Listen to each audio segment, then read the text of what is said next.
I didn't actually hear the question. Oh. I was like, Eric, what'd you do to your leg? I can't even try to think of a witty remark for that. Well, for real though, David, what the hell did you do to your leg? Woke up woke up Monday with it not being able to bear my weight for a bit. And after a week of ibuprofen and naproxen, I took advice and went to patients first, especially since it was getting. At times it was worse off than better. It kind of fluxed a little bit. And they prescribed me some, I think the same kind of thing that I had before. Medrol dose pack, if you're familiar with that at all. So, heard of them. Yeah. So I'm on that.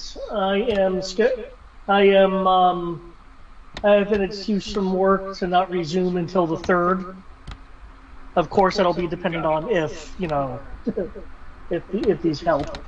I also have a referral to an orthopedic doctor because the situation is so similar to what happened a year and a half ago that they're essentially declaring it the same thing. And patient first is like, yeah, we don't know the actual cause, and we're not even going to put you under X-ray given how similar it is and the X-ray results from last time, not showing any kind of, physical like bone damage or anything. So here's a referral to an orthopedic doctor. Use it if it doesn't get better. Use it if it happens again. Do not forget to use it. They were really emphatic about that. We just lost Brian. Just as you were saying all that. But hopefully your leg gets better. I hope so too. Because, sometimes my job requires me to ascend and descend many stairs, and that is impactful to a leg. Yes, it is. Okay. I also have mixed news. It's mixed in the news because it's good and bad at the same time. Ooh. The good news, I am no longer a contractor. Woohoo! The bad news, I am no longer a contractor. Would you like me to explain why it's good and bad? Yeah, that probably could use some diversification as an explanation. I have an idea, but I kind of want to hear it. It sounds like they finally gave you a full-time position. Yeah. That is the good news. I now have a full-time position with the company. The bad news is the fact that I have a full-time position. That means I went from being a contractor to full-time, which inherently costed me, technically on paper, a 15K pay cut. Realistically, just because I didn't get paid an hour lunch, realistically it was only an 8.5K pay cut.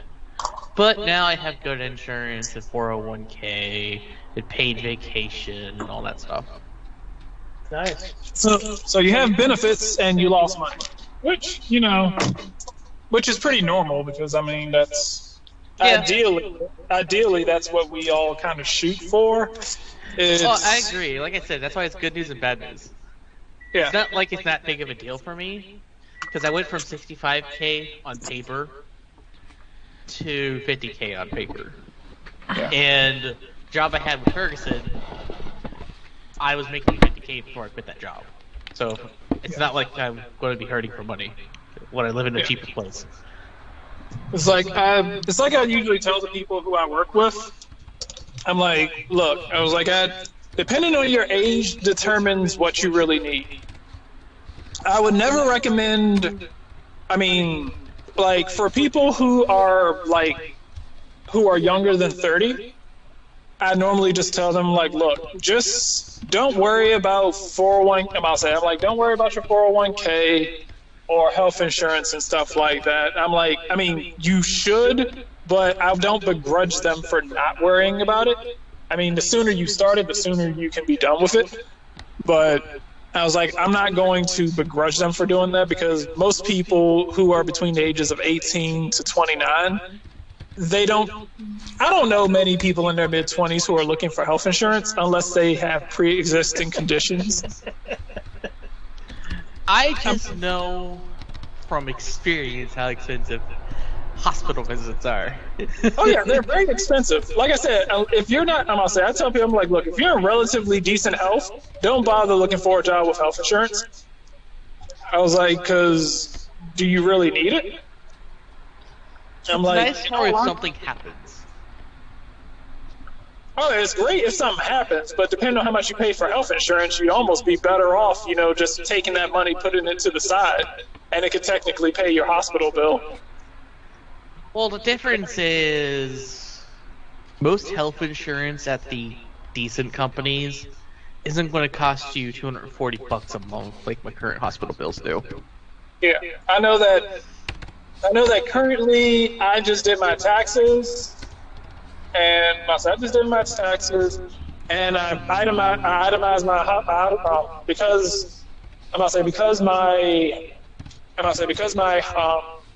health insurance. Because my health insurance is more, because my health insurance equals out to 15%.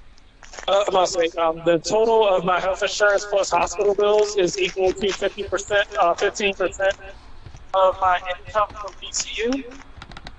Then I get to write it off as a tax deduction, because it was like if your hospital bills exceed 15% of your income for your job, then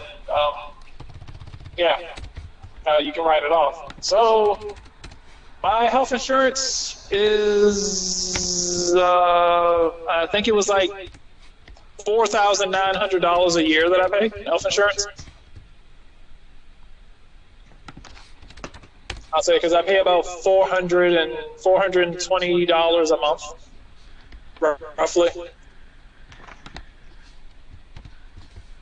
But that covers everything. But I was like, damn, that's $4,000 some odd dollars. Yeah. Yep.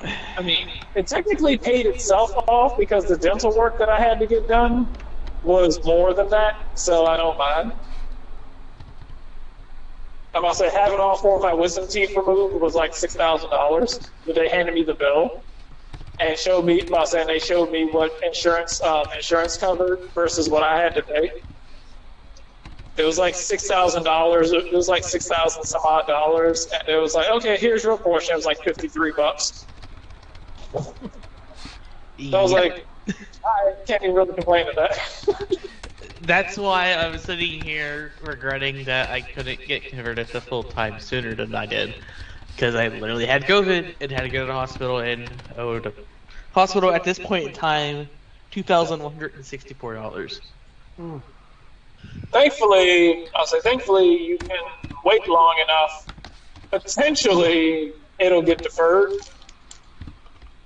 or it'll just disappear. Nah, I have it set up so that I can just pay it off automatically. An extra $240 a month doesn't bother me. I'm about to say, because I did that with, my hospital bill, I had like a $2,000 hospital bill back before I had health insurance. And mine got dropped on a technicality because the woman didn't read my license when I handed it to her. So she put down the wrong address. So I never actually got my bill. Because they asked me, it was like, you live at such and such, don't you? I was like, no, I live at such and such. And it was like, well, this is what we have down for you. I was like, well, I handed her my driver's license, and my driver's license had been the exact same. And she pulled it up in the system because they take pictures of your driver's license. And they saw in the system where my driver's license did not have the same address as what she had written down. So she typed in the wrong driver's license, meaning that she had been sending my bill to the wrong address the entire time. And it has been over 3 years, meaning that since they never got in contact with me legally, they have to eat their own bill. Nice. Yeah. So I was like, yay!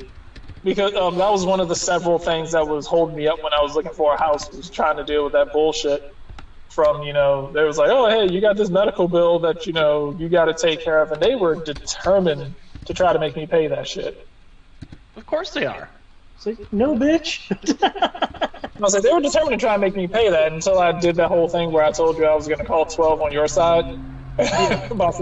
And I called them and I told them what was going on. And then, like, literally the next day, they was like, so my manager told me that we should probably try to get in contact with you. Hello, Miss Edwards, how are you doing? I was like, like, you motherfuckers. Shit, like, super pissed me off, but... Speaking of people trying to deal with bills and everything, apparently, they didn't reach out to me until today, legally speaking. But apparently, I owed the old apartment complex like $200, and they never reached out to me until today. Oh, of course. For what? Damages or? No, for the last parts of my bill for the few days technically past the billing date. Wow. Yeah, they wanted the prorated amount. It was mostly the sewer and water, so. Sewer, water, and if I recall, $100 for something else. Like 3 to 5 days of sewer and water is not $200. What the fuck are they talking about? No, it was like a small amount of rent, sewer, water, trash, something else. And it was basically just $200. And I was like, you only now reached out to me? Almost over half a year later? I'm gonna go ahead and say change of management.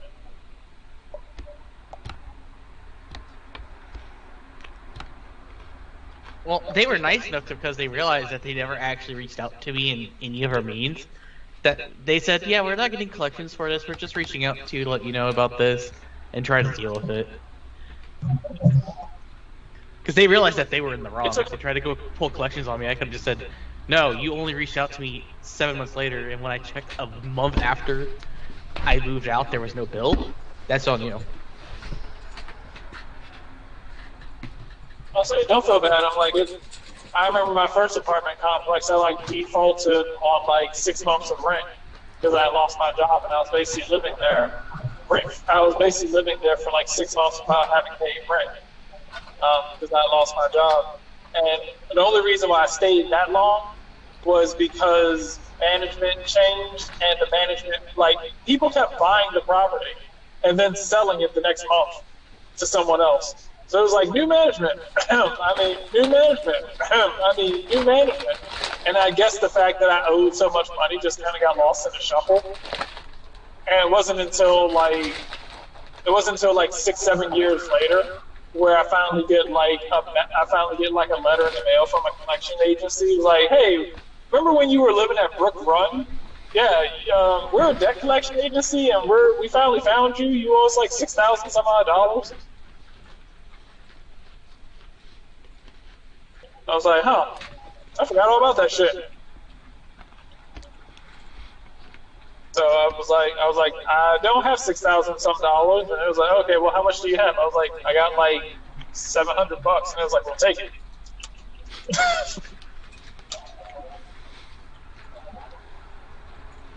But I'm trying to remember the last session.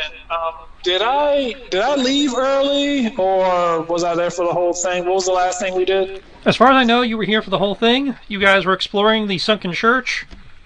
You had ridden your broom down to the lower level, but then decided you didn't want to go any further because it was flooded, and you're like, can't get wet.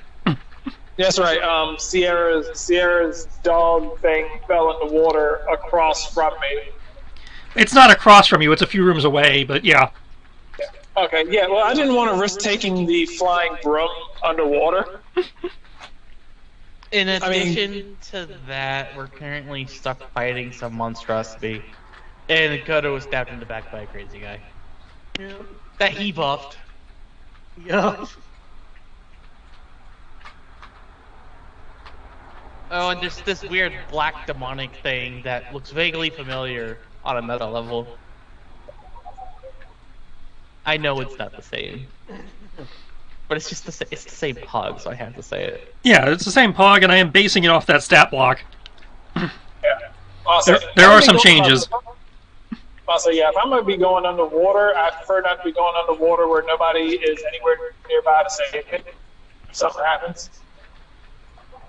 Like, I'm not alone where I don't have to breathe, so... Underwater, can't breathe. Hey now, monks cannot breathe underwater. Yeah, you just don't breathe at all. No, they still breathe. It's like Yeah, the one thing they still do. I mean... Don't they have like a lung capacity or some bullshit? No, they've got normal lung capacity. No, it's just that after that normal point, it goes into con saves. Which, you know, monks are really good at. Well, not specifically con saves, but saves in general. I don't remember if they go into con saves in 5th. I'd have to actually look that up. I just remember it in one of the systems we played. It goes from, you have this long, and then you have to start taking saves to avoid damage. Yeah. Wait a sec. So you have no... Okay, well, alright. So you can will disease and poison out of your body, but you can't hold your breath for longer than 3 minutes. Yep. It gets better than that. At a certain level, monks can literally just not age. Like, their body will not age, but they'll just die at the normal life expectancy looking like they're 20-something. No, it's you don't suffer the effects of age. Oh. Yeah, so it's like, So you still die of old age.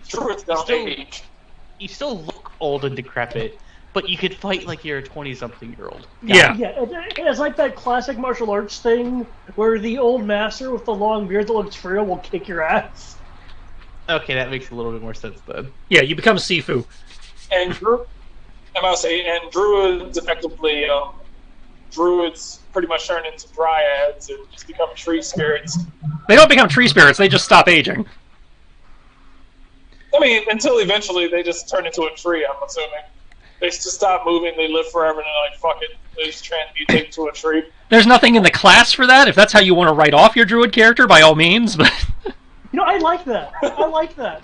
Like, there's this forest that unbeknownst to everybody else, due to how much time has passed, is really all druids that have just been, you know, I love nature, fuck it, true polymorph into a tree, and I just enjoy it. So then suddenly there'll be like this druid army when needed. Just the living force. Yes.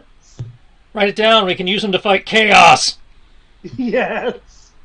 So oh,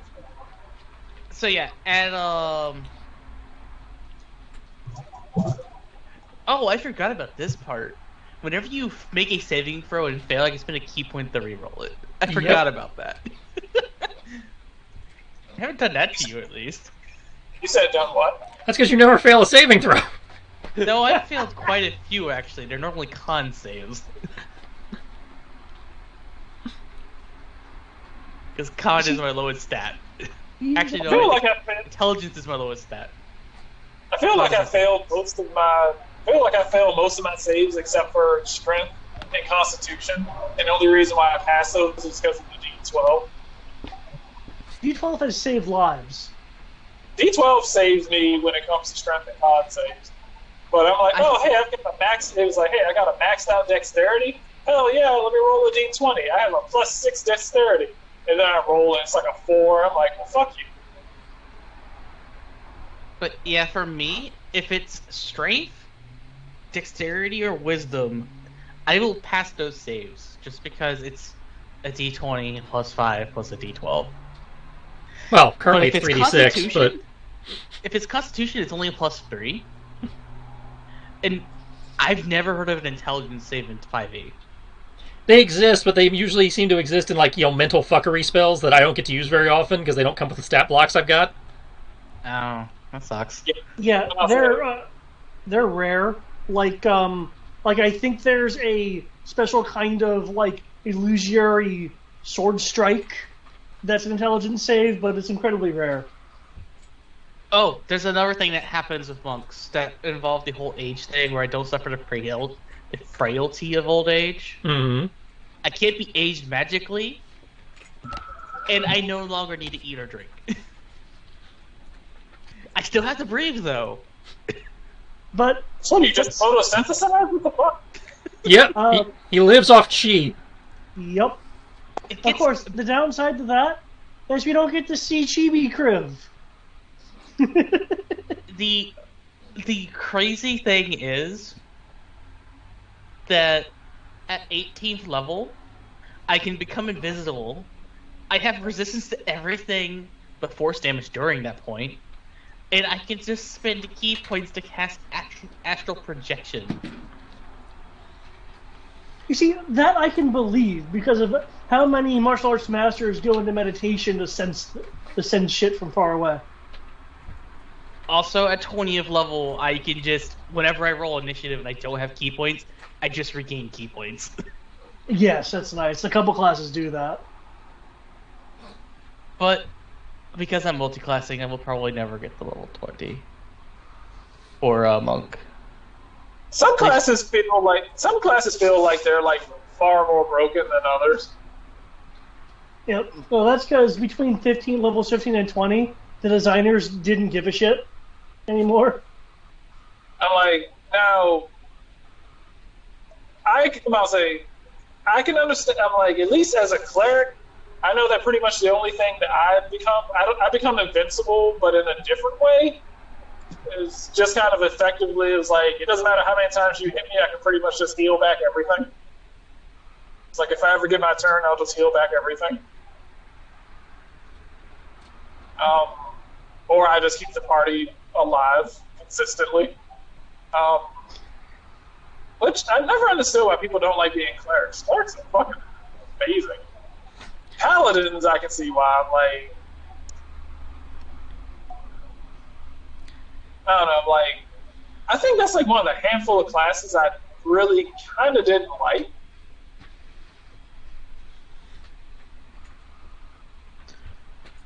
Also, I just realized something with the intelligence checks. The intelligence checks tend to be one of two things.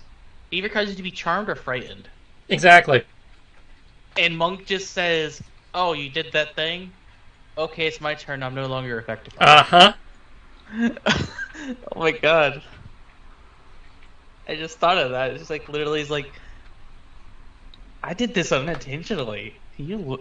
This makes it almost really damn hard to do spell saves against me. Uh-huh. Oh, wait. I forgot about it. I do get that one fun thing that nobody else gets. Hey God, help me. Sure. Yep. That is true. Clerics get the one thing that just makes it, hey GM, can you do this thing for me? And just hand wave the problem away. Well, see, that's the thing. They give the GM control over that, so it's usually not hand wave the problem away so much as, here, let me help. Yeah. Well, depending on the type of problem, even if it's help, it usually hand waves the biggest part of the problem away. That's, again, up to the GM, because it's up to the GM how the divine intervention actually plays out. Yes. It's like in Critical Role when they tried to when she called down her god, and she actually managed to roll pretty well. She actually managed to roll within the thing for divine intervention, and like the fist of God like came down and punched the dragon out of the air. Which basically was just a 9th level Big B's hand attack. It was fucking hilarious though. I thought it was just Dawn or something that she basically just like called down for like instant hit type thing. It was like a pillar of light just shoots out of the ground, and when the pillar goes away, it looks like a fist. I was like, okay, that's fucking awesome. Yeah, divine intervention is more balanced than a monk. That is a fair point because it requires approval and finesse of the GM to actually be done. So that's a fair point. Sometimes I don't ask for anything ridiculous. Sometimes I don't ask for anything ridiculous. It's less powerful than Wish. Even Wish, the GM has some control over.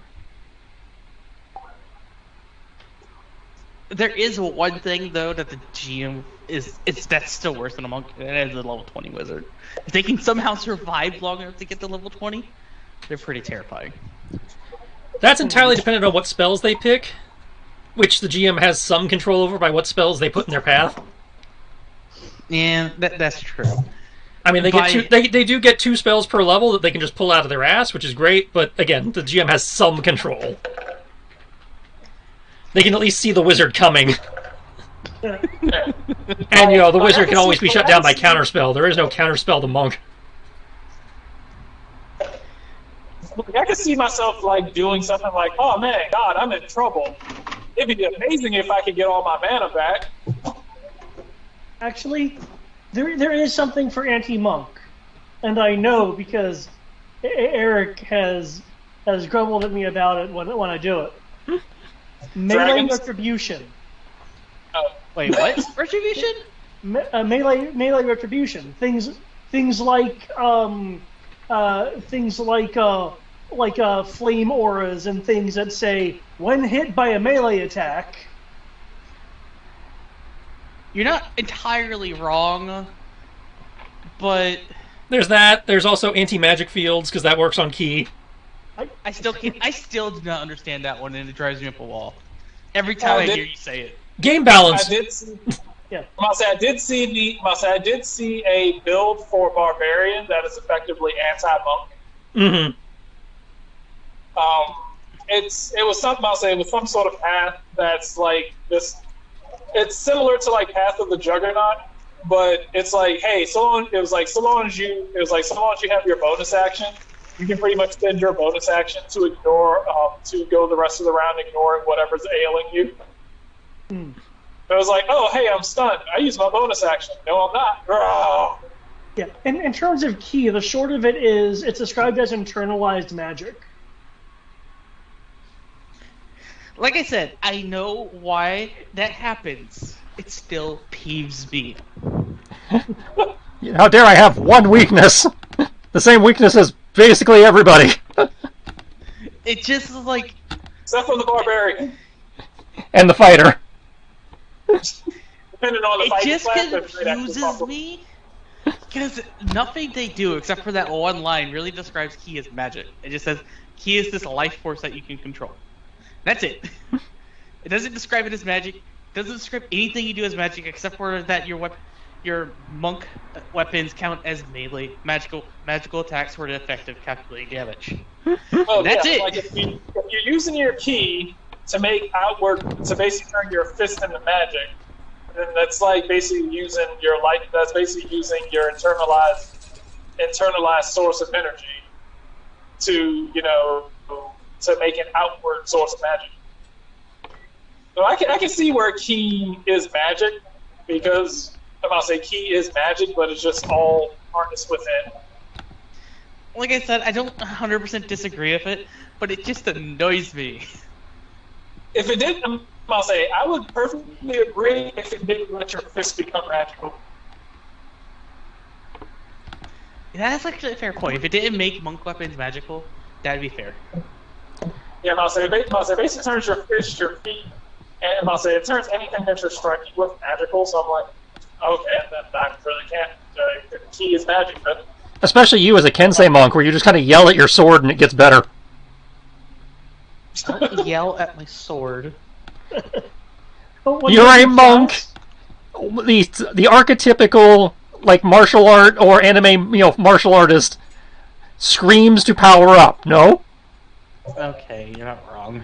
So you take your stance with your naginata, you go hiya or whatever, and suddenly it gets better.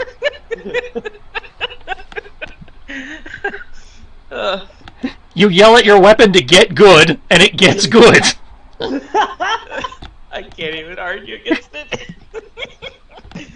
I mean, that is one of the key points of martial arts, is that they tell you when you scream or when you have a kata to yell when you do your move. It was like it's kind of been proven that you will strike. You can strike with upwards of like 30% more efficiency and force. Yeah, see? Like I said, I'm not denying it. I just. I didn't realize that was measured. That's Because, kinda because nice. something about yelling focuses your power and energy. Oh, you son of a fuck! Oh God, no! Ain't going that way. I do have a question though. I see some damage rolls here. That was me getting my macros in. Okay, so they haven't applied yet. No, that was me just rolling stuff so I can just hit up and go. Gotcha. That said, those of you who are logged into the game can roll your AC for the round. Oh wait, yeah. Remember, we are still experimenting with the 3d6 version. I'm sad you reminded me. Let me go ahead. Because I was prepared for D20s, not D6s. And you remember, you have to roll 3d6 for each attack, not roll, this is not d6 where you can just roll one attack and apply it many times. I know. I'm gonna crit everything. I believe my. Let's see. I believe my AC was What the plus fuck? 10. I believe it's plus 10. I can look for you, in theory. Thank you. I can't remember if it's plus 10 or plus 11. Tibbs. My AC doesn't change. Tibbs' AC is plus 10. Okay. So 3d6 plus 10. Alright, 19 for the round. Okay. So how do stun points apply to AC? They do not. Okay. I'm gonna say they apply to skill checks, combat, and initiative. We've been in combat, so I'm actually at a 12. So 15 plus 12 is 27. And I just realized I have to keep track of key mana. Oh, I was using the green one for that. That's right.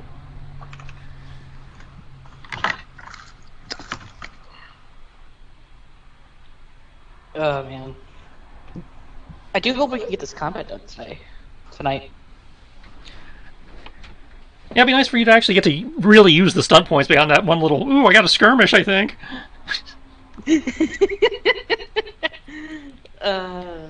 That's like, because that's kind of the trade-off here. It's like, you crit, in theory, you crit less often, but the stunt points, in theory, make up for that.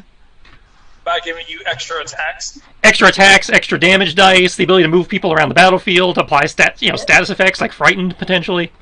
Yeah, and Yeah, technically. like- Oh, sorry, Brian. No, go ahead. And technically, when you do crit, you can do even more, because not only do you crit, you would also generate 6 stun points. Yeah. I'm gonna say, how many times do you attack in a round, Eric? 3 to 4 in theory. I Okay. can do 3 without spending key points, 4 if I spend a key point. Which means that with the stun points system, depending on how you roll, you can roll up to 8 attacks in one round. Yeah, if you just keep doing lightning attack. So, Oh, one go moment, for a moment. my headset's being weird, so I'm gonna turn it off, turn it back on. There we go. Did you unplug it and plug it back in? Do you actually own a headset?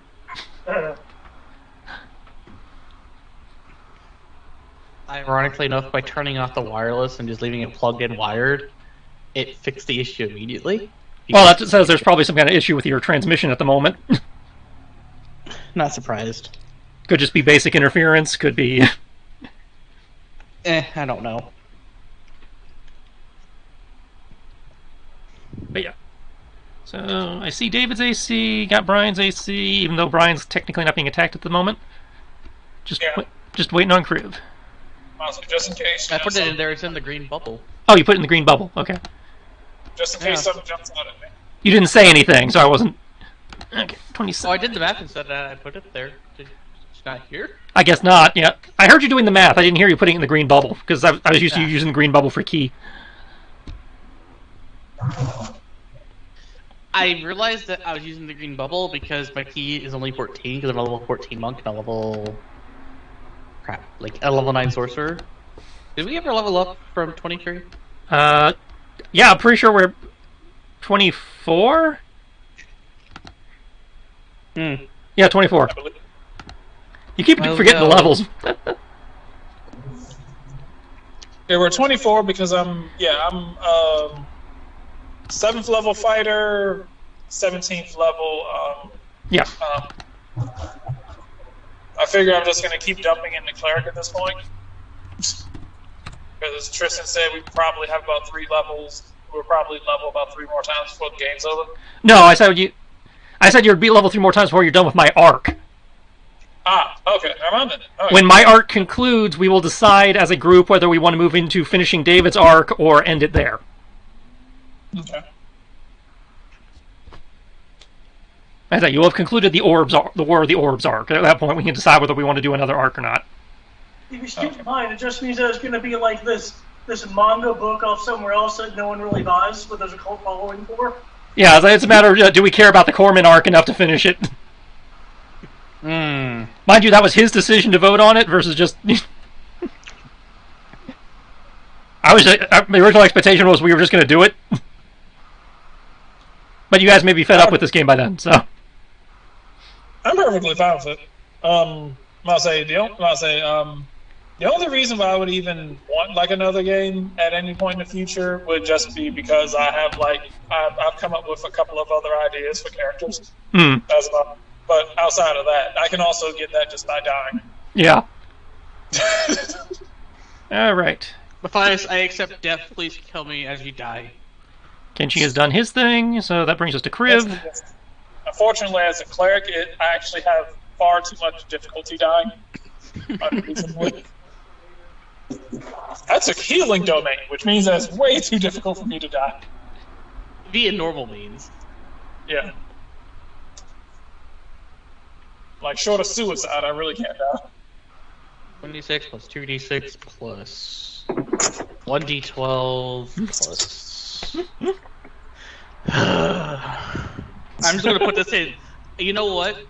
Doing the stunt points is going to make me annoyed enough that I'm just going to just use Roll20 instead of using actual dice. I hope you're happy. And that's when he starts generating stunt points like hell. He's like, God damn it, no.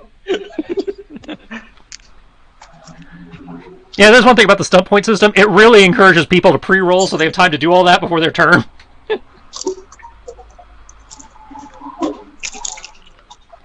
I agree with you. The only problem is we just started. Yeah, I know. I've got people that have been doing this for, I think, a year at this point and still don't have a problem doing it. Let's see. It's 1d6 plus 2d6 plus 1d12. You can't just do 3d6 and count, as opposed to 1d6 plus 2d6. Well, I'm doing it that way to differentiate. Which is fine. I was just saying, if you want to save yourself a couple keystrokes. No, I'm doing this so I can just macro it. Yep, macro great. Just hit up and go. Yep. So that's why I'm literally just making it 1d6 plus 2d6. That way, if I hover over it and I see the result, I can see the numbers involved. That's why I love all my bad guys going at the same time. I can just put in all the attacks in one thing, hit up, and fire. So, I did not use my key points yet, so I do not have a +3, so I'm only at a +5. So that is that. Now copy this 2 more times. I'm gonna be so mad if I just roll like a crap ton of stun points on all these attacks. Because my logical conclusion is I'm gonna roll more attacks, which means more stun points. Well, the lazy way is to just get the extra damage instead of the extra attacks. True. Oh, that was not bad. Yes. Which is easy. It's 1d8 plus 5. Except for one attack can be 2d8.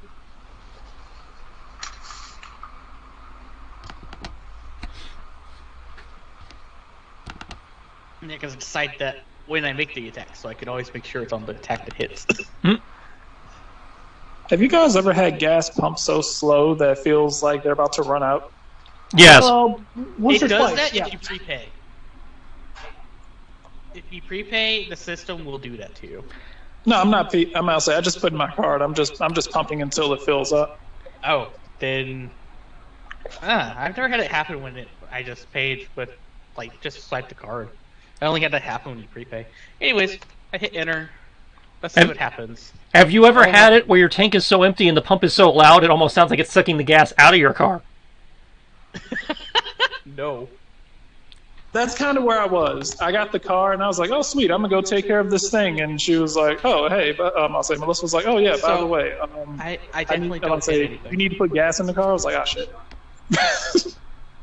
She was like, upside, you got 60. She was like, upside, you got 60 cents off at Kroger. So I was like, yay.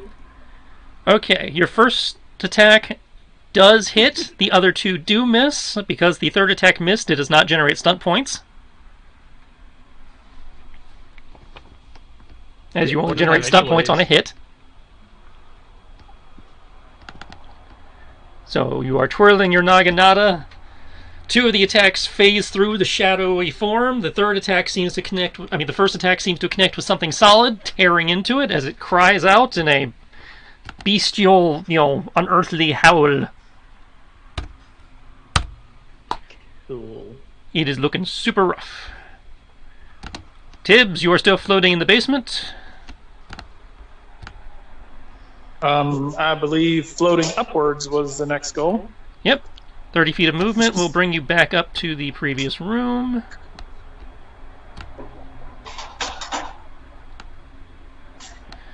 Which is the broom's move, so you would have to dash to go further than that. I will kind of yell out to folks asking how things are going.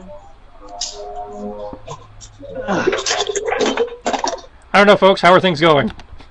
I'm stabbed in the back. I'm going to deal with that in a second. I don't know. Did you say stabbed in the back? Be back in a second. Mm-hmm.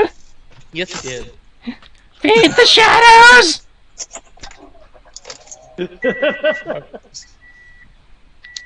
But Yep. me and Kenshi look fine. Persona, not so much. Okay, so healing. Gotcha. Yeah, everyone's injured to some degree, to a minor degree. Okay. Currently, you are in a separate room. You can hear them, but you cannot see them. Okay. I will. It's like, could somebody? I'm gonna say, keep talking so that you can guide me with your voice. You knew what room we were in beforehand? Yeah, that was beforehand. Then I went to the basement. That's it. He's been up and down a couple times. He's not sure if you guys have moved. We're still in the same room, which is the main, Okay. the hall, so to speak. Okay, then all the I pews will. Super I will zoom. dash. The fuse. I'll say I will attempt to dash.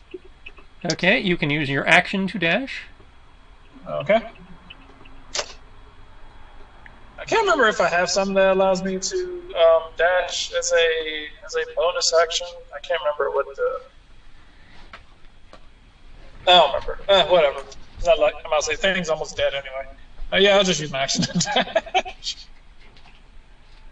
Just show up, use healing word, everyone will be happy. Will dash get me there? One second. GM currently has mouth full. GM had to take drugs. Mm. Okay, that's Good 10 time. feet. 10 feet, 15, 10 feet. 20 feet will get you to the door where you can see them. Well, 15 feet will get you to the door where you can see them. 30 feet will get you into the room proper. Okay. So you want the door or the room? I'll take the door. Okay. Because that'd be 20 of the 30. Yep. You're in the doorway. Like, can I see like whoever the old man is? You can see something behind David. You can't really make it out because it's back in the hall and in dark and shit. Okay. And there's a Kodo in the way. And there's a Kodo in the way. It's like, I know you have dark vision, but Okay.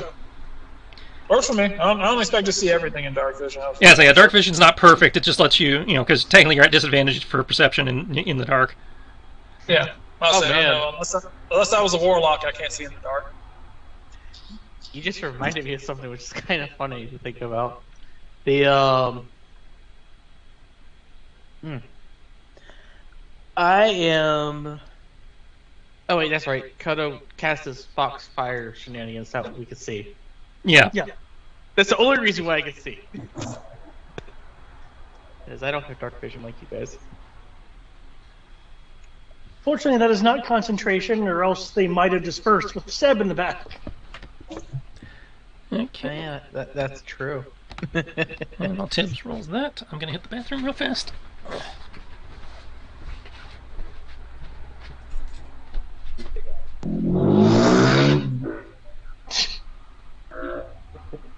Man, he must be moving quick. He sounds like a motorcycle.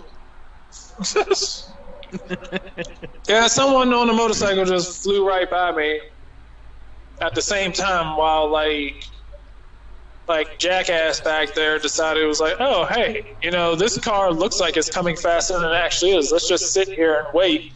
Oh man, they're driving incredibly slow. I probably still could take this left turn, but I'm gonna wait now. Then I'm stuck waiting there for about 20 seconds while I'm waiting for this dude to make a left-hand turn. And is this prom night? It is prom night. Okay. I think it's prom Is that night. always prom night? No, I just saw a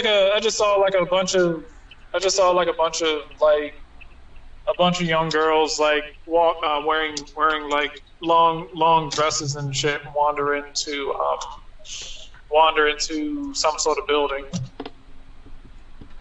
So I was like, okay, so either it's a wedding party or it's prom. Considering time of year, I'm just going to assume prom.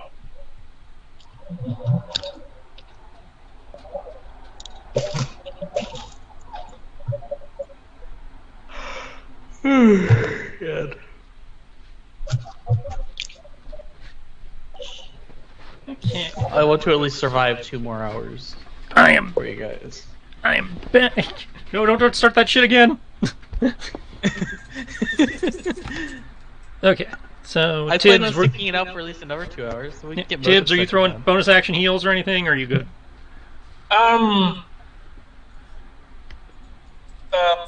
Let's see, what's his face? Kodo.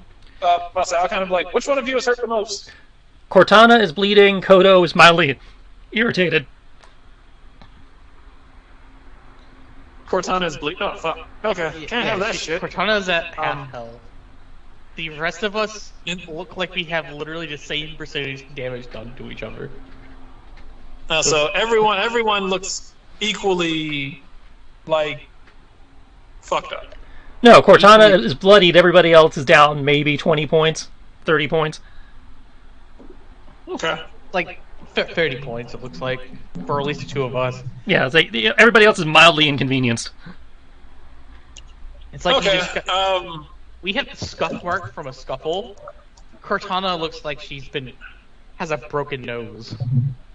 Or a bloody Oof. jaw kind of situation. Alright, she's in mark. I'll say. She is in can't mark get hurt mode. anymore. Yeah, she is in mark mode, so she will not get hurt more. Alright. Healing word to Kodo to fix the hole in his back. Okay.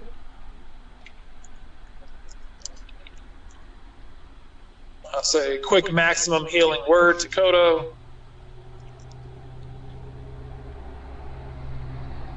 I just kind of look at Kodo and he's like, Kodo, Yeah? meow. And then he'll just kind of. If I remember correctly, healing word is first or second level? First level. First level, so that's that. Okay, so that's 5 plus 4. If I remember correctly, yeah, healing word, you will heal 13. Nice. Because high level cleric bullshit. I like being a high level cleric, I don't have to roll shit anymore. Because it happens. Alright.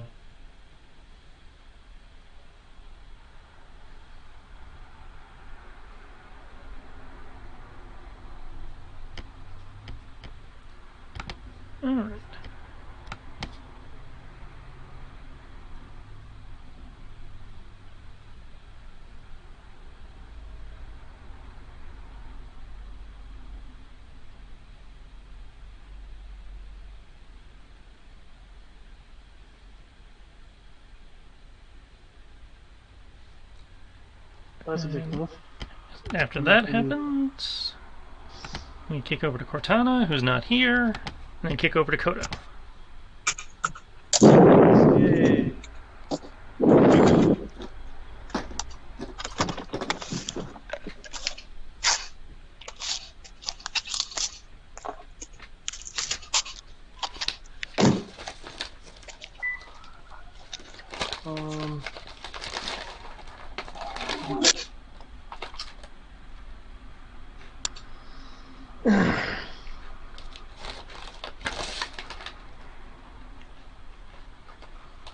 Why do I always lose track of this damn spell?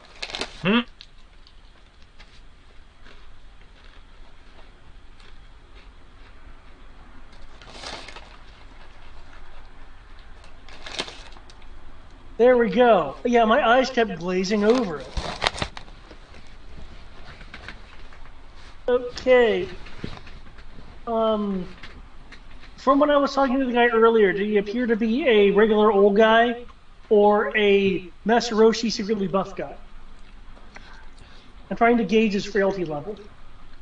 Well, From when I saw him earlier. when you initially saw him, he seemed somewhat frail and old and malnourished, but now that you're fighting him, he seems to be infused with some sort of arcane vigor.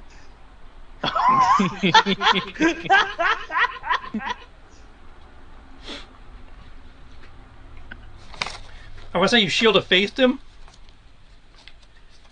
It was I think it was Shield Ally. Okay. Yeah, it's just a +5 to AC, so Yep. Yeah, that's still that can still be a bitch to deal with. Okay. Now, have to mark off.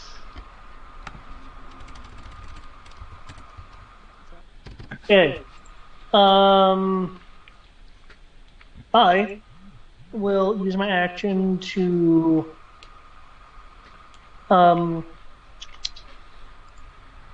swish my tails at him. Just so you're aware, I am metamaggicking this to be non-lethal. Cool.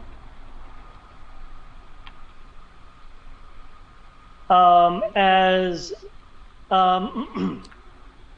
the fur from the tail suddenly lance out at him into these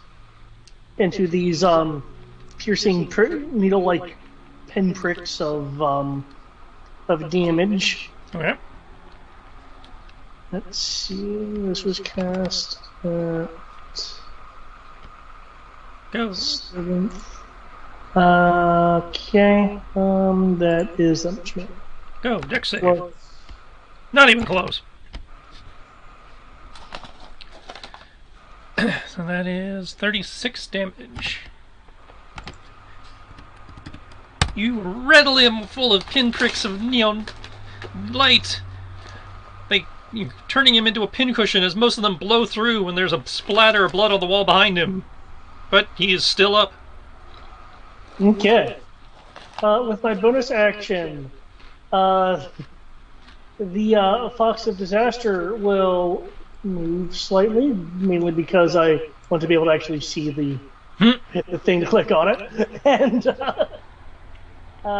strike.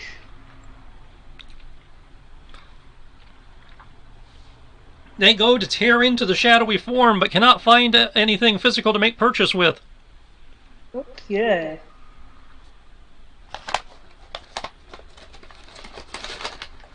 Interesting. Is it, 3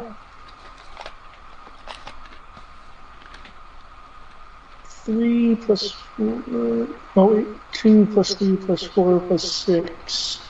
Is it counting the D12? 9 plus... Yeah, isn't that the 2 at the end? 7 plus 6 is 13, plus 2 would be 15, yeah. Okay. It just seems rather low. I'm like, oh, okay. Cool. That'll be it for me.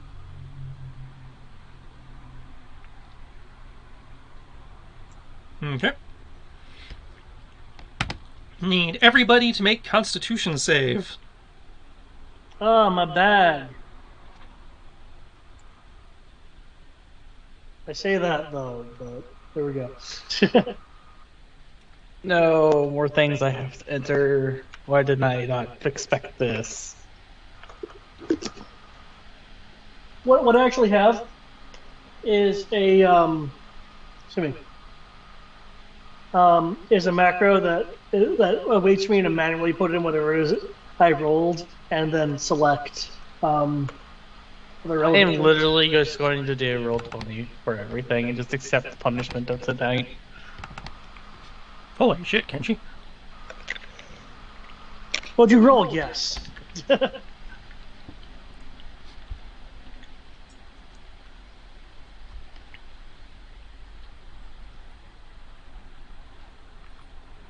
Do we still have a Brian? He is still in the call, but he is currently muted. Okay.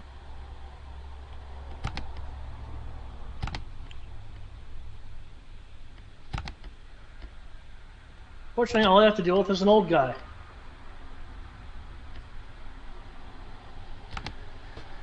Okay. Here we Yeah, go. don't mind me, I'm just going to suffer a horrible fate, worse than death. It's not that I don't bad, think I'm you- sure. Say, I will suffer roll 20. That's why. Yeah, you see? Koto and, let's say, Kriv, you take 10 necrotic damage from the aura. Not too bad.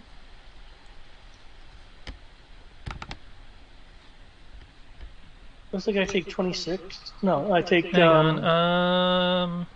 Or No, Koto, you take 18 from the aura.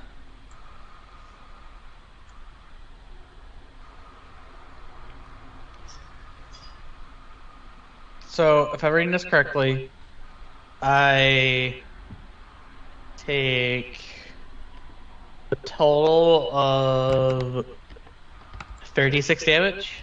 You took 10 from the aura, plus 26, so you have 36. I did generate some stunt points. He's going to use that to add a d6 to that damage for you, Kriv. Of course. I hit So him your once. 36 becomes a 37. I hit him once, and this happens. When he's the one doing all the real damage. Give me a minute. I'm going to Kenshi too. It's just since you called that one out, I looked at it specifically. I know. Okay, Kenshi does get hit as well, but he did not generate any stunt points on Kenshi. He's also going to use your stunt points to seize the initiative. No. Kenshi loses 24. Okay. Kodo is getting shanked in the back 3 times. Yep, I already calculated that damage out, unless there's some extra to it. He generated some stunt points. Oh, okay, there's some extra to it. I think one of those should be automatically seize the initiative. Well, they So have the same all- initiative, so. Okay, Because he's he has the villains just act on the same turn. Yeah. Okay, so he's going to use 1 set of stunt points to do an extra 2d6 for a total of extra 4. Okay. And for the second set of stunt points, he generated 2.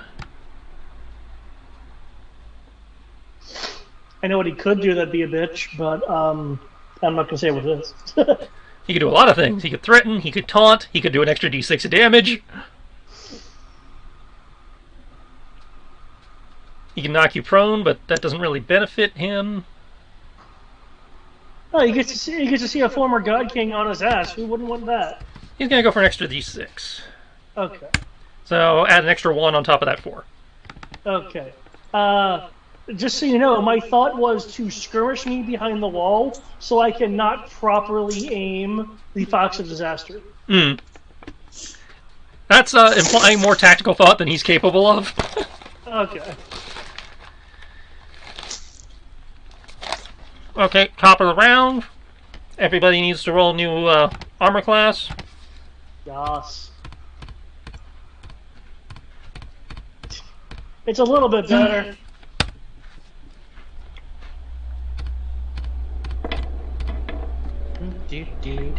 Do. Yeah, wish that. I wish there was AC on this. I wish there were stun points on this. 22. For armor class? I wish there was as well. But oh well. Well, if we continue using this version of the system, I will generate some armor class stunts for you. I don't really, personally, I don't really see it need because there's other things during combat that can increase our AC. Yeah. And there's stuff during initiative, so I'm like. Yeah, there's stuff during initiative. I think there's some combat stunts that can do it. If anything, if you can figure something out, great. But on the surface, I think it would be difficult to make very many AC-based stunt points that wouldn't just be duplicates of other things. Yeah. Yeah. Alright, let's see. Got the sheet open, ready to go. Okay. Kriv, do you have yours in and I'm just not seeing it? My AC is put in, yes. Okay. So you didn't roll it. Alright. I did. It's 30. Oh, No, I mean you didn't roll it in the roll 20 was what I was saying. No. Okay. Trish, just so you're aware, I have appended my AC to my name. Yeah, I see it on the turn order. Okay. And because they seized the initiative, they get to go again! So everybody needs to make Constitution saving throws again!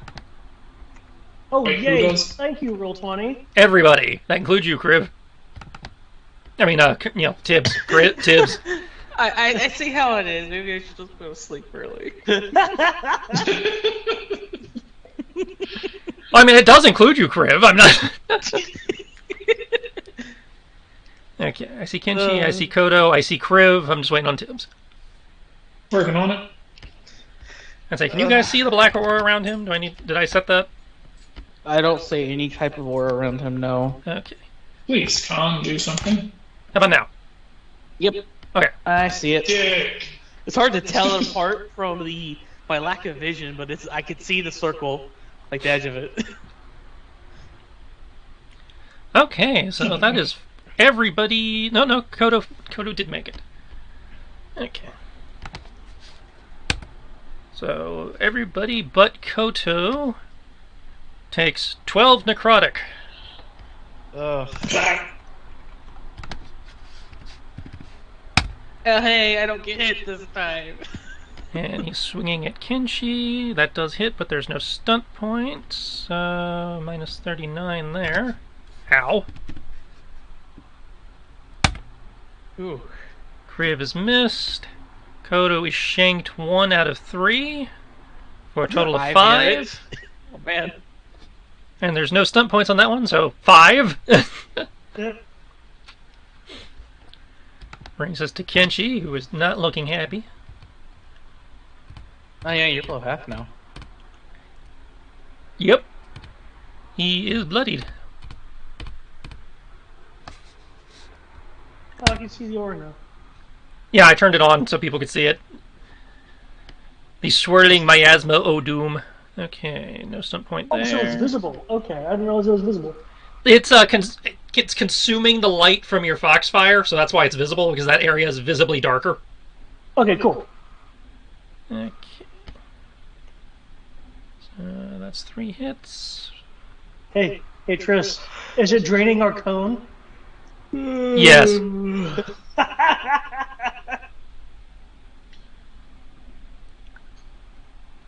By the way, I know I think I mentioned it already before, but I did send the this is completely random. I did send it to the boss man, by the way, David.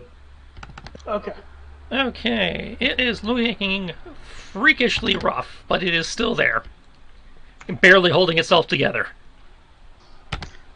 Kriv. All 3 That of those looks hit. decidedly more painful. You are wailing on it. You're noggin out of definitely finding purchase in your rage as you are tearing through it. It lets out a howl of agony as the darkness explodes, filling the chamber. Everybody needs to make another con saving throw against the blast. You know the sad yes. thing is, I got 6 stun points. How do you want to stunt this? Yeah. Seize the initiative. What? I don't even know what to do with this. Actually, which attack killed him? That would help. The first one. Damn it. More constants. In that case, Oh, you son of a bitch. I know I can. I have to pull up something that I just vaguely remember. Where is what I'm looking for? Expanded combat reviewers. Seize the initiative. I don't want to seize the initiative. If you don't, they're gonna keep it. Oh, that's a good point. You don't want Kodo to keep getting stabbed. Well, Sure. I'm not against that. He's a grown man. He can take care of himself. He's clearly taking care of himself better than we are ourselves right now. I just walked into the room and was like, hey, how everyone's doing? Necrotic, necrotic, you're necrotic. And I was like, We're doing fine. Oh God. I didn't even do shit. Just got smacked in the face with necrotic like crazy. We're doing fine. Kaboom! I mean, it's been minimal, but it's still annoying. That's an actual where I make a single attack. Never mind, I can't do what I was thinking of. Well, I will spend 4 to seize the initiative, and I don't even know what to do with 2.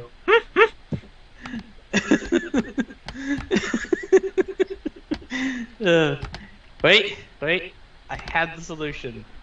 I will move past Goto into the hallway and beat the crap out of the guy with the other 2 attacks. Didn't we determine you had to not... You couldn't move? No. I still have my normal move. Oh, your normal attacks, you mean? Okay, I thought you were Yeah. using, like, lightning attacks and stuff. No. I was Okay, doing okay. lightning attacks. I was doing seize the initiative. Okay. Then, yeah, you're good. Then,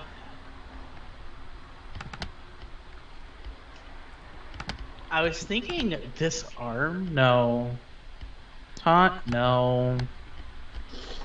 Screw it. Just seize the initiative. You did move through his hex, though. No, you diagonaled through Kodo's hex, didn't you? Yeah, I did diagonal. Okay. Like this. Okay, those other 2 attacks... Let's see, it's new round, so the shield ally is not in place, so those both hit. Minus... Taking my buff back. Minus 24. He is barely standing, just gibbering and, holding his little short sword. Wait, I know what I'll do. I'll spend a 2 point on skirmish.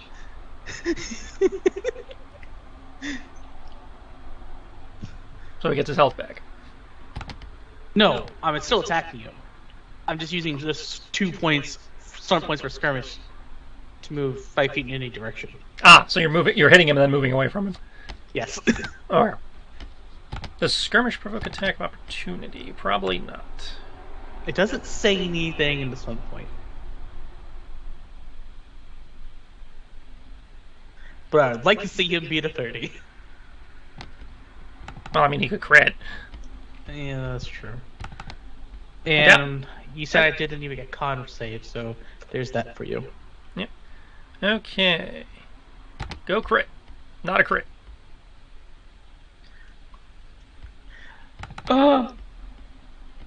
Wait, no. Sentinel only procs when he attacks an ally. Okay, Kodo makes, mind. Kenshi fail, Tibbs fail, Kriv make. Okay, so Tibbs and Kenshi.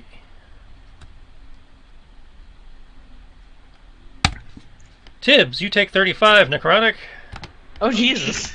from the explosion.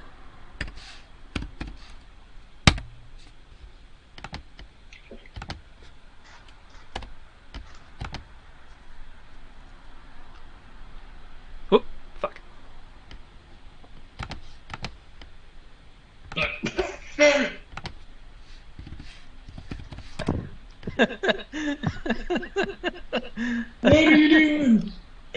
What are you doing? And that brings us to Tibbs' turn. The hell is that number? Huh? That 35 there? That was the necrotic blast Ah. that you made the save on. So, You just got fucked Is by it it. save versus half or save versus all? save versus half. You are correct.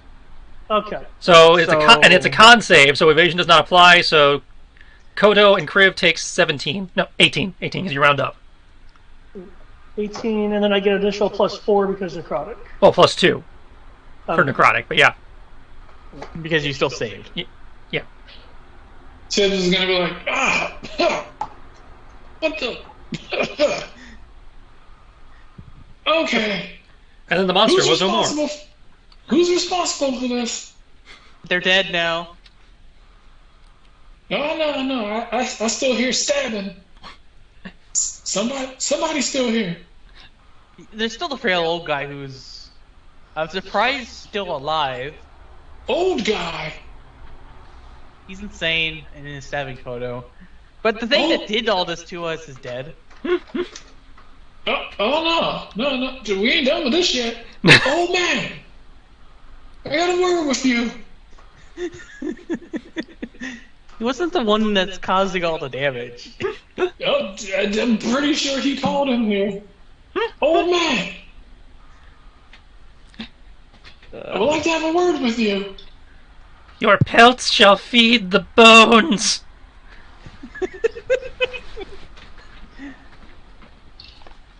Are you responsible for that thing that was attacking us? Renfro not responsible. Did you make it? Renfro no summon the darkness. Renfro feed the darkness. Oh, okay, so it is your fault. All right, cool. All right, let's see. All right, you like darkness? All right, let's see. All right, no, that doesn't. No, that's kind of fucked up. God won't I like just that. hear Sacred Flame. No, Sacred Flame probably burst into flames and die. But he would be redeemed in the light. Ah.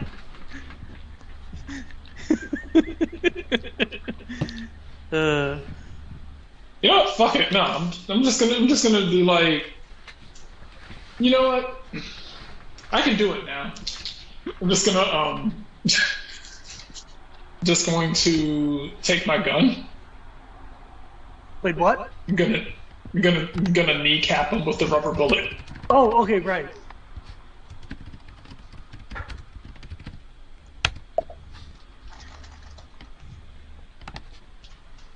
It was like, yes, the darkness. I get it. I completely understand. Chaos! Chaos! Chaos! Chaos!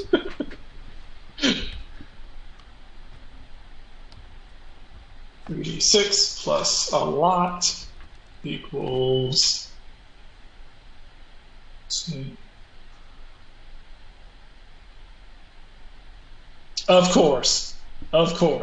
Against a fucking generic. Of course. Did you roll the best? I rolled stunt points. Against a guy who's about to fall over. Like, how bad did I leave him? You described him as pretty roughed up, but I just want to know. What do you want to know? Like, how bad did I leave the old crazy guy? Barely hanging on. Good thing the rubber bullets.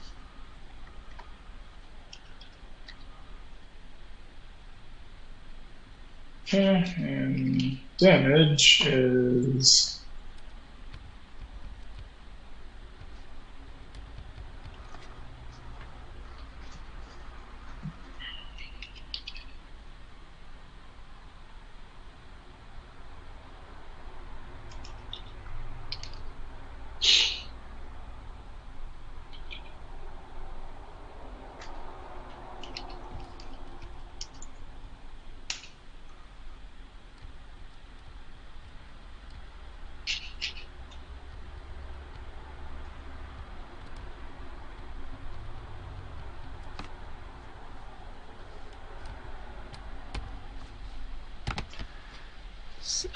Really? 7? Oh, I know why. Because we're so used to him pumping it with holy weapon and stuff. No, I'm laughing because it's one over what he needed. Oh. So technically, there's no way I could have failed it. Yay! Let's see, you were going for non-lethal, I believe.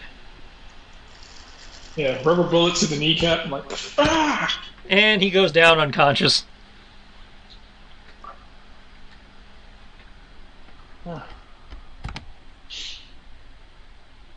You know, Must say, there you are, Koto. We shall trouble you no more.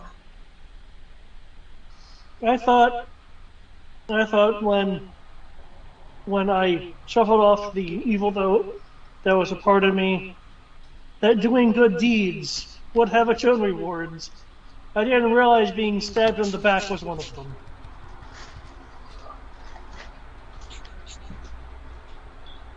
Don't worry. These things happen.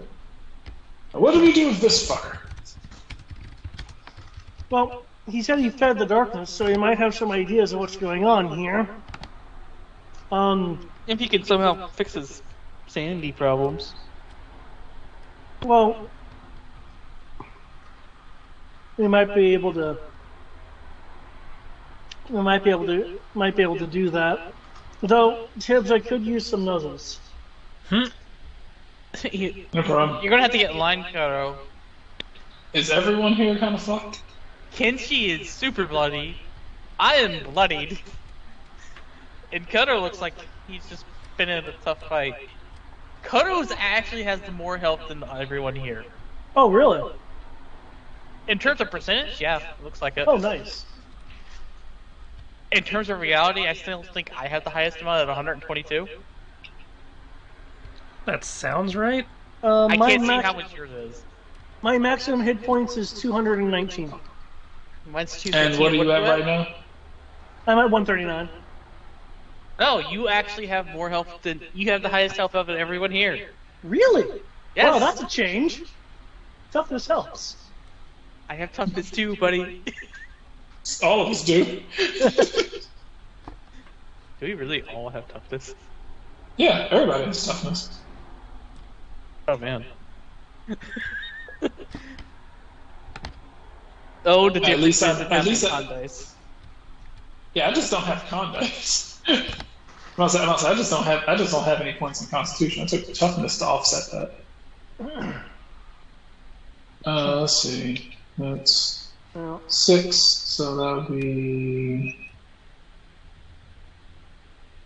That's 4, 5, 6, 7. 7. No. 7. 8, 4. I said equals. Piece of shit. Oh, okay, my computer would be in the dick.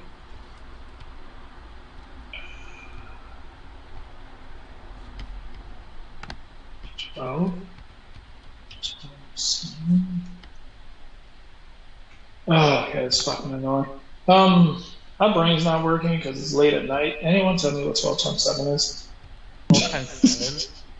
Yeah. You're on a computer that has a calculator. I believe it's... Yes, but my son's been on for too long, and I need to reset the computer because when my computer's run for longer than 5 or 6 hours, then the keyboard starts acting up. Anyways, it's 84. It's 84. Yeah. Okay. So 84 plus 6. 84 plus 5 plus 84 plus 5 plus 6 plus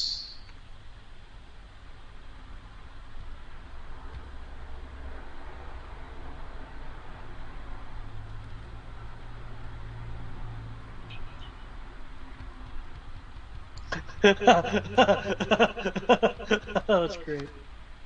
Okay, cool. All right. You're at 95 plus Everyone- whatever was the last number. All right. Let's see. So it's Plus 9 plus 2.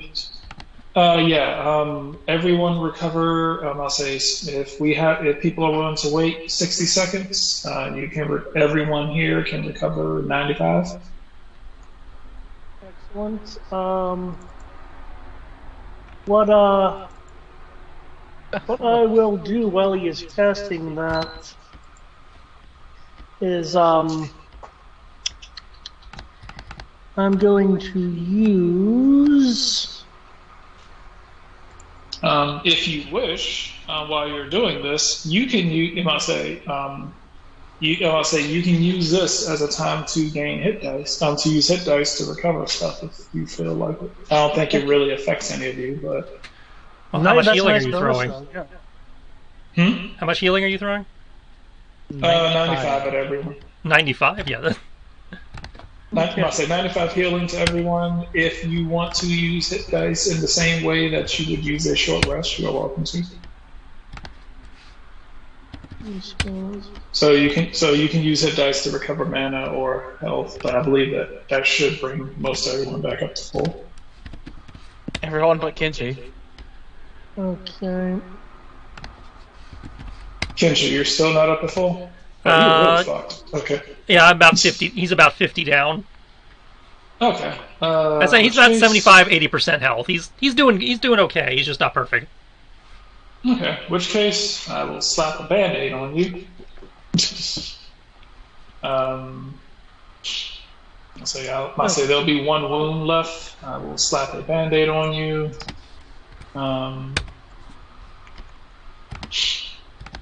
So recover. We are level 30. We are level 24. Yep. Okay. Cool. Slap a band-aid on you. Recover 39 hit points. Okay. While that's going on, what I'm going to do is extend my my hand out. Have there be some a length of azure flame that appears. I am casting creation to create some rope. Try to literally just ask the adventurers. Look, he likes casting. Let him cast. But mana. He is a sorcerer. He cares not for your magic.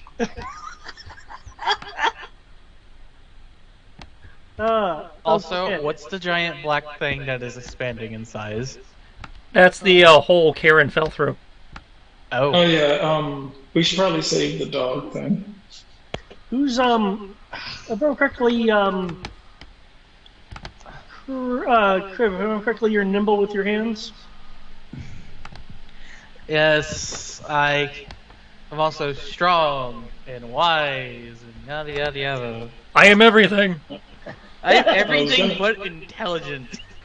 Oh, no, If you're just trying to go down, I could just hand you the broom. What? No. I was gonna tie this guy up, or rather, I was gonna ask Crib if you could tie this guy up. It's just Tying people is a sleight of hand check. I can do that. I'm gonna go get the dog because no one else is gonna be able to carry the dog. Crib's like, will we do that? No, man, I'm getting the dog. Technically, with as strong as he is, it probably makes more sense for him to go get the dog. You want to start carrying a direwolf that's soaking wet? I can't. I know I don't have the strength to do it. I'm a fucking cat. Yeah, I'll just do the sleight of hand because I actually have like a feat for sleight of hand, so I'll just do that. Well, you still have to roll because it determines the DC to break out.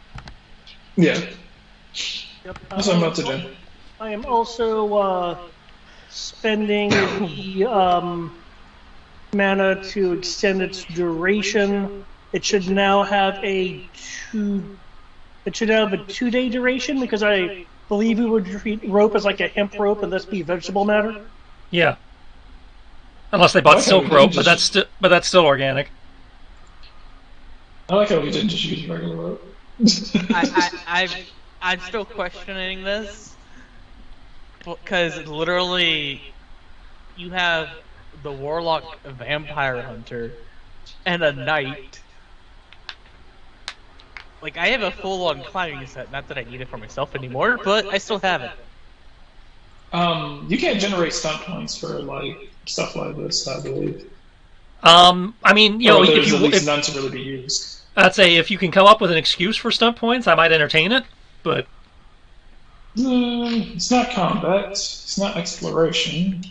It's not initiative. It's like usually something like this would be a roleplay stunt, but again, I'm open to justification.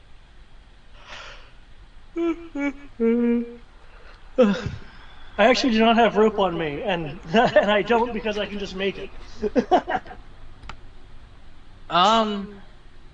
Okay, yeah, I got nothing. Alright, fuck it, whatever. Alright, so... I'll say, one of the things about Kodo is, you know those, like, those mages that are so powerful that they, or rather so, eccentric's not the right word.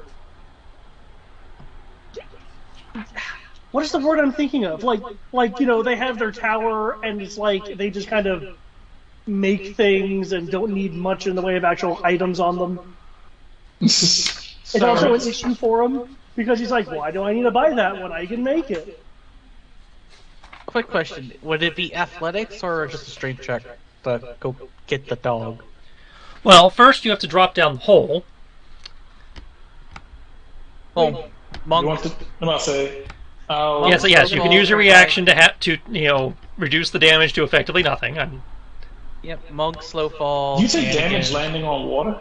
You take half damage landing in the water for a fall.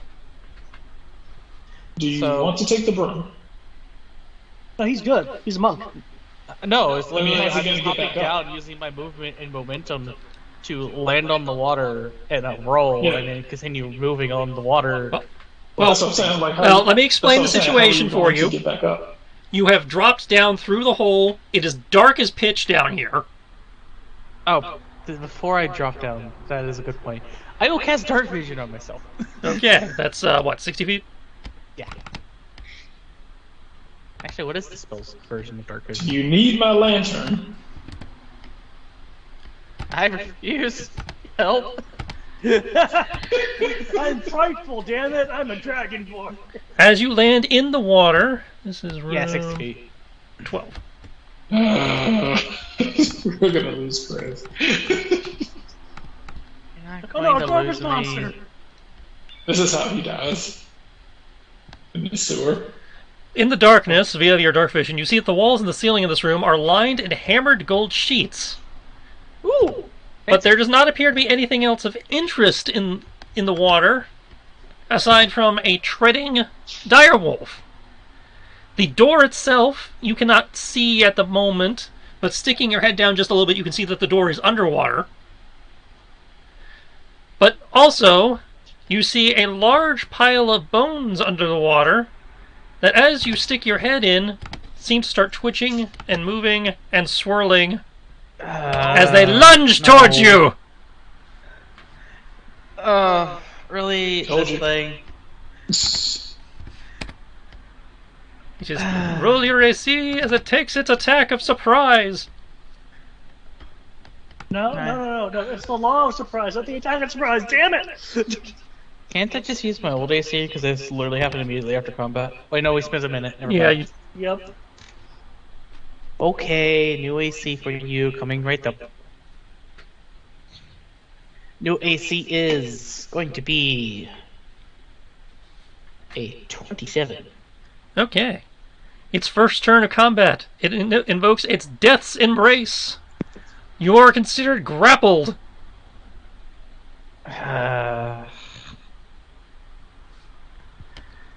Tibbs is gonna be like, I wonder if Kriv is doing okay down there in the dark. You would immediately hear me curse about this as soon as I see it. Oh no! Something happened to Kriv in the dark, in the basement. Who'd have thought? Yeah. You know the best part is, I still have a way out of this, even if I'm grappled. Okay, anybody who wishes to be involved in Kriv's combat can roll initiative. Yay. I guess I have to be directly involved. Yeah, you don't get a choice. like, I'm grappled, I quit. Okay. What are the initiative some points? This would be interesting. Initiative points. What do you do? Initiative, I believe my initiative, I believe, is plus 11. I Crib, believe it is. while you are fighting in the water, you are at disadvantage to all attack rolls. I'm not worried about it. I'm just reminding. God damn it! So close.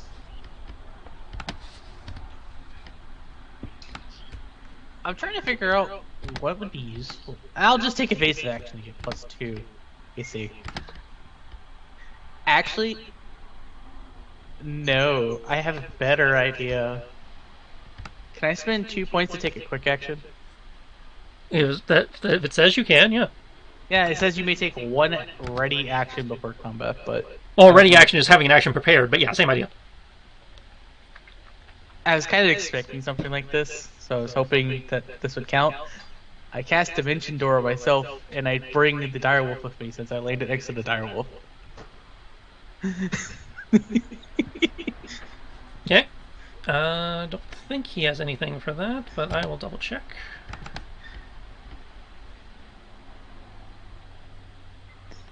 Nope, you're good. Cool. Also, my initiative is 23. Well, So initiative is now moot because you have fled the encounter. I didn't say I was going to flee. I was just going to Dimension Door up and say, "Hey, there's a bone thing down there." Right, you have fled the encounter. Until you go back down there, the encounter is fled, or it comes up the steps after you. I was kind of expecting it to come after us, because it's one of those bone flying things of shenanigans. It did not be flying; it was swimming. That's because it was in water. I mean, it can't. I'm so glad. The water. I'm so glad I did. I'm so glad I didn't. I'd say it did not roll break the surface; it tried to pull you under. Oh, I thought it was like one of the flying ones. That is just underwater for whatever reason. I'm so glad I didn't get stun points. I'd be so pissed. I'd be like, oh sweet, yeah, I got stun points. Fled the combat. I'm like, god damn it, who pressed the run option? The monk who doesn't like being drowned in the dark. Oh, that's funny. We were actually just talking about your swimming capacity. I can swim. We've had a whole freaking adventure underwater. So, And I got pulled underwater by a kraken. It wasn't fun. You have fled the gold room. Okay, so there was something down there, Kriv? It was bones in a swirling mass, like the flying bone tornado things we ran into before. And the room is plated in gold. Oh sweet, more gold. I don't think it's that much gold. It's just plated. If you want to make an intelligence check, I can give you an appraisal. Well, this will be fun, sure. Also, I need to double check. Dimension Door is a 4th level spell, so it's 6 mana. I will look. I will pull out my lantern of revealing and look down into the hole. You see water? Remember, that's like 40 feet down, or something like that. 30 feet. But I see bright at 30 and dim to. Yeah, he's got the light. It's just he sees water. Okay. Anyways, the intelligence check is going to be. Give me a 15? second. I think I can help with that. That was Kodo referring to the thing, not your intelligence check. Okay. You're not a smith, in this sense, because this would be like a mason type thing. But provided you have, you can come up with the proper tools to peel it off the wall. I have a blacksmithing kit tools. So. This would be more of a like a mason's tools type thing. We got chiseled this shit off. Yeah. It'd be tedious work, but you're guessing there's probably about 1,000 gold worth of metal on those walls. Fuck! That's actually kind of worth going back down there. I find it funny that I'm saying that when we have an entire 30 cubic meter dimension full of gold. The guy that we've tied up. what I would like to do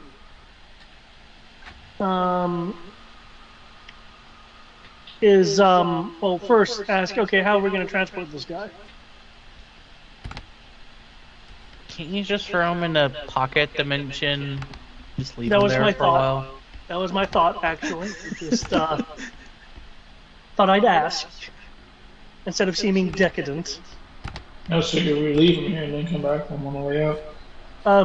That never ends up well. Just. Well, we can't leave him tied up for too long in the pocket dimension still. Unless you can make time slower in the pocket dimension. That's rather strenuous. However, what I would suggest is Tibbs could place some bounty of food in there. Probably apples. You can eat apples with hands. What, are you going to treat him like he's a pig with a trough full of water and another trough of food? But no, he's tied up, and I want to keep in mind that he's tied up. But if we're literally throwing him in effectively a dimensional prison, I'm pretty sure we can untie him. It's not like he can get anywhere. That's hopefully true. He casts a spell on his way out. Okay, yeah, I guess... Or he banishes himself out of the dimension. I guess we'll untie him, see if you can make some food, and you can push him on in there. How long do you plan on leaving him in there? It depends on how long we're here when we have a break. I'd say a day to be safe. Okay, I'll put a day's rations. Oh, that's right, you just carry bags of rations. Yeah. I don't know what adventurer doesn't, even if they don't need it. I carry bag rations because I'm like, yeah, God. Okay, and as for the thing down here, Kriv, Can we just freeze the water? as a matter of fact, Remember, the door is underwater.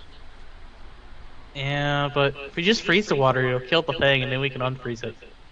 I mean, it's a skeleton, isn't it? No, it's a giant bone swarm that look like the ones that we fought up in the mountains when we had to fight the undead plague. Remember that fun time? That was kind of fun. Oh, it wasn't. Somebody needs to go down there and be a distraction.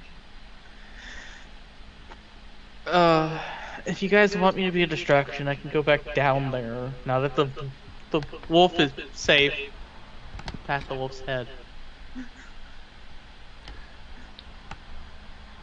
Who checked the freezing sphere where? oh, I shot it down The hole. hole.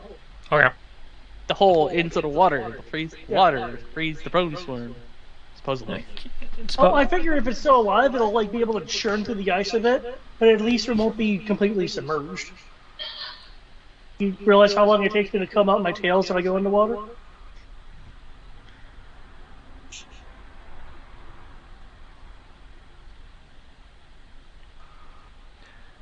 It freezes the water to a depth of 6 inches over a 30-foot square area. Okay. So, yes, I'm aware. Remember, we spent like a couple months on a ship? Yeah.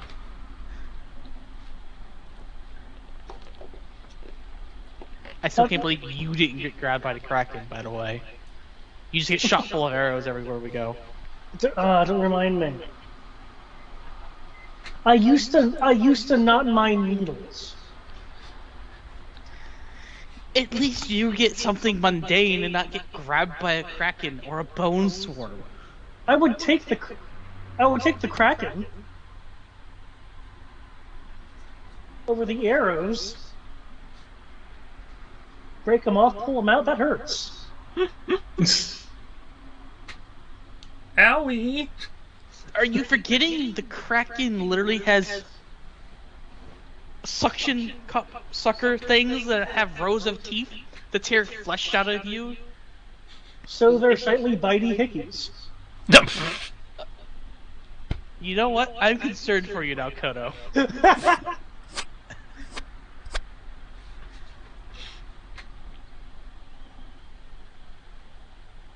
That isn't normal, right, Kenshi, for yokai?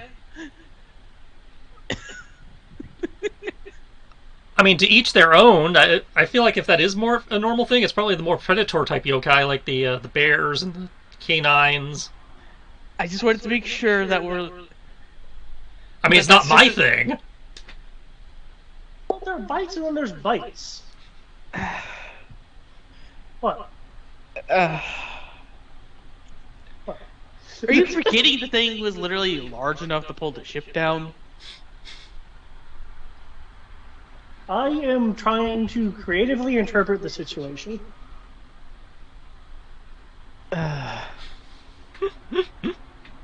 Kodo, I am deeply concerned for you. That's how I like it. Do we need to put you in the same asylum that we put this old guy in later?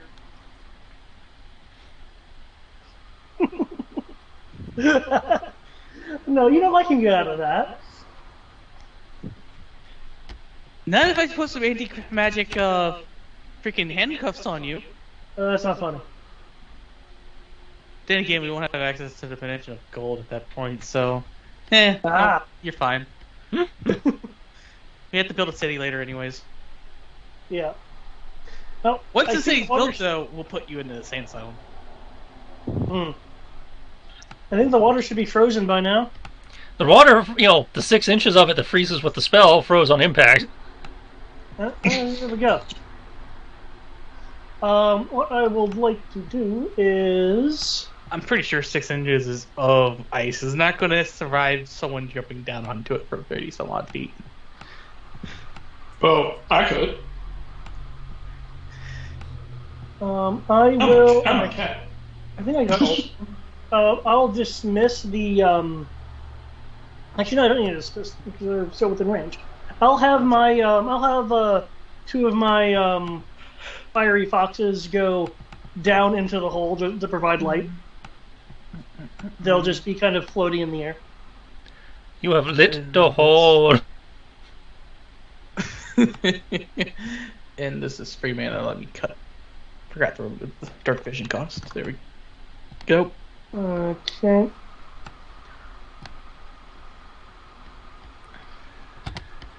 So I need to move one of the foxfires down the hole. Did you already do that?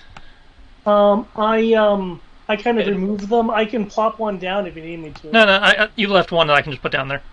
Oh. It'd be room number 12. There you go. Yep. It's foxy light reflecting off the gold plates. Oh, I didn't realize there was a sub-level to this on the map.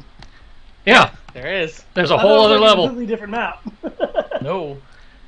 Yeah, they put it in the book as one page, so I'm using it as one page. I prefer to have multi-level buildings as one map, so it's easier to just move you guys around if you have to do this thing that you love doing where everybody's on a different floor. Yeah, no, I got you. So. Tibbs, you said you wanted to go down first? Yeah, I'll go ahead. I'll go ahead and I'll go ahead and jump down. You land on the ice. It's a little slippery, but if you're not trying to run around, it's not a problem. The door is still underwater, though. Oh, okay. Or in this case, underwater, under ice.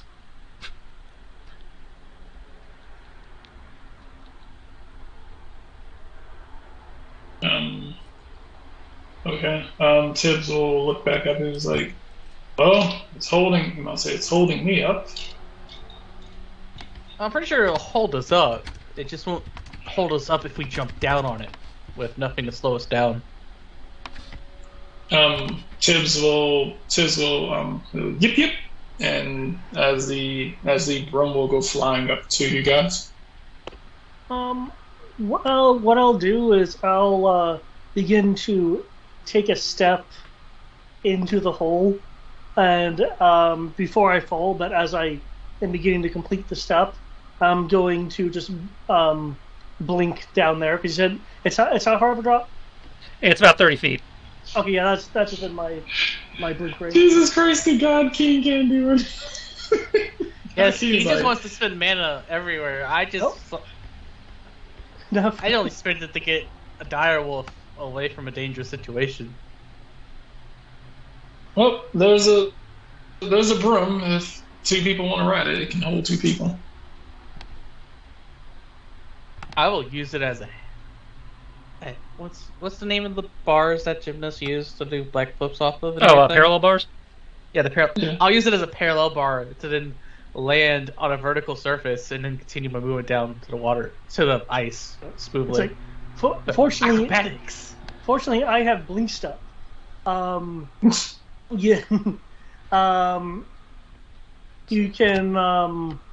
That costs The mana. description is anyway. You've learned to walk between planes. Really, that's probably not what it is for you. It's probably more space.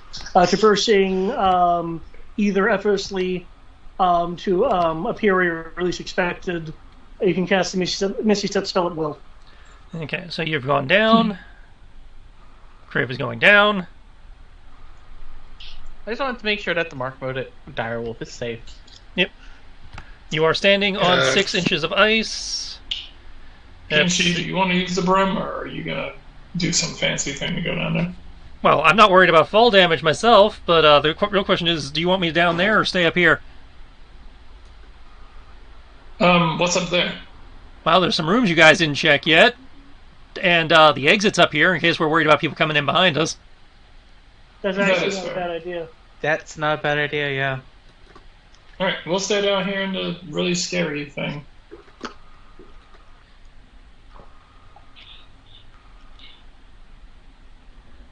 I will Go and try. keep- I guess I'll keep an eye on Cortana, make sure she doesn't drool on everything. Yeah. Keep the Direwolf safe. I actually made the effort to save it. Will do. Mhm. Okay, so you guys are in the gold-plated room. Let's see. Unless Kriv weighs more than I'm giving him credit for, the ice creaks but does not break. I mean, how much are you giving me credit for? I'm guessing you're somewhere between 300 and 400? Yeah, that's about right. Now, if I was wearing the armor, there's no hope for this ice. Yeah. Actually, I had to look up how much 6 inches of ice supports. I figured it was actually a decent amount. Well, 5 inches can support up to 800 pounds. Yeah. Yeah, I guess. Which is why I said between the two of you, the 3 of you, you're pushing it, but you're not over. Because you also have to factor in weight of y'all's equipment. Yeah, that's true. Good thing I don't carry a lot of stuff on me. Which is why I'm saying it's like the ice is holding, but it does creak in protest. Oh man, if You I don't had think- carried any more of my stuff outside of a bag of holding, Yep. y'all would have been screwed. Now, what are you going to do? Because you guys don't go all the way down the hole, because the water level was up to 8 feet in the 10-foot ceiling, so there's only 2 feet of clearance.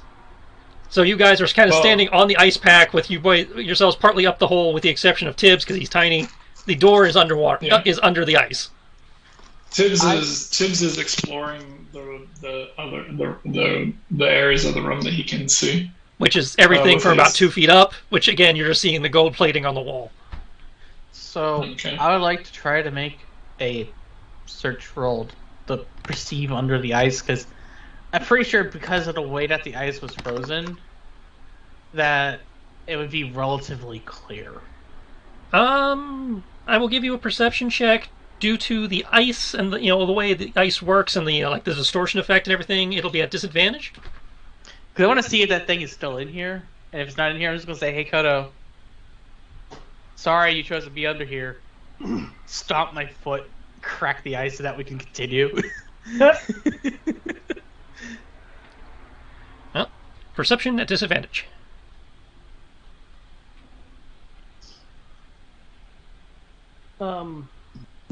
Casting mirror image.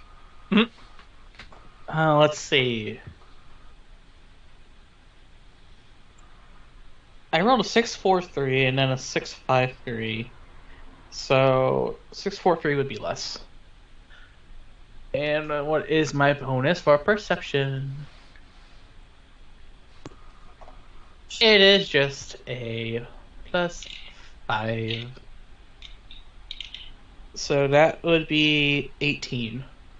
Okay, on an 18, You see that the walls continue, the gold plating on the walls goes all the way down.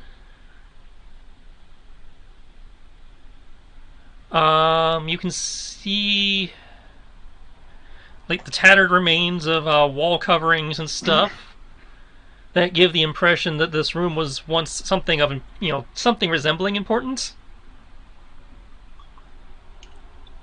Before it was lost to time. Yeah.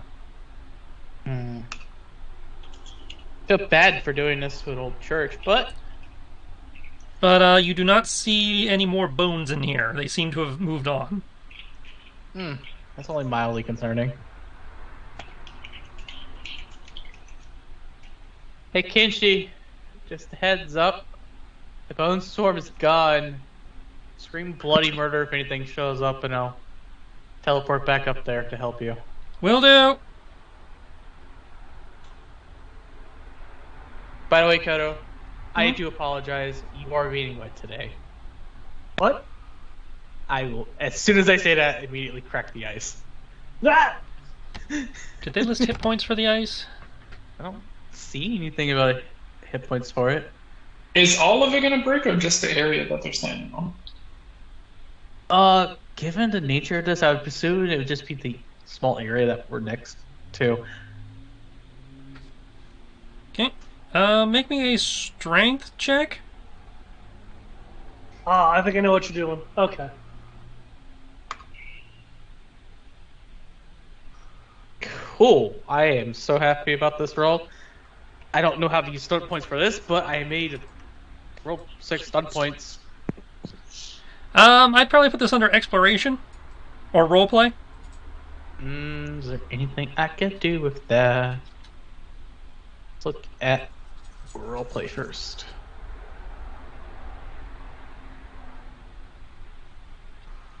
Suck it, Batwoman.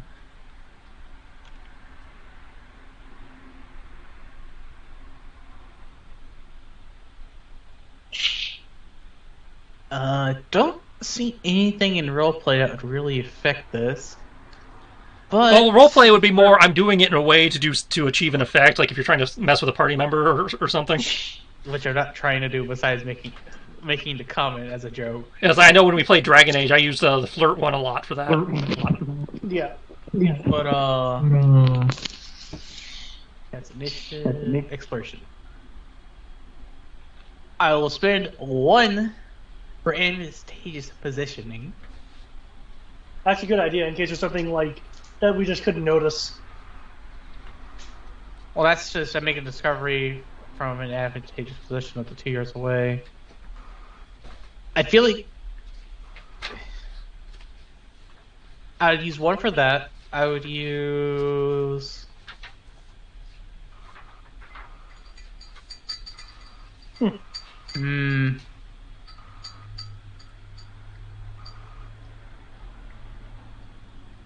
I'll use 4 for the upper hand, so I can have +3 to my initiative, because I still expect combat.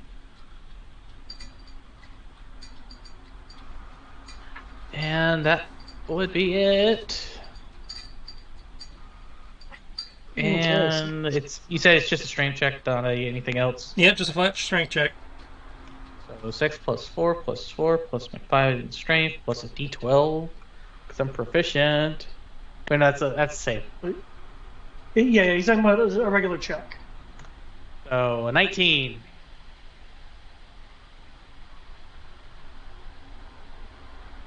Do you want the spell DC, Triss? Sure. Don't do this. 14 plus a d12. Okay. There is a large... Your foot goes through. There's a lot of cracking, but the ice itself has not shattered, but you have created a pretty good breaking, focal point for breaking. If you make a athletics or acrobatics check, you could probably force the hole enough to be able to get through. It's large enough to be passable, but it did not collapse it. Yes. Still does what I wanted it to do. You've kind of created like an ice fishing hole. I made a person-sized hole. Got it. Well, I mean, it's person-sized hole. roughly person size. Like I said, you'll probably require a skill check to pass through it. But yeah, it's usable. Because I thought his point was to have me go schlump into the water. Yeah, my understanding It was wasn't to have you specifically go into the water. It's just I was breaking the ice. he was trying to shatter the ice. He missed it by 1, so I'm counting that as a partial success, wherein he has made a hole large enough for people to traverse if they want to make a skill check. Except for Tibbs. Tibbs can just go right through. Because, we're going to have to go in the water, go swimming to continue exploring. Yep. For the record, you can hold your breath for an amount of time equal to 1 plus your Constitution modifier. And that's in minutes. So, I have 4 minutes. I don't know about Tibbs and Kodo. But you said it's strength or acrobatics? Athletics or acrobatics, depending on whether you're trying to shimmy through or kind of brute force your way through. One momento.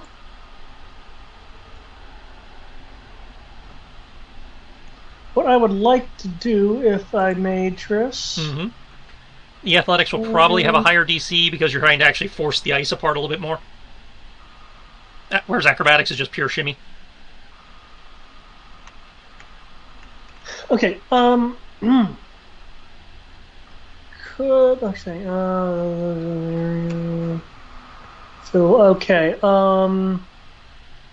could I use, and this might be a bit overpowered, if you're willing to let it be something lower, I am perfectly cool with that. Could I use Move Earth but repurpose it as Move Ice to create a gap underneath Kriv? You would want either Shape Water or Move Water. There's a water spell that does what that would include ice. Okay.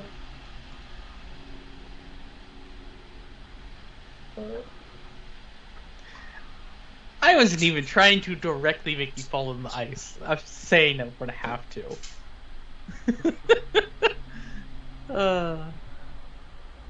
Shape Water is a cantrip. Yeah, that's it. It's like there is a spell whose premise does what you wanted. It was just not Earth. Move other chance for yada yada. Don't you dare! I didn't even try. Destroy Water, I think, would also work. Control Water. I believe there's too much water to destroy here. You'd have to cast it or cast it multiple times. Okay, I won't do it. He implied he was going to do it to me, so I was like, I'm going to do it to you. I was saying, I'm sorry, Kodo, but we're going to have to get wet to continue. And I didn't stomp on the ice to create a hole in it. It would have been hilarious if I actually broke the ice completely. Yeah, you'd watch. This would be Shape Water if you went that route. Okay. If you're going to do it, it'd be funny because as you try to do this, I dive into it anyways. Through the hole I created.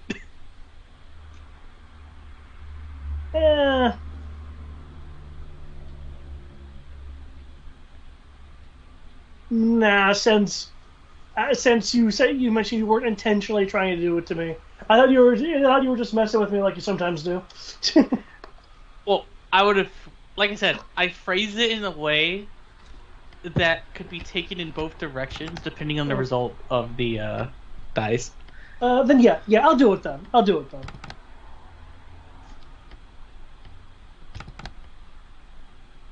Rump Shape Water. I will still do it. He's like, I'll do it with Grace, damn it. Yeah. I used a stunt point and everything. I'll still do it with Grace, because I still had a stunt point left to do that. Remember you had advantageous positioning, so... Yeah, I still actually had enough to do it with a flourish, too. Actually, no, I did it in upper hand, so no, I would only have 1 point left. So never mind. I cannot do it with a flourish as well.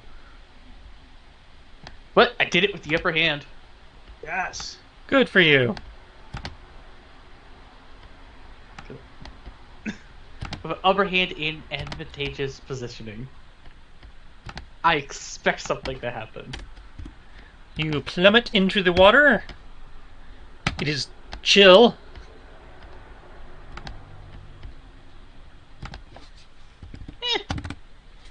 comfortable.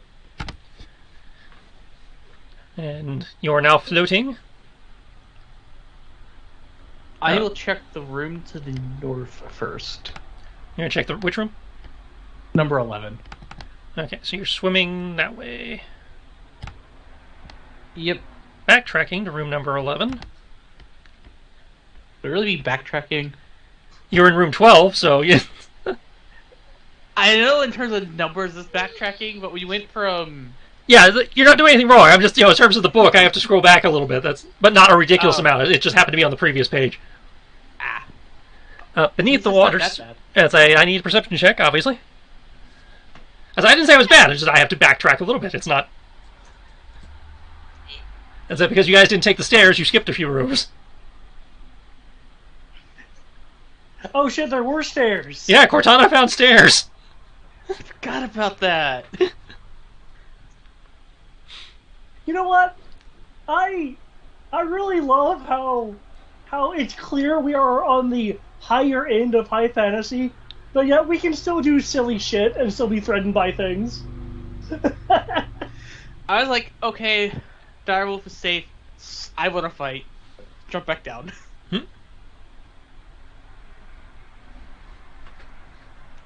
Perception. And you would still be getting... No, because that you would not be getting light from the foxfire, so you are at disadvantage. Because it's dark in here. Okay, I rolled the same thing. 5 plus 3 plus 3 plus 5. Okay. 16, and I did roll stunt points for 5. I don't know what to do with them in this. This would be definitely be exploration. I would like to make it an efficient and speedy search. Okay. So that'll conserve some of your air. Beneath the water surface, you find 3 old stone tables and the broken remnants of several stone coffins. You've spent enough time in these type of facilities over the years to recognize that this is probably where the church morticians prepared the honored dead for their burial. The tables are now currently covered in what appears to be a glistening, slippery, slime-like material. They stand about 4 feet above the floor. One of the coffins is partially open, and you are able to catch a glint from within.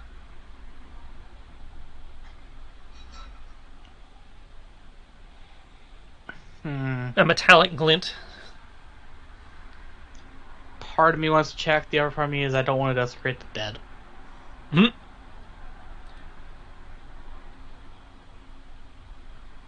I am going to choose to not desecrate the dead. Well, this is where they are prepared, not where they're actually interned. Oh, okay. Then I will check it. Swimming over, you push the lid to the side, straining a bit under the fact that, it's kind of hard to do it while floating. Inside, you will find what appears to be a complete set of mortician's tools that appear to be gold, or at least gold-plated, and in very good condition. Engraved upon them is the name Brother Nathaniel. That's a bit weird, but okay. Yep, gold mortician's tools. This place is fancy. I can't believe that's in the book. Oh, it's in the adventure.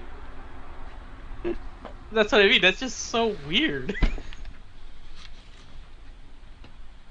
I will take the obvious plot item. You would estimate their value without a roll somewhere in the hundreds. I will take the obvious plot item. Knowing this book as I do from what I've seen on some of the stuff, sometimes it's just really... They want to get really weird and descriptive with their loot. If that's really what they're doing, I'm just gonna... I can't even.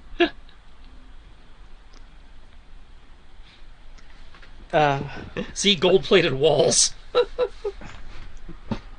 Yeah, You know players will take that shit, right? Somewhere in here, I think we're already past it. I think that might have been in the first adventure. There was a for the weird loot. It was a gun made of platinum. Why? What? Because they couldn't come up with a good excuse for a gun to be worth, like 1,000 gold. Jewel decorations, man. Shit, Jewel right? decorations, enchantments. Well, if it actually was the first adventure in the set, they didn't want to give you magic items yet. Well, the enchantment wouldn't necessarily have to be a +1. It could be like never need maintenance, and that would up its value. Or always shiny. I'm not saying it's not plot relevant because I haven't read ahead yet, but I'm just saying it could, based on some of the stuff I've seen, it could just be really, really fancy treasure. I'll be disappointed if it is, but at the same time, based on what you just said about the first book, I'll have to accept it. I know I've seen a bunch of things. It was like, weapon with gold filigree or something, or inlaid with something, and is now worth this much, even though it's a normal weapon. Which makes perfect sense to me. Yeah, it does. That part makes sense, but just gold mortician tools. Anyways, I'm gonna go back and wait for the rest of the party to decide to join me in the water before I go to the next room. With a bit of a sigh, I'll jump into the water. It's cold because you made it cold, but Yup. It's like Kodo doesn't mind the water if it's his choice to be in the water. anybody who opts to go for a swim, which is kind of required to navigate this basement of the dungeon, you will be at half movement because swimming counts as half move. Something I do want to note. Due to the Alter Self for aquatic adaptation, I can breathe underwater and have a swim speed equal to my movement. There you go. If you've done something like that, then you're covered. If you do not have any kind of spell or enhancement to give yourself a swim speed, then you are at half movement and have to worry about suffocation eventually. And if I'm not mistaken, I believe the telepathic bond is still active, or has it been far more than an hour? No, you're probably still within that. Okay. You cast that when you guys were in the upper city? Yeah. So I imagine it will be coming to an end, shortly, but it has not ended yet. Okay. So Kriv, what'd you find? Golden plated mortician's tools. No, really, what'd you find? That's really what I found, and I will pull out the item and show it. I wasn't that gaudy. God King. Yeah. Sure you weren't. And I need to look up some stuff, because I know that I will be casting this before I run out of air eventually. Is that a door over there? There's a door to our north and a door to our south. I'm currently floating next to the door to the south. Is it locked? I haven't tried yet, but given that the bones are gone, I assume that the door is not locked. But the door's intact. I don't recall it being intact. Is it intact? We didn't It's destroy it. I'd say it's partially rotted away. There's holes in it that let you see through it, but it is still there. Okay, so Cool, I so guess that's how if it was disconnected bone, it could have just gone through that hole there. It was literally the swarm of bones that we fought up in the mountains in the east. Except for underwater. I don't want to think about that. Yes, because I remember you got stuck in that tornado of bones and it almost killed you. Yeah. Ugh. And while that was happening, we had another person trying to reenact a drama that gets played very often with the giant undead that were over there. So let's get through this door, huh? It's just a door; it can't be that hard. Yeah, famous last words. Yes, I will hey, try to you said open it. the door. I will need an athletics check. I guess it's going to be that hard. Well, I mean, it's an old rotted door that's underwater and has probably been at least partially wedged. Yeah, that's true.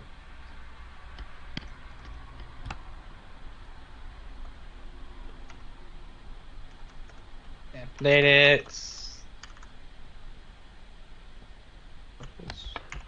2 plus 5 plus 1d12. And I got 2 more stun points. Which I don't know how they would really apply to this athletics check.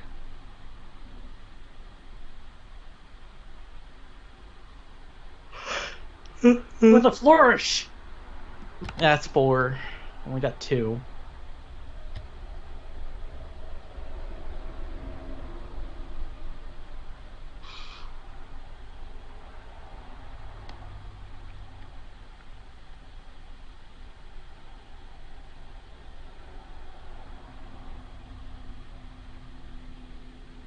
Yeah, I can't think of anything, so yeah, just a 19.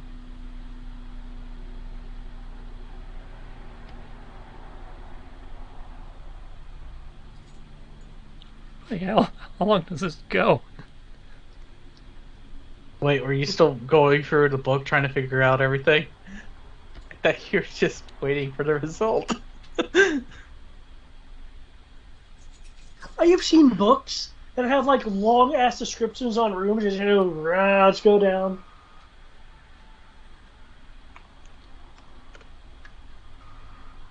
I need to find what I could be transformed into with polymorph. Water dragon.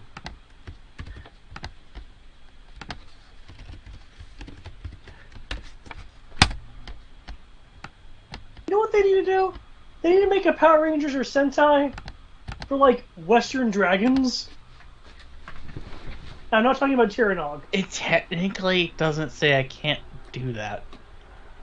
I just don't know what a proper creature would be that would be level 24.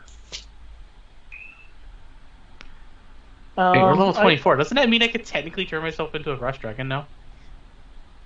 I think so, yeah. Yeah. Yeah, I don't know why you put that GIF down, except maybe say it wasn't high enough, but that's a nice GIF. Yeah, it just goes on forever.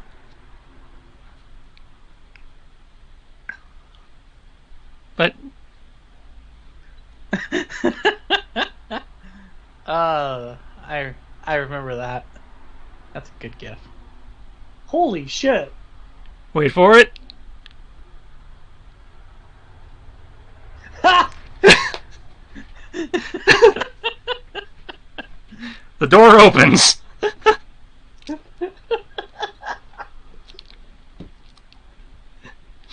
He literally summons a devil that fires a laser out of its mouth. To quote The Legend of Vox Machina, fucking doors. I fell out the window. Oh man, this is even better actually. I can turn into any dragon at this point. That's ancient. Nice.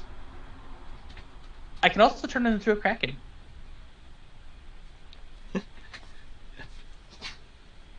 Yeah, but a kraken definitely, that. hell, an ancient dragon or a kraken, neither one of them fit down here. You're not wrong. Okay, so he was able to make it through that? Yeah, he got the door open. Okay. Move this in. And I'll go in behind them. Kyoto will point out, wait, are those stairs? You would not be able to see the stairs from your position. Oh, okay, never mind. I can see the stairs. No, because they are under. Well, if you're underwater, you can see the stairs. Yeah. I am. I think. Yeah, we should all be underwater. Because the stairs Yeah, technically end right here, just around at the edge of the wall there. Yeah. Okay. So once you're in the hallway, if you're underwater, you can see the very end of the stairs to recognize that you guys could have used the stairs. Well, I generally do it like this, just so my token isn't completely under his. Yeah, which is fine. I'm just informing you that when you are in the position, that allows you to see partially around the corners when you'll see the stairs. When he assumes the position. Yeah. So you are in Area 9, which is just a hallway. There's water, it's deep, it's a hallway. From there, you can see a door here and a pair of double doors in front of you. Are there any placards, surviving placards that identify the doors or rooms? Make me a perception or investigation.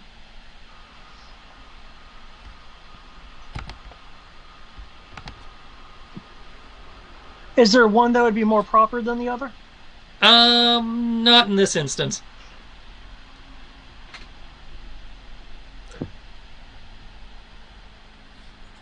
So, You don't see any signage, aside from a badly scraped one over by the stairs that, if you had to hazard a guess, probably indicate that it's the stairs up. Okay. so I do have a question since it involves polymorph. Because I can polymorph into a creature, but do I have to just accept the size of the creature, or can I technically make the creature smaller? As I understand it, you are becoming that creature, so you are wedded to its size. Okay, I can't become a dragon turtle. No, you can't become Gamera. Because it's gargantuan, I would not fit in the building. Like, whoa! I mean, it'd technically make it easy to deal with the building, because the building would get destroyed. Which would make it harder to find the hammer. But easier in a sense. Well, I mean, if you collapse the building on top of it, it's going to be harder to search. Yeah, that's a good point. Tibbs, what do you think? Door near the stairwell, or the doors in front of us?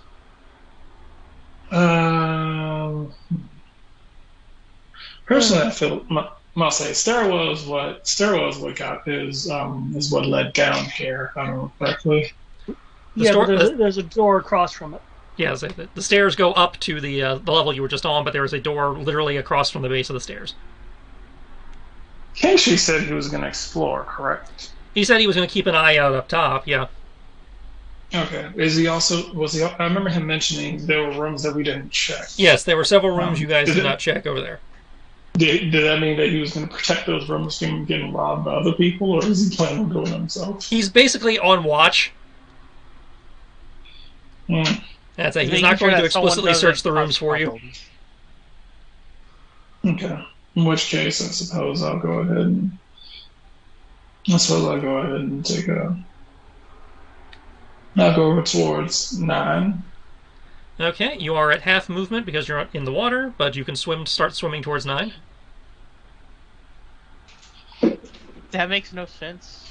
Why does 5e say that a gold dragon is evil? Metallic dragons are evil. Chromatic... No.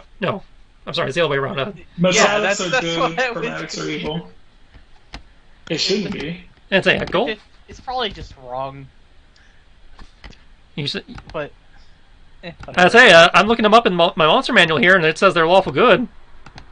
I was using the 5th SRD just so I could try to find the entire list of monsters. Yeah, that'd be a typo then. Yeah. That's it, because in the Roll20 compendium here, they are good. Yeah, I kept I believe an adult gold dragon on my list of things that can transform to.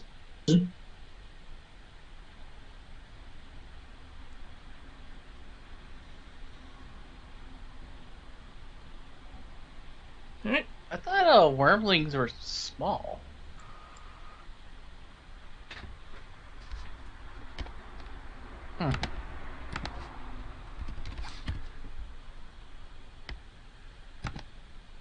Nope. They hatch at people size. Out to Draconite's just weird then. Game balance. Because remember, yours can never get to huge either. Oh yeah, that's true. Alright, so they have headed towards the stairs. Kriv, what are you doing? Nope, you're joining them. Okay. Yeah, I am joining them. Okay, so you guys going up the stairs to 9 or into room 10? My thought was 10.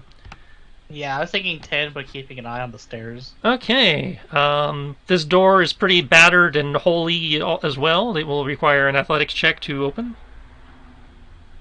Since you decided to go through it first, you can do it, Kodo. I believe in you. Okay. Yeah, So, I can't. I can't athletic shit. So.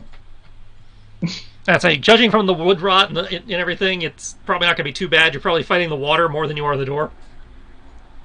Okay. I have high expectations of you.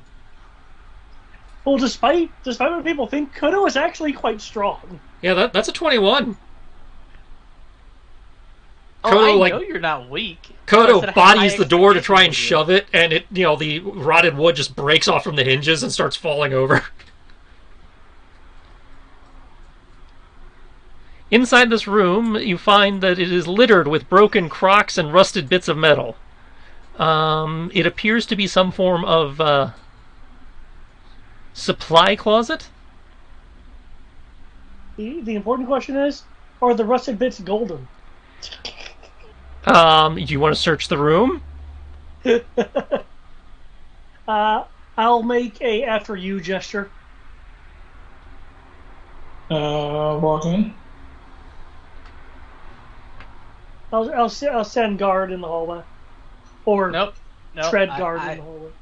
I push Kodo into the room and take his place in guarding the Yeah. hallway.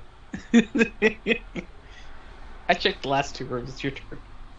Okay.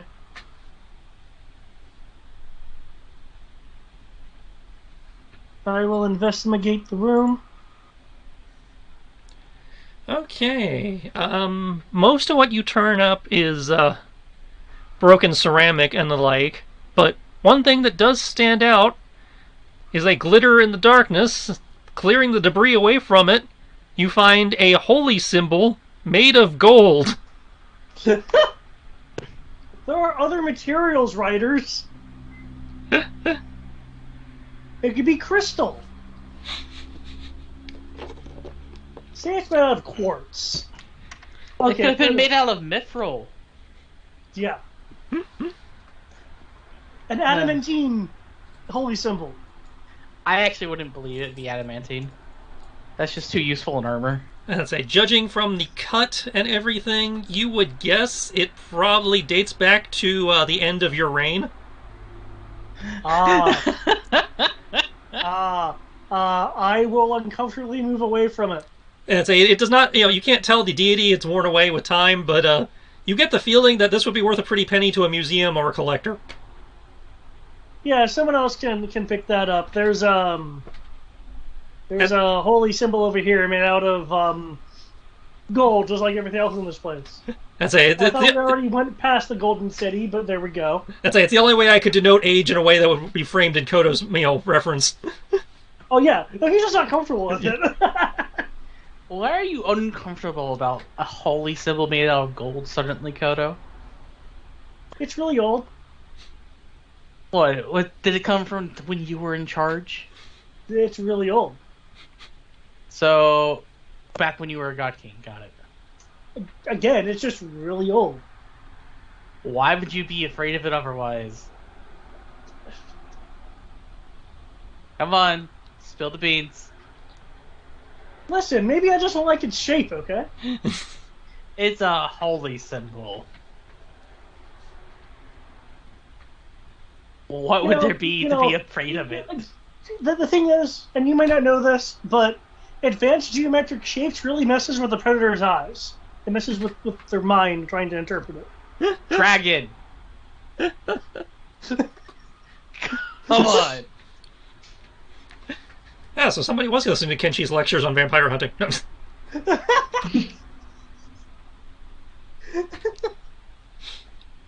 That does not work. I have a freaking dragonborn. Do you want to talk about predators? I am a descendant of dragons. Whenever someone says that, all I hear is, I knew a guy. And you really consider dragons predators? I mean, they just get up, walk outside, steal somebody's sheep, and then go home. I dare you to say that to a dragon. See how well that goes for you. Sleeping 1,000 years at a time. Okay, that part isn't too far off. But I dare you to say that to a dragon. Hell, most dragons don't even bother going out to hunt. They just have the village DoorDash it to them. I'll go, I'll insult him, I'll pay him 5 coins in tithes, then we'll be good. It's like they don't hunt; Like, they just oh, lay there hell until yeah. until the village door dashes the the most recent virgin to the front of the cave. Like, all hail the magic lizard. Here you go, and toss him like 5 coins. Like, there you go, you little son of a bitch. I'll mage hand the holy symbol over to Kriv. There you go. Am I just going to be the loot vacuum for you? You're the one with the pocket dimension. Do you realize how much energy it takes to rip open doors in the mini planes? No, because you frivolously spend your mana, your energy to blink through places because you don't feel like climbing. Or create rope. That's pretty effortless for me. Well, the rope isn't as effortless. But the other thing is pretty effortless for me. You freaking made rope when we literally have self-mending rope. I can't remember what its actual name is. Rope of We want to mending. use up our supplies. We can use that rope later. That was kind of funny. He was like, we have self-mending rope. What's it called? Rope of mending? Shit.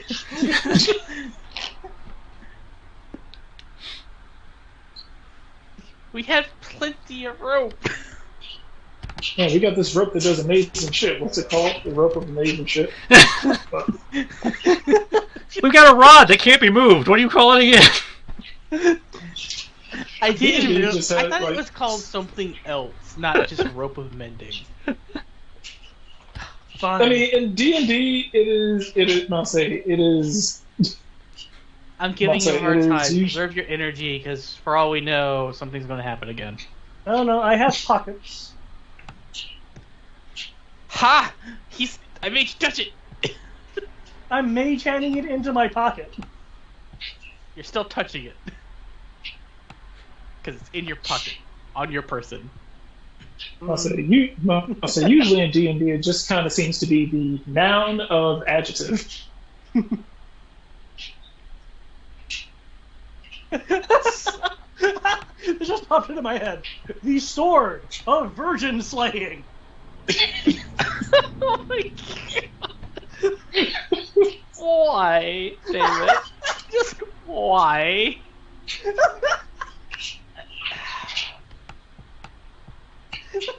I can't even.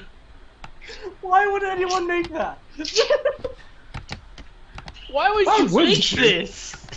What happens when you go into a castle where you got to fight a whole bunch of virgins? Actually, you know this is what you do. This is what you do.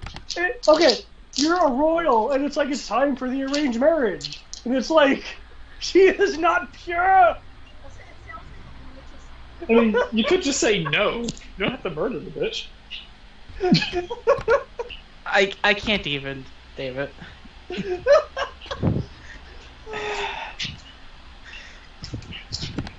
I just can't. I would say I'm on drugs, and we all know that I'm lewd. So both are true. So I should not be as happy about this as I am, but since the washer finally came in 3 months after I purchased it, I'm like excitedly doing laundry right now. Hey, man, it can be good. Hey, nothing wrong with being excited about getting chores done. I'm just like, oh my god! I was like, yay! Finally! I was like, I paid for this shit like back in like mid-February, and it was like, yeah, because of COVID, no one's in the factories, so we gotta wait for it to get built. I'm just really still enjoying this GIF right here. All right. Got that. Right. So what's next? You tell me. I say we can go back to the other door now and continue going back south. That makes sense.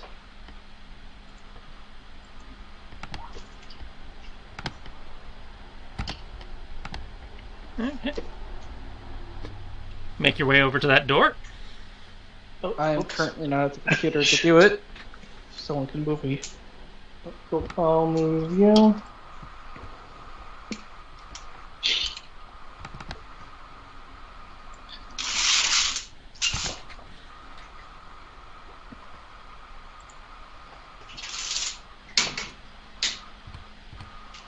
Amazon, what are you doing?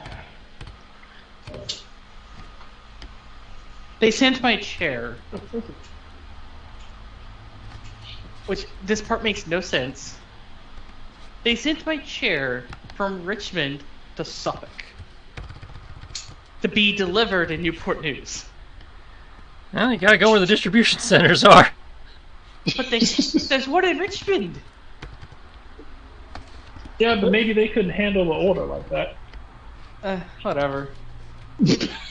I just... Yeah, it's dumb, but... Between Amazon being weird with their logistics and David being David today, I'm just...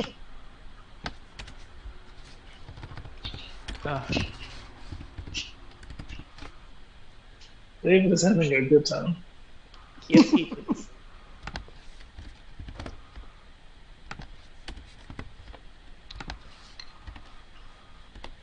Should I... I'm not going to overload the washer. Who is opening the door? Does it require strength to open it, or does it just require open the door? It is still underwater, so it will require strength, but from what you have seen so far, it doesn't necessarily require a lot of strength. Okay, dragon. Okay, someone just rolled me to 3. Well, I see a Kodo roll here, so I guess Kodo. Never mind. Our immensely powerful sorcerer. Kodo pushes on the doors. There seems to be some resistance as they scrape and bow, but they do open. And as they do, a swarm of bones falls out towards you. I need everyone to roll AC. Everyone or just him? Everyone. I was told people were moving over to where he was, over by the door, so that'd be everyone. You said a swarm of bows? Bones. Yeah, you know the thing I told you about originally? Oh yeah, that shit. I mean, if anyone wants to roll 3d6 So you said... So what are we rolling? Jax? AC. AC. No, AC. 5. Okay, hold on. AC. Well, 2 things will happen. If someone can roll me AC, which it would be 3d6 plus 10. And the second thing would be, can someone roll 3d6 plus 5 plus a d12 because Sentinel. Because it's attacking an ally within 5 feet. Oh, sweet. Yay. Finally. My AC did something good. Plus D12. 23. Okay, What I if see a this is 4 really crew of good? 25 and a 4 crew of 15. 5, I'll say 5, 4, 4 plus 10, so 23. I assume the first one is the AC, the second one is the Attack of opportunity. Okay. Yeah. Alright, so 23 for Tibbs, 25 for Kriv, and 11 for Kodo. Thank you, Nancy.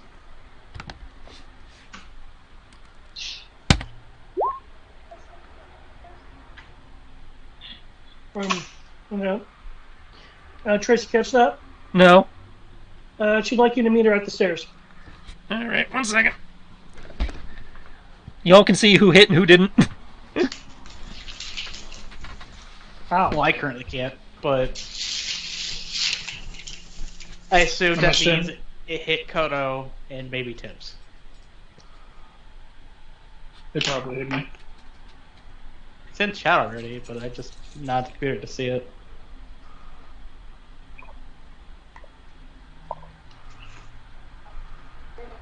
Also, in the 14, did I roll doubles?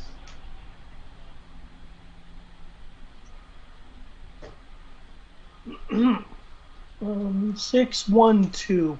Nope. Yeah.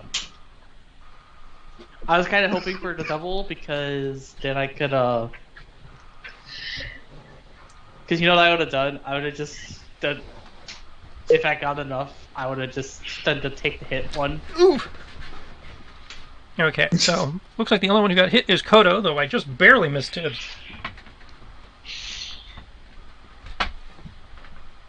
Seems to be the story of my life.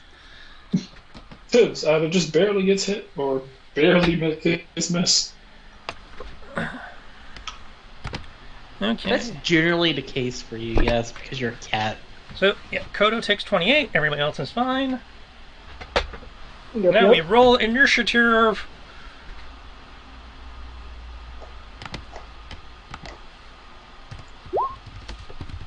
Let me actually click myself and roll that again. There we go. Someone just wants to roll it for me, that'd be cool. Oh, I got the stunt. 6, 5, 6, yeah. I got the nothing.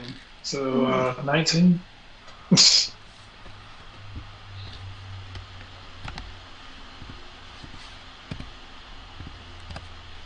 Okay.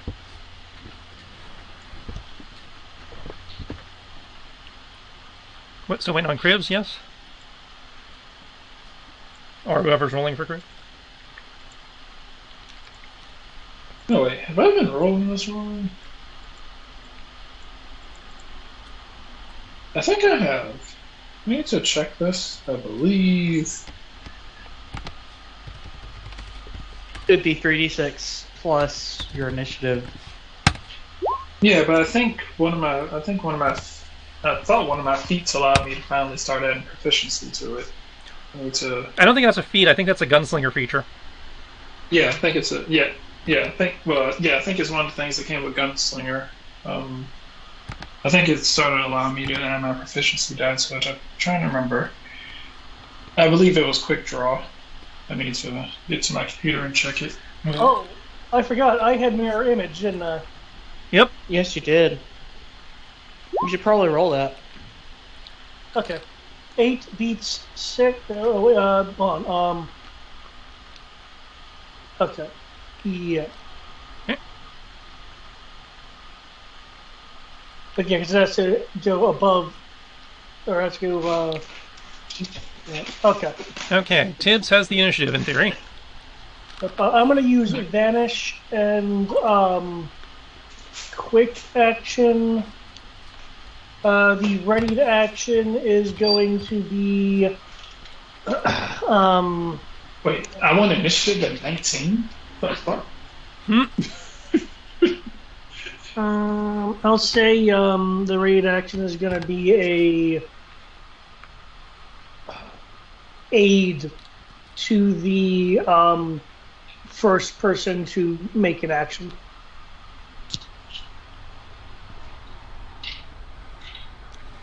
And we're currently underwater, correct? Yep. So melee attacks and range attacks are at disadvantage. Yep. Yep.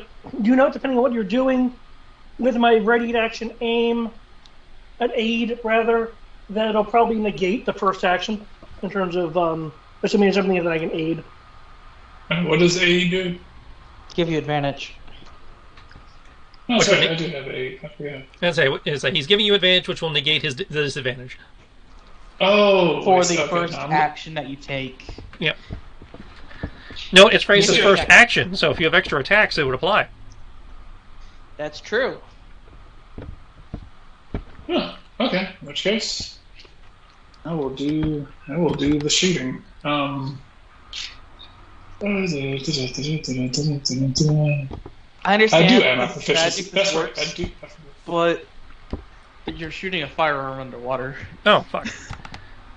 Oh well, I That's screwed a up, good but I'm question. gonna let it stand. We- I screwed up my attack rolls, but it's okay, because I will just let it stand for the moment. Would have been better or worse for us. They would have rolled higher. I did my bonus wrong. No. That's a That's why I said I'm letting it stand, that you guys were able to avoid it.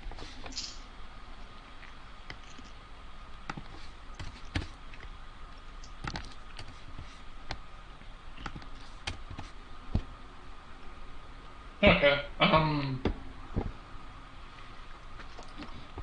I'm going to stow. I'm going to stow my. I'm going to stow the gun that I have. I'm going to use my quick draw. Stow the gun that I had with the. That had the rubber bullets. Pull out the gun that doesn't have the rubber bullets.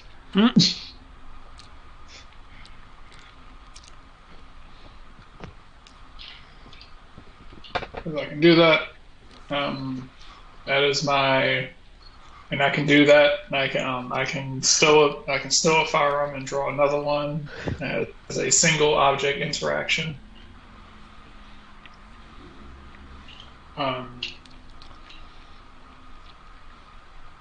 What else? So that's my action for the turn.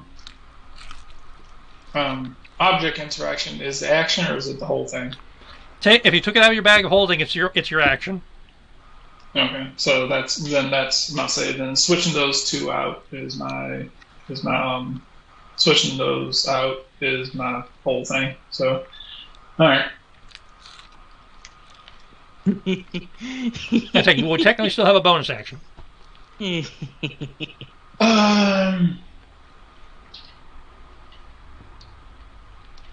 can I do as a bonus action? Okay, sweet. Yeah. That's it. You're a cleric, so more than most. Spiritual weapon.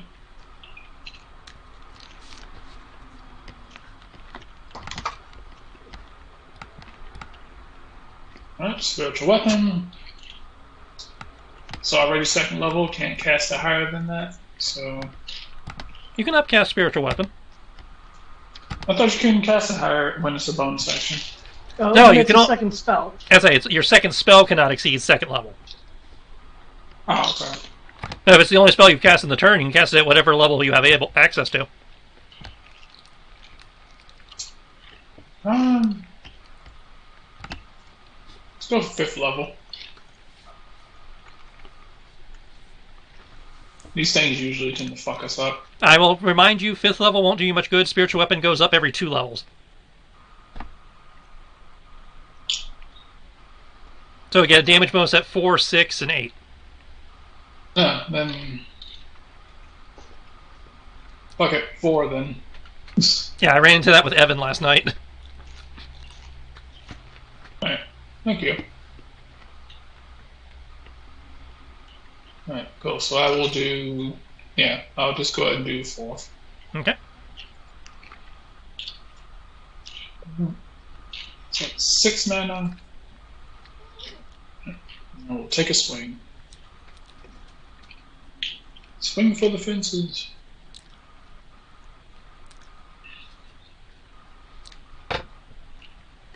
Six plus 5 plus 1. Let's see, this is not a weapon attack, so it is not at disadvantage.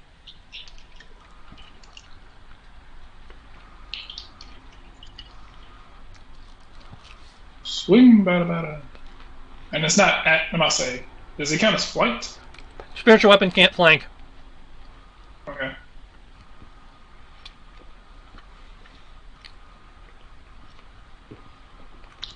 And let's see. 2d8 plus 5 force damage.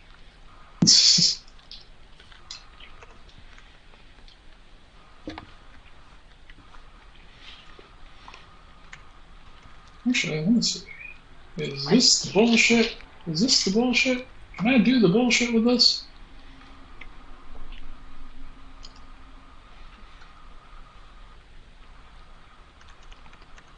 Does this count as a weapon attack?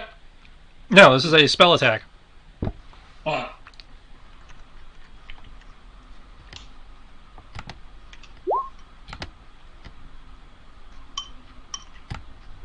$19 to hit with no stun points, of course.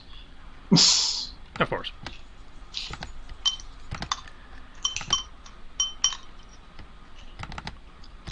Okay. I 19 assume you hits. can't get stun points when rolling the spell save DC for a spell, is that correct? As a stun points are generated on attack rolls. I'm rolling my own saving throws now.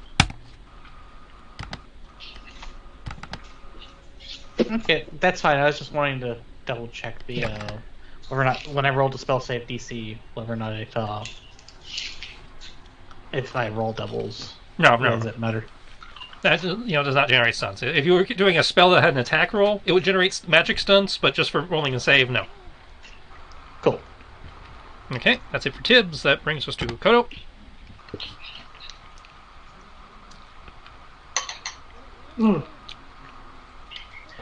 By the way, it's going to be Kodo's favorite spell ever. He's experienced it personally multiple times. Okay. I am going to cast Cone of Sound, which is elementally shifting cone of cold to thunder. I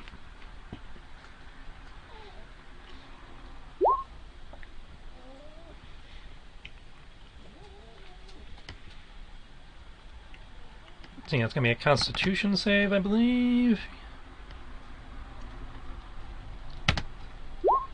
That is a failure.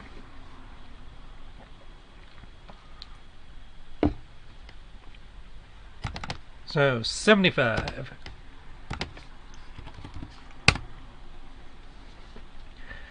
Brings his hands up, fires a cone, there's like a wha-boom! Water is displaced for a moment before rushing back in. Okay. And I will...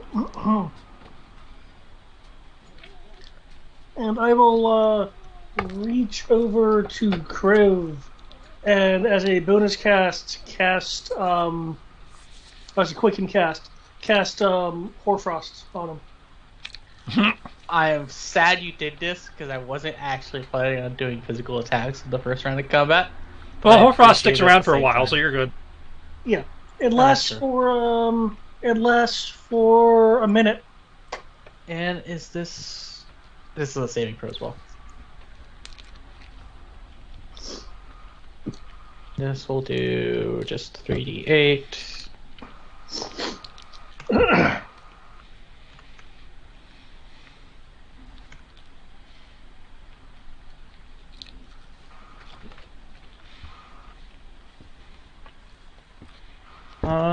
Save DC will be 3d6. 4 plus 4 plus 2 plus the casting stat plus a d12.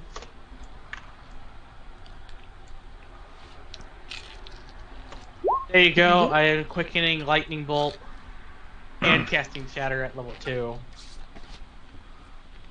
And apparently I will just hit copy. I broke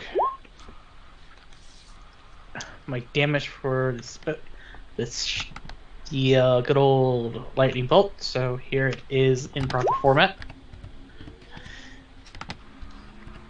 And I will subtract the 10 from that. I am using Quicken meta magic. That's out. No, that's not what I was questioning. What were you questioning? Because I'm upcasting the 5th level for lightning bolt and casting level 2, which is shatter.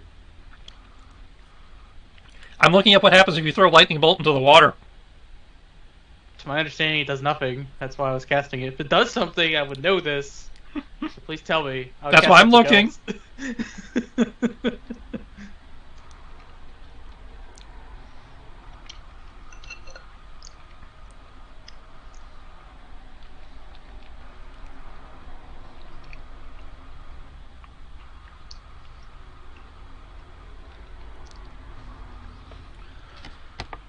Okay, Sage Advice. Let's see if you got it.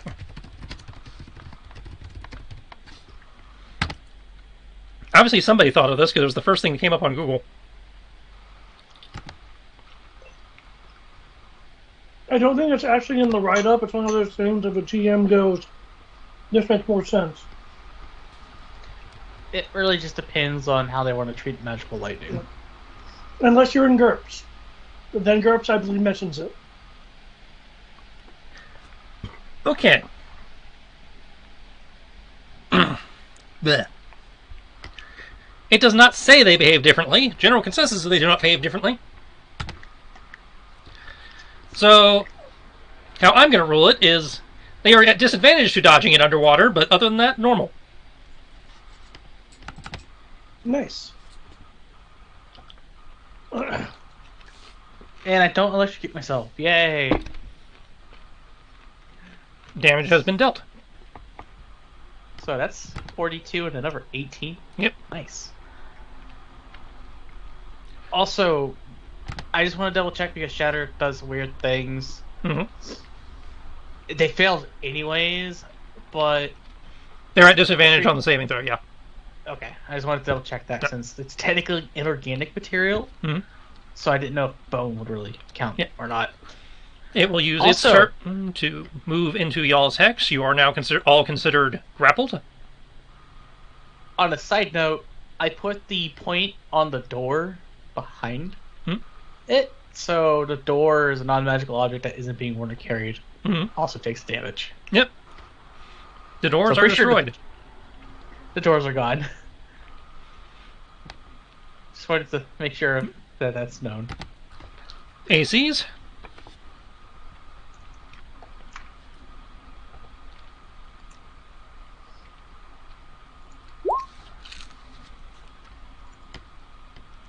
Beep beep beep beep doo doo doo doo doo doo. You said new AC? Yep, new round, new AC. Oh,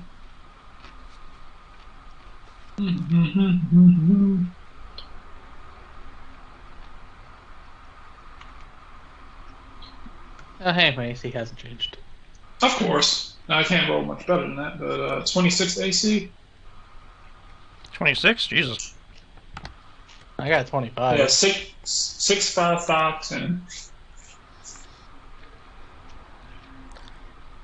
Wait, you also have plus 10? Also like nice. Most of you have plus 10. I'm going to try and re-roll my initiative, because why not? What is my initiative? Because I've been under-rolling it, apparently. Did I miss yours, Criv? I put it in, it's 25. It didn't change from before. Okay, cool. It's in the green bubble. Got it. Tibbs, you're the first. Hey, 32. That most definitely hits. Oh, it's that's your initiative. That's Okay. his initiative. He most definitely is going first. Alright, still no doubles. Well, I will slip out of the grapple. Make me an athletics or acrobatics. I don't need to, because the Changebringer says that I'm immune to it. So useful for you.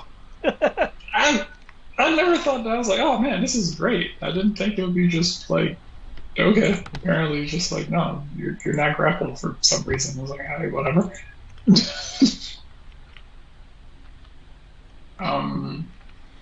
I will cast Sacred Flame. Because I'm not Kodo and I don't have infinite mana. You have Kodo doesn't more have infinite than mana either. most of us. You have more mana than Kodo, if I recall, though. No. I have 216 points of mana as my total. Yeah, I have like a whole 60 points of mana less than him. Sorry, 208. Yeah. Maximum. I must say, I would hope that I had more mana than the monk, and I would hope I have more mana than the monk and the warlock. Warlock doesn't have mana. Warlock just has 2 spell slots. Yeah, like I said, hopefully I have more mana than the guy who doesn't have mana. And the monk. Hey, now, the monk is also a sorcerer, and I have 73. And it does go up next round, because I was my next level, which I should have had already done. But I did, so... Yay.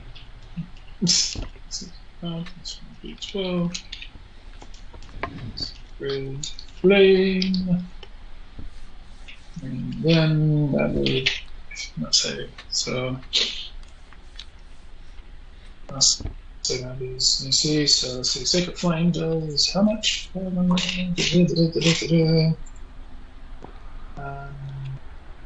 These cantrips become ridiculous. It's 48, and then since this is my attack of the round, I can pump an extra. I'm going to put 46, 48. Then, because I have this ability that allows me to pump more radiant into cantrips, put another 2d8 into that. Oh, by the way, how much damage does Hoarfrost add? 4d4.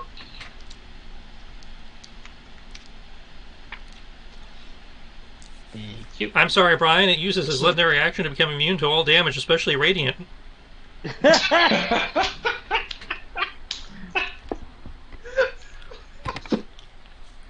Awesome. Yeah, seriously though, it takes the damage. It's only 26 radiant damage. I think should have more health than the... What is that? 60, 86 damage that's been done to it? If it had other legendary actions, I would use them, but it only came with one. Got anything else? I guess I have my bonus action. I'll just kind of swipe at it with the spiritual weapon. Go for it.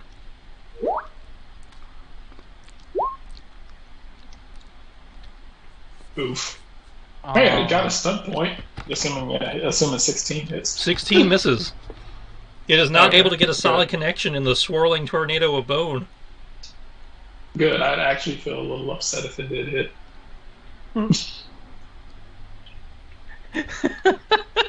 Oh dear lord, I just saw what you posted it.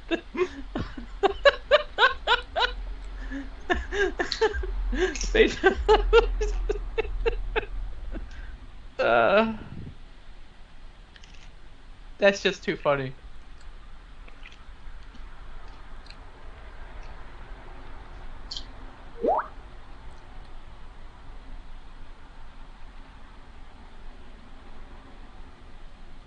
May divorce be with you. Mm-hmm.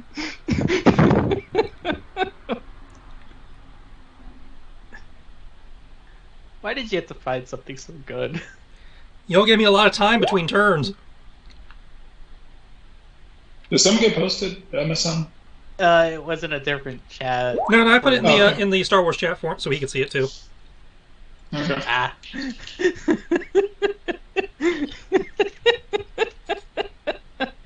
uh.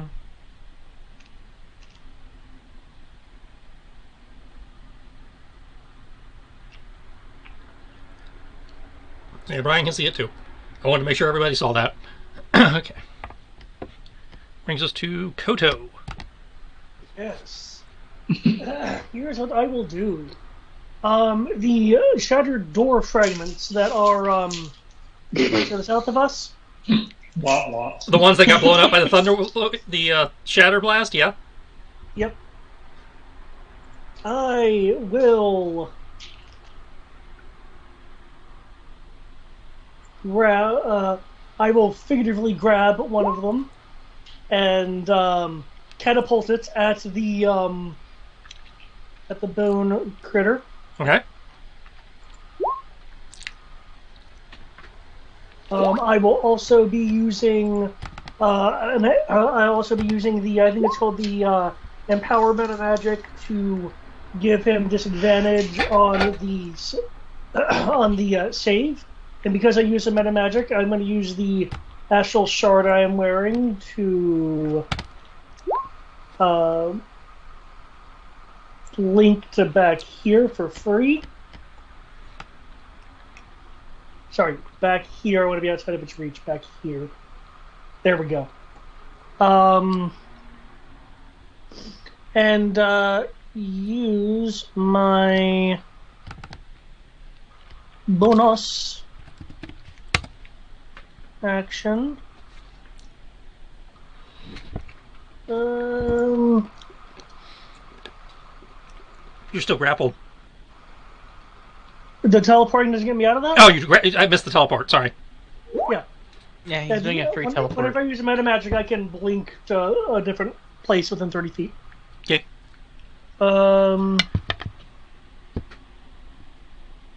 Okay, and as my second, bonus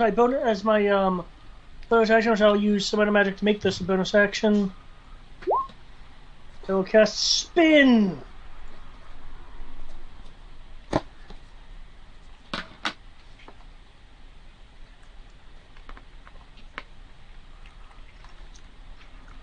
Let's begin with the description. Okay. I did not give the DC though, so let me roll out that DC. That is the... There we go. DC of 22.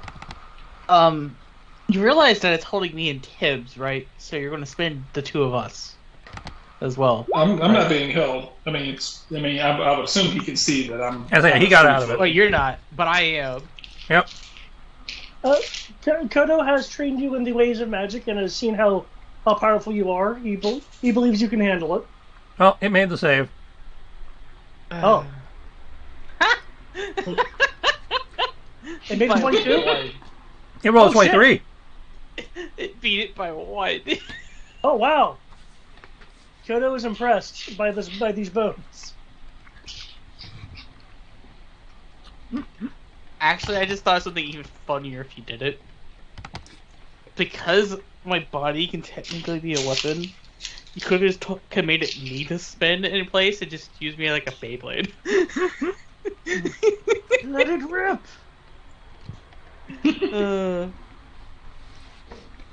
Anyways, what is the die code command for disadvantage?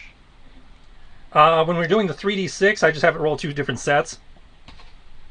If you want to be complicated about it, it would be 2d6, dh1 for drop high 1. You know what? I'm just going to hit enter twice, and then you can just take whatever the lowest result is for it. Yeah, that's basically what I do.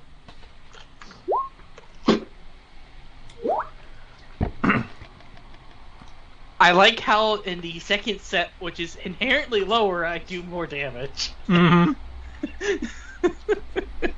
Ooh. Oh my god, this is hilarious.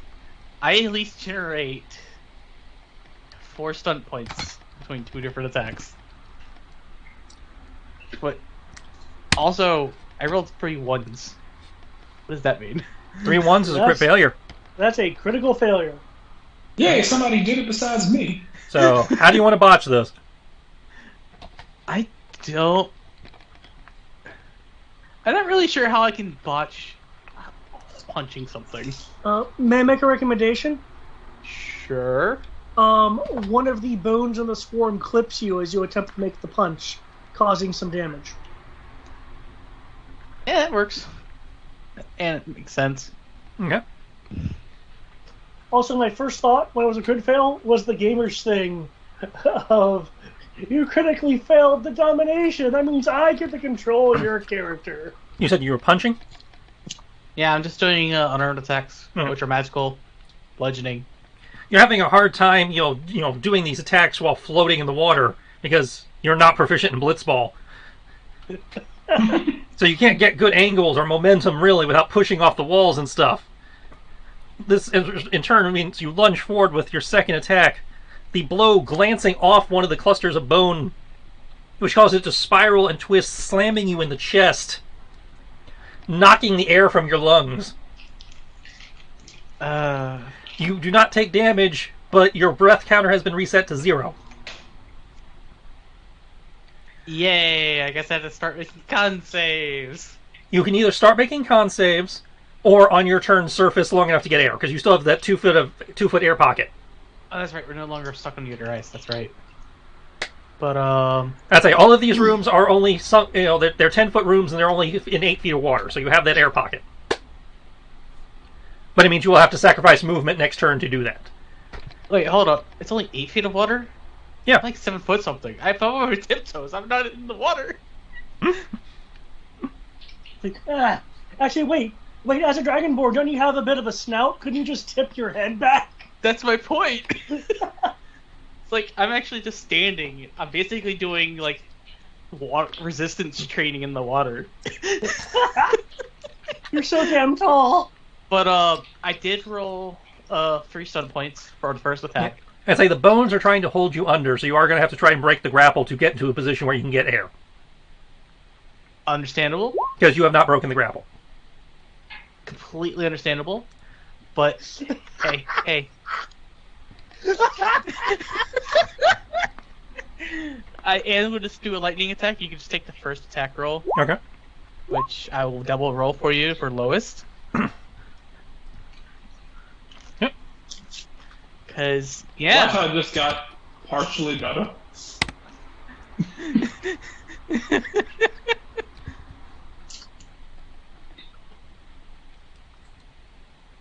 Oh man, but that's my turn. And that I still can't believe I just remembered how tall my character is. It was just literally like, yeah. This thing called water. I can stand in it and still breathe.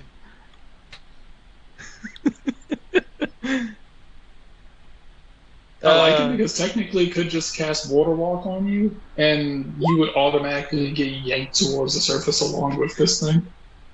No, don't do that. I do not feel like being crushed into the ceiling.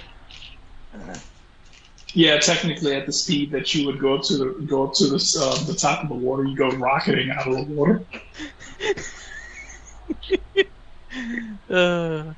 Take collusion damage.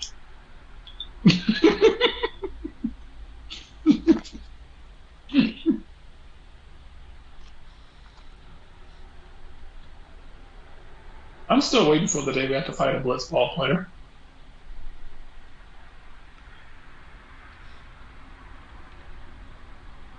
Or Sin.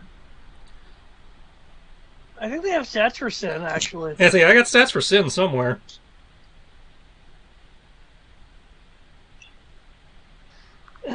Well, that will only come up with in the Wednesday game, sadly. No. Wednesday we get Chaos. But it's also Final Fantasy where that setting would exist for Blitzball. Well, yeah, Blitzball. I think we did actually, tongue in cheek indicate existed. Yeah. Okay, I didn't know. I wasn't aware that happened or not for this one. Okay, Bone Swarm. It's gonna take some movement.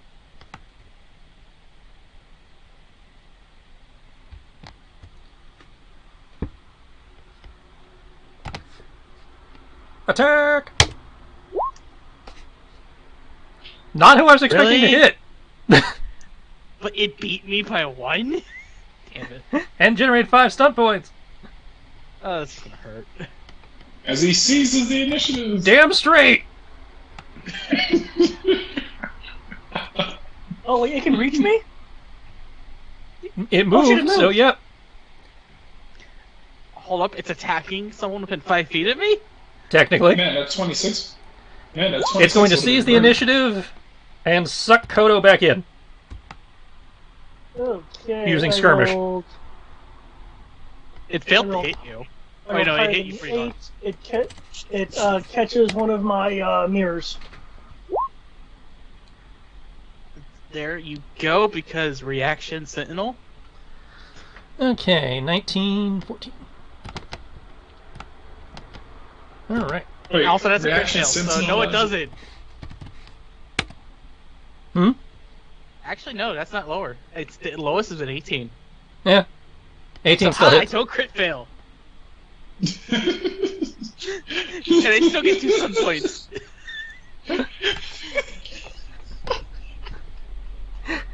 You see, this is why 3d6 is great. Crit fail can be the higher roll. So guess what? I will take defensive stance. Give myself a +2 bonus to my AC. I rolled a disadvantage and my crit fail was higher.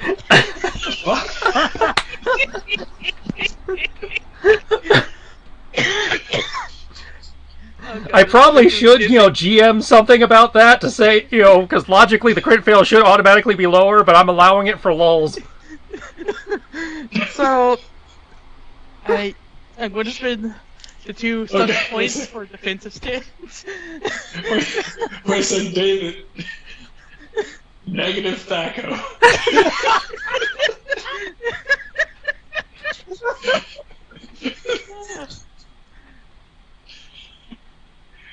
Eric actually finally hit the terrace by rolling negative.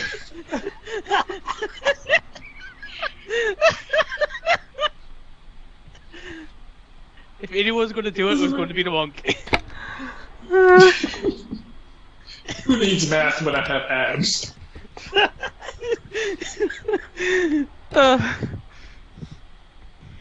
my god, how come everything that's lower he generated stun points on? What the fuck? Oh So my he rolled God. less than 1, So he rolls less than 1, and then he gets rewarded for it. What kind of fucking system?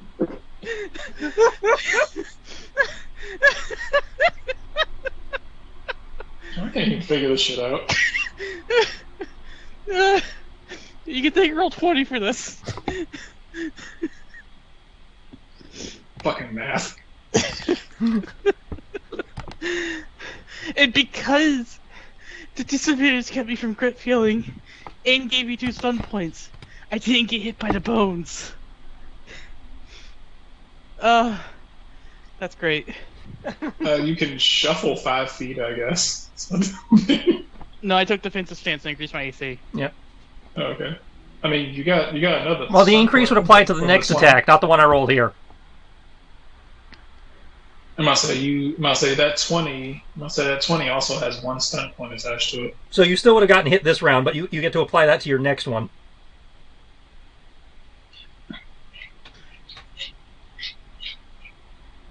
Well, the reason why I was asking is because it came from your attack of opportunity that was triggered by it attacking. But it attacked. It attacked all of you at the same time because it attacks anybody in its space. Oh, okay, that makes a bit more sense then. Yeah.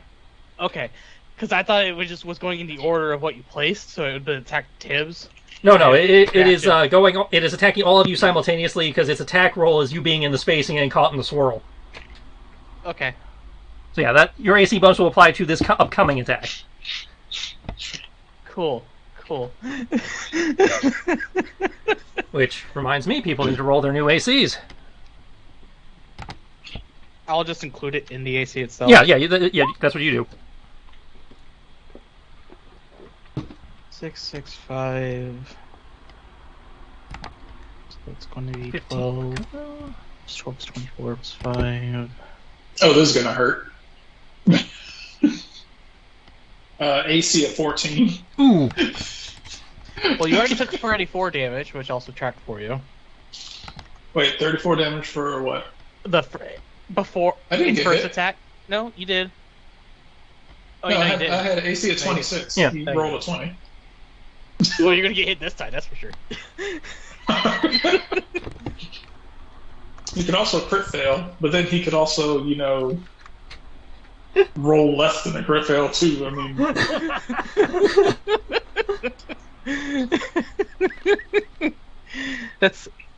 Doesn't it technically have disadvantage? Because I have underwater. no clue. It appears to have a swim speed. Oh. Because it's bones. Doesn't have muscle mass to slow it down.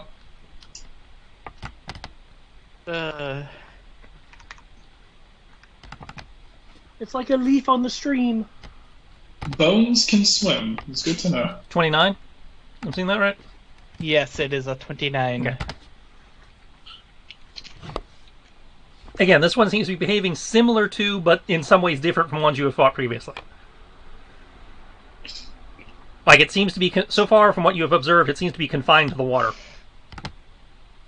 The bones have adapted!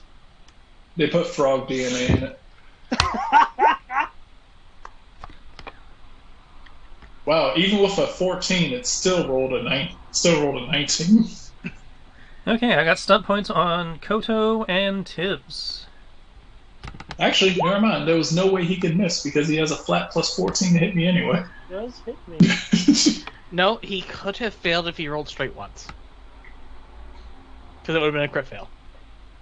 Oh, whoops. Technically.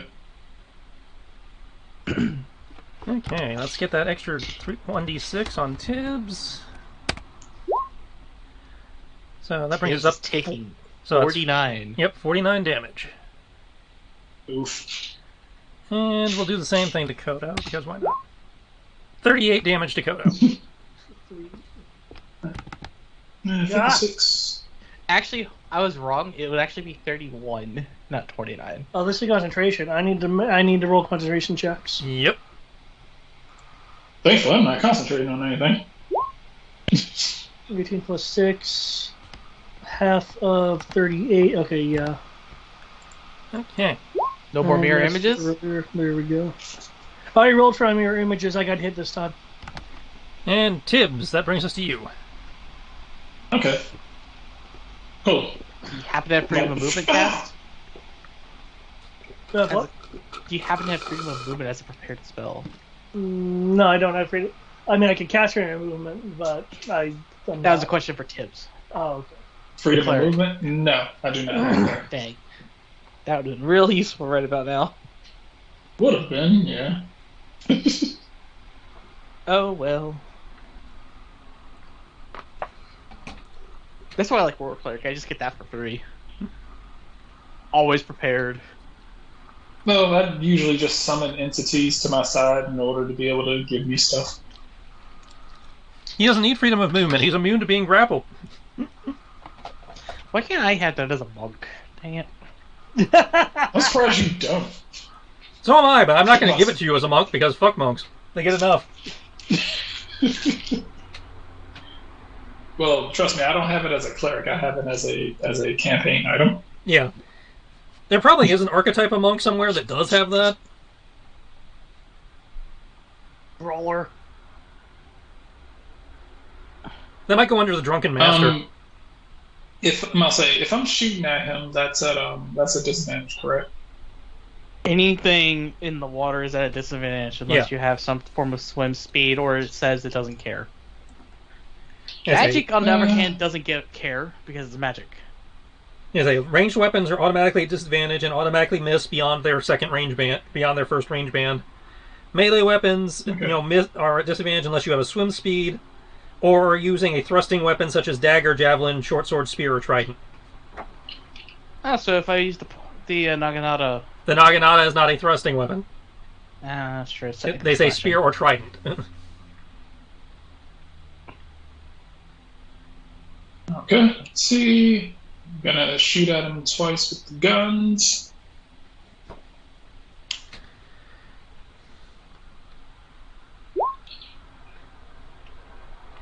Okay. Oof. 13 misses, 17 just hits. Okay. Of course. And of course that 24 would have been nice. But, alright. Okay, let's see. Three,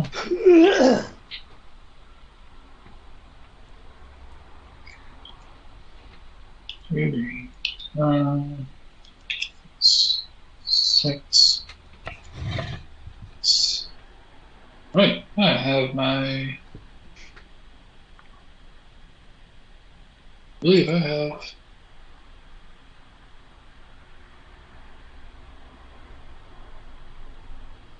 May I remind you of something, Tibbs? Yes. Spirit Yard. Oh yeah, that's in my bonus action. That is definitely my bonus action.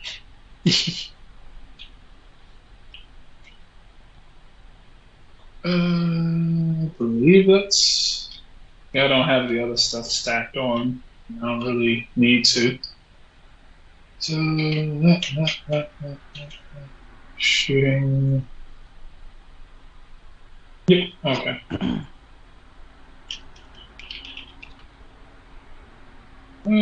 Damage.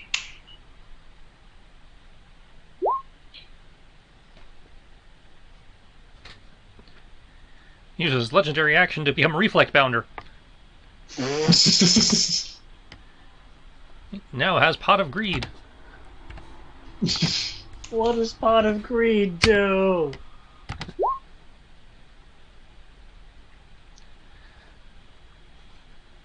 That your spiritual weapon generates stun points. It did not. Nope. Have yet to. I've yet to generate a magical stun point.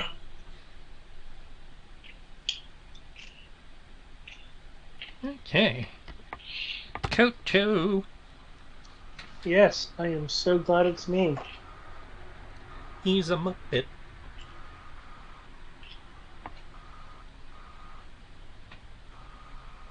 Okay. Femp. A bonus action. And this Ray of Frost is going to be overcharged, so it's going to be -5 to hit and plus 10 damage. -5 brings you down to a 17, which just hits for 41 cold. Yep. Oof. Zoom. He sure does love his ray of coal. He likes making the water chunky. I guess that's one way to put it, yeah. And its speed is reduced by 10 feet. It's really making me want a Slurpee. Oh no, its speed is reduced by 10 feet. Yep. Oh, hey, it affects my limit gauge, so I'm cool with that. I only have a move of 50 now. You mean this creature that hasn't moved out of this spot might lose movement? It's moved. It had to move to catch him last time he ran off too.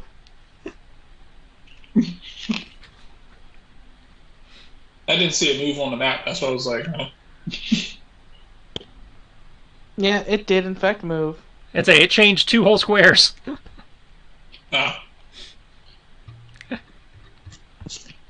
All right, that brings us to Kriv, I'm walking back to the PC to who is hit still the grappled for you. and now I has to know. worry about ungrappling so he can breathe.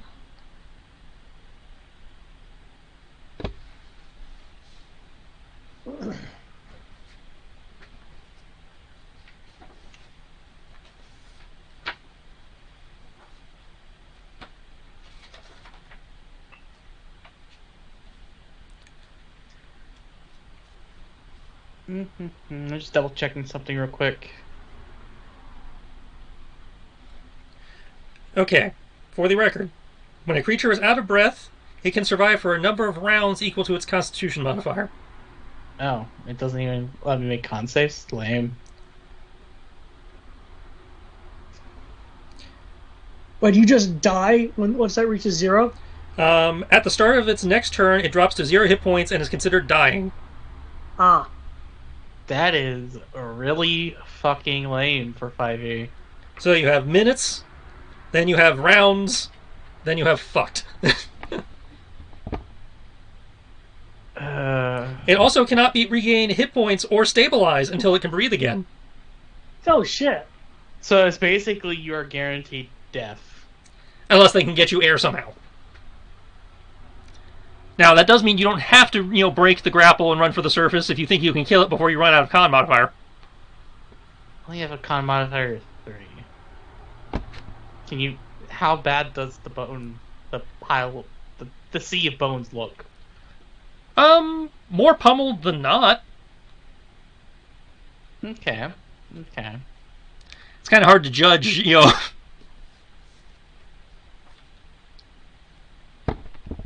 I have a solution to this, and it's a very simple one. It's been getting hit pretty hard. Oh well, it's more mana. But I can do it. So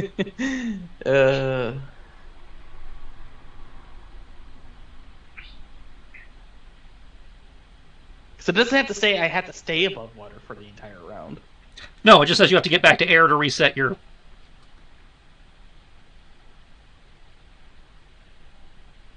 It also means I don't have to roll to break the grapple, and I can just attack him. Yep. That's why I'm letting you know. It's like it'll be your action to break the grapple to get air, or you can try pummeling it. Or I could do both, because meta magic. Also, thought. Hero point for an extra action. I'd rather save my pitiful amount of hero points left. By pitiful, I have 1 hero point left. Oh. Not counting the one you got for leveling up? You haven't had your tea today. That's a good point.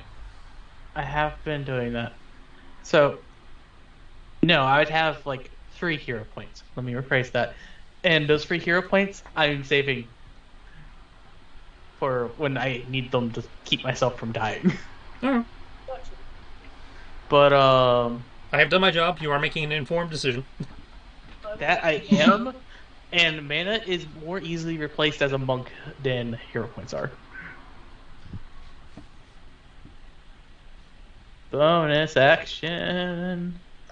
Dimension door.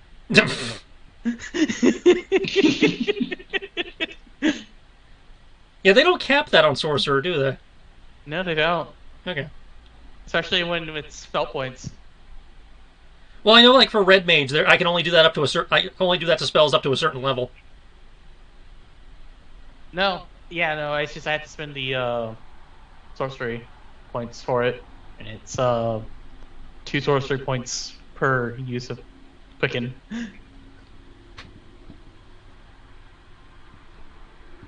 The D-door.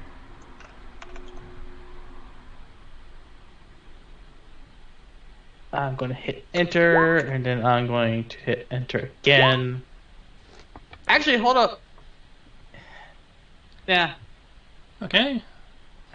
it doesn't matter. That does hit. There's no hidden crit fails. No, there isn't. So that is 50 damage. And you have Dimension Doored out of the grapple. Where would you like to end up? I will get air, and I will move auto text. Okay. Now it's actually going to have to make decisions. As you guys spread out enough, it can't reach you.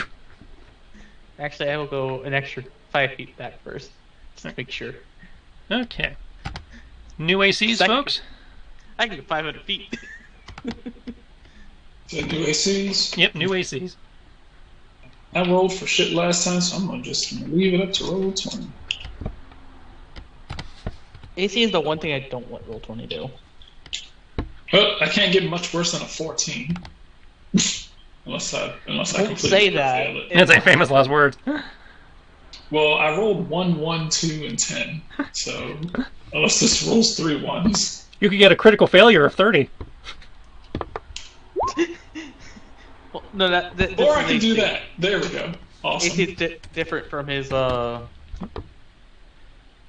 initiative. Ballin'. So 10, 22, 27. 27 for Kriv. And I'm putting that in now. Kodo? Yes. AC? Okay. Stop falling asleep on me, man. I went to the bathroom. Stop peeing, man. You got a bottle in there? Use it. So is David? That's your initiative, not your Oh. Well, maybe I'm rolling another initiative. 1 second. You wanted to refoot. You wanted the stunts.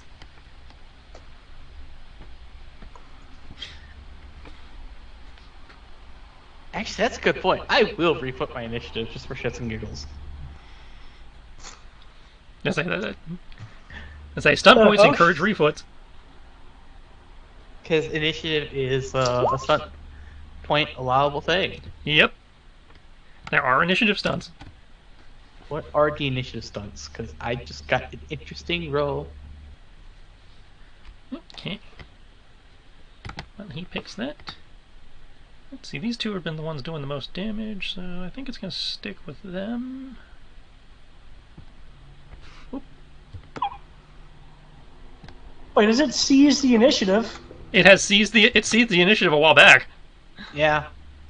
I have a question for you. Mm-hmm. How does last second roll apply? Because it mentions that you reduce all damage taken by armor plus 1 per stun point. Yeah, that's a typo from the system I stole this from. What that would be is you reduce damage taken by the stun points spent. Okay. Oh, I thought it was by like the armor class bonus of the armor plus that, but okay. Yeah, I can go with that. Yeah, the armor class bonus of the armor. Plus each stun point spent in it, which is a minimum of 3. Yeah. So it'd be, So you're using your monk AC, as I recall. which is 12 at this current point in time. Well, yes, but if you're using your monk AC, that the armor class bonus would be your wisdom. It's wisdom plus dex. Well, yes, but Dex is not part of the armor class bonus, or It not is. part of Dex is not. You have when you're dealing with armor in 5th edition, It is a number plus your dex modifier. No, for the monk, it's Well, no, I know for monk. I'm explaining my train of thought here. So in 5th edition, you have armor like studded leather, for example, has an AC of 12 plus dex. So in that instance, the bonus would be the 12 for damage reduction. Because you are a monk, it would be 10 plus your wisdom modifier. so even though it would be 10 plus wisdom plus dex. Not the dex. You don't get the dex. It's just the because the dex is added to the armor bonus when you're calculating armor class.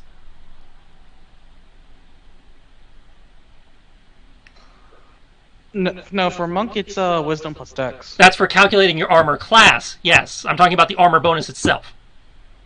Oh. Because armor class is a combination of your dexterity modifier plus the bonus provided by your armor. So, like, studded leather, again, is 12 plus dex. Plate mail doesn't get dex, it's just 18. As a monk, your armor bonus before dex is 10 plus your wisdom. So it would be 15. Yeah, so it'd be your wisdom modifier plus 10, which in your case 15, plus the number of stunt points spent.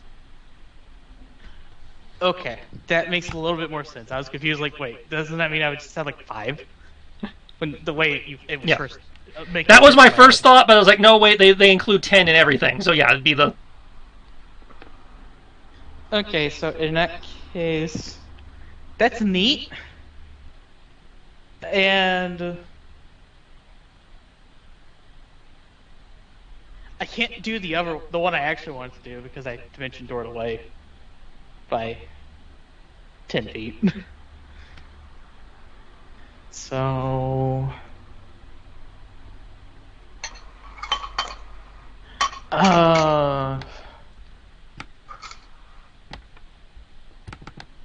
Okay. I don't think I can do anything at the stun point right now. Wait, no. Well, while you I would figure give that myself out, plus 2 to AC. That's it what is I going would to attack Tibbs and Koto, because they're the ones it can reach. do. So my AC is actually 29. Okay, that is a hit on Tibbs, barely, Son of a bitch. and a hit on Koto. No stunts, though. Ouch. 10 plus Damn, 15. you rolled good. God damn. My AC is actually 29. Actually, wait, let me roll my mirror just in case. So Oh. Mirror catches. You lucky son of a bitch. Tibbs still gets slapped in the face, though. Yeah. I am now out Ah, of yes. Yeah. I like how you have a mirror while grappled somehow take the hit. It has not reinitiated the grapple. But wasn't Koto in the map north? Yes, but it did not grapple him. It just attacked him. Oh, sort of attacked him and then moved south. Yeah, Okay. That makes a bit more sense. that's right, because it has to use its action to grapple, and so far, since everybody's been close enough and not really trying to get away from it, it's been more focused on just enveloping you guys and hitting you than holding you down.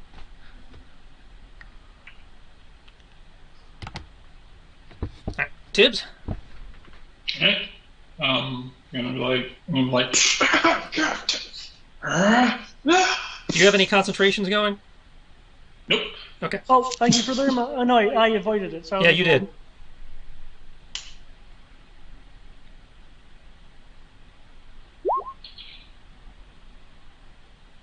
Man.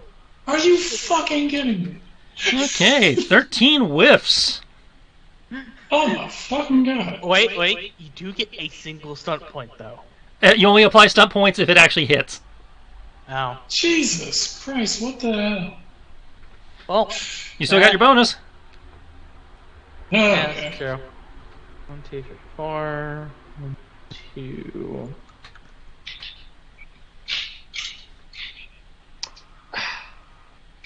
Too bad I can't use beauty on the bones to make it not. You could theoretically do calm monster or calm emotions.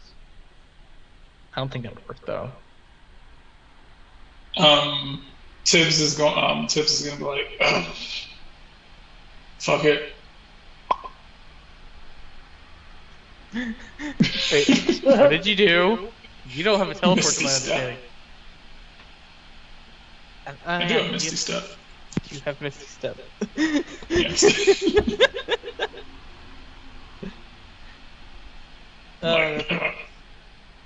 That is fuck this.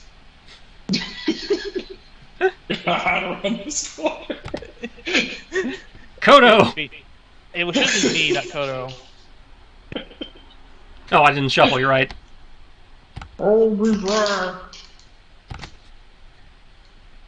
Is it still to me, or is it Nope, to Chris? Kriv. I will move back to not in its hex for 10 feet. I will do my attacks plus a flurry of blows. And because I'm technically not swimming, if I'm staying on my tiptoes, am I still at disadvantage? Yes, because your attacks are still in the water. Okay. I just wanted to clarify. But if your head is above water, you're not having to worry about breathing problems. Quick question though. You said piercing weapons don't care about the disadvantage, right? It's certain piercing weapons. It gives me a list. Does that include a dagger? Daggers are on the list, yes. You can attack with a dagger and not be at disadvantage. I will item interaction, draw my dagger. The monk weapon. So it doesn't change my damage.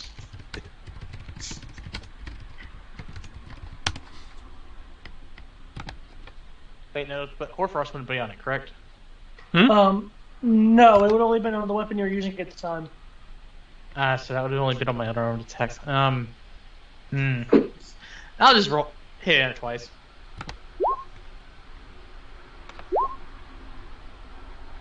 I'm sad by those numbers. Does the 15 hit though? That'd be hilarious. 15 does not. Oh, I don't get to have 5 stunt points. Oh well. I guess I won't draw the dagger.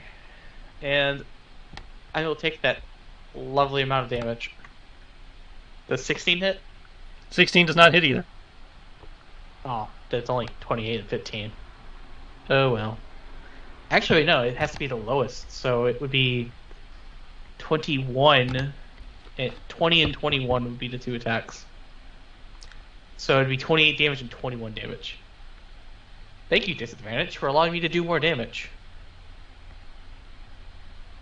So 28 and 21, so 49. Brought to you by 5th edition. And hold up. Ooh, ooh! I've heard of double, but I don't think it counts because of the way I set it up.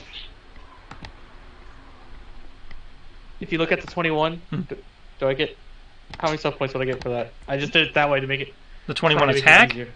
Yeah, the 21 attack. You rolled a 2 on your stunt die, so that'd be 2. So because it's 2, 3, 2, and I've designated the stunt die as a 2. The first dice, with the way you've set it up, the first dice is the stunt die, so that's the one that would... Cool. Just want to double check that just to make sure. And we're going to go. How can I not find a gift for the fucking Jill stab when I need it? You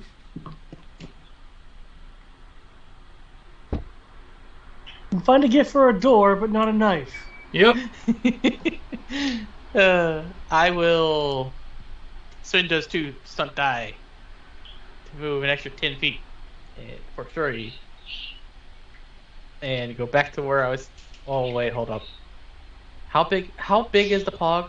Let me double check how big it is. It's what, 10 feet? Should be a 15-footer, I think. It's a large, so 10. Let's see. I want to make sure I stay 10 feet away. I don't want to stay here. Where's Kodo in the darkness? Last you saw, he was on the other side of the it. door you broke.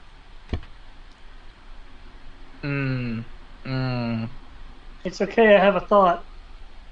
Is it bunnies? Yes. I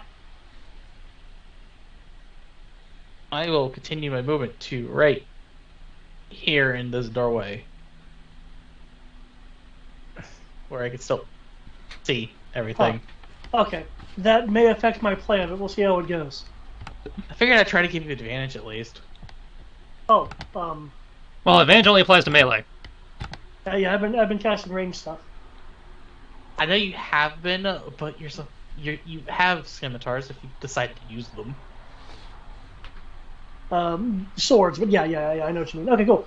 Cool. Not a problem. Seriously, not a problem. I'm curious how this is gonna go. Oh no! Did I just walk into a lightning bolt? No. Lightning bolt. Okay. I can live with whatever you decide to do as long as it's not a lightning bolt. I'm just waiting for it to be my turn. It is your turn. I'd say that would, with assuming he's done, it's your turn. Yeah. Triss. Hmm. Minor image. Oh no. Damn it. Okay, I'm not sure what covering a trap will do, but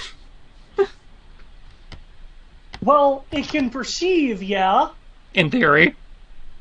and it should be able to perceive that there is another me over there. So, to be clear, you're projecting a visual representation of a Koto over there. Yes. Okay. Surrounded by bunnies. You doing anything else? Yes. I am using my Quicken spell to cast a -5 hit, +10 damage Ray of Frost. -5 brings you down to a 16, which would miss. Okay, because I have used a meta magic, I will engage the Astral Shard. And Can that be used more than once? I believe that's whenever I will double check, but I believe it's whenever I use a meta magic. I know a lot of those are like once per short rest.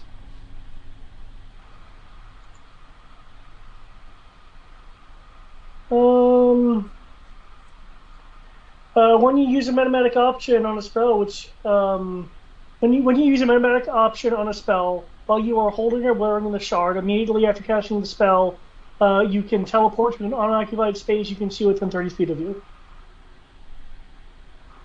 There is no there's no limitation other than the fact that I have to be I have to be wearing it or holding it or it's an earring right now. That's one of the really good ones then. Yeah, it's a rare, so. Well, a lot of them are rare. That's just again. Usually they have a short rest limitation or something. Okay. All right, yep. That's your turn. I'm just double checking this again. I'm triple checking this again. New ACs, folks.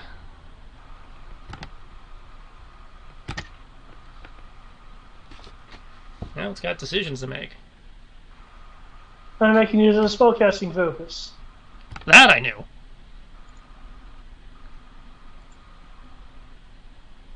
Okay, let me see if I get a better initiative. 12, 8. I'm at 28, but I am going to try to roll the initiative just to see if I get stun points. Oh, look. I got the stun point. Already options for stun points.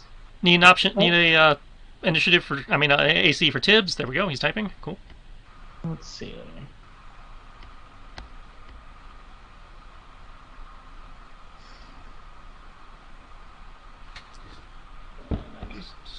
That's hilarious. My AC doesn't change because I'm going to spin the one stunt point I got for quick position for the first attack, because I assume it's only once. It can only attack once. But my initiative is going to be this plus this plus this. Why? You were doing so well, Beastie. Why?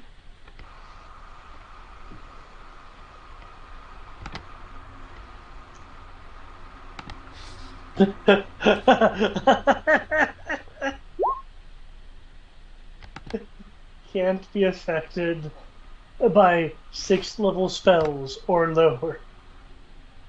So I'm just thinking of that XP level 3 skip.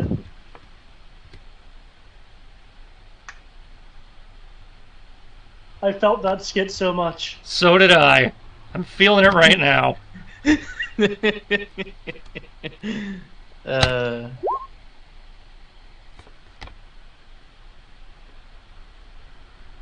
Hey, I'm safe.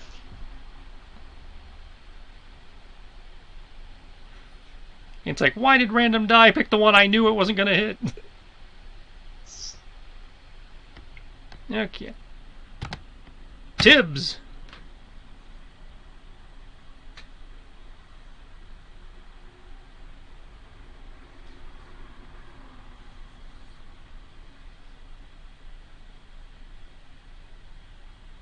Yes, my idea works.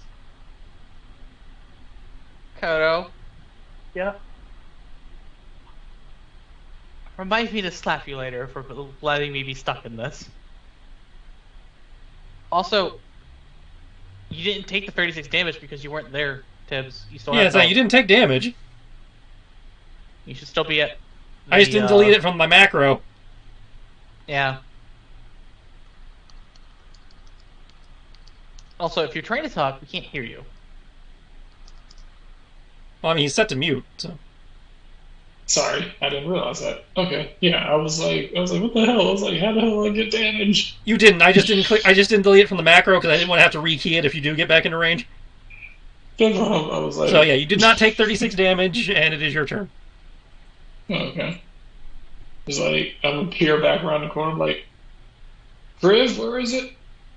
It's in the room that we came from. Trying to Okay. get an illusion. No, it's actually trying to hit you. The illusion just happens to be there too. Oh. It's trying to touch me. I'm saying no, and it's working. Can't have that. Also, are you sure you want to come closer?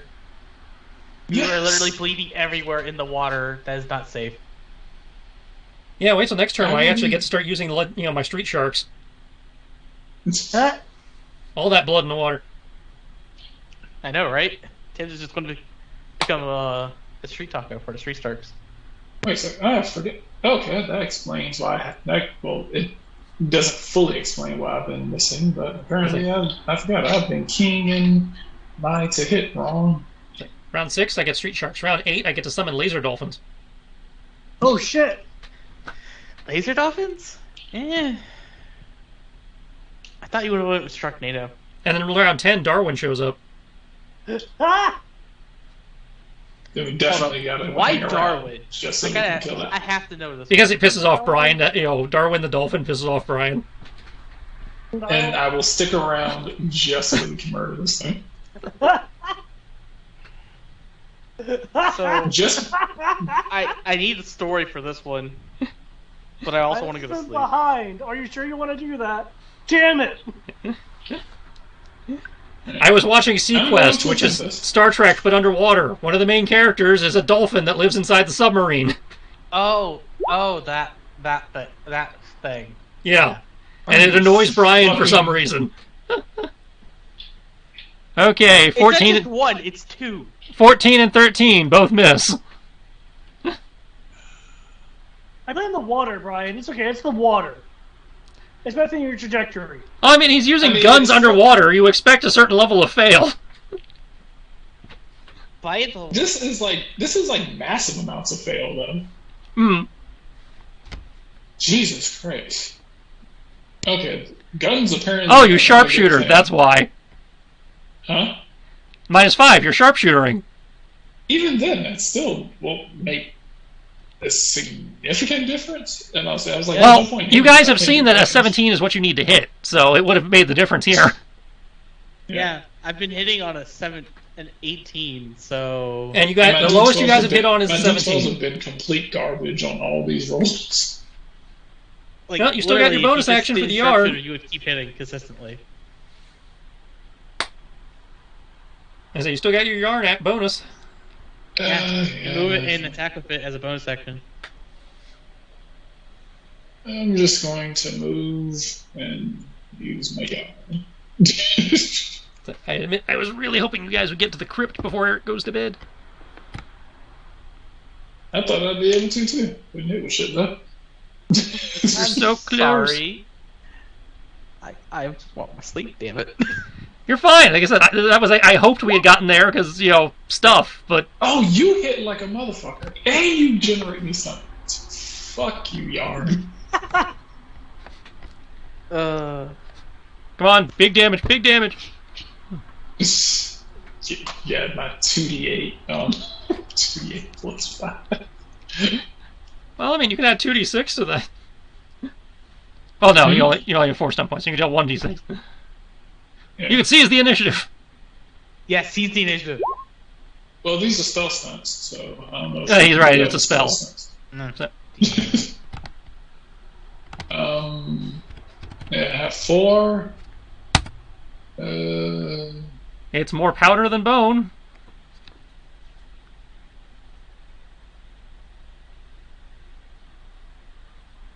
After you resolve this, you can immediately cast another spell. The second spell must have a casting time of 1 action or 1 bonus action. There you go.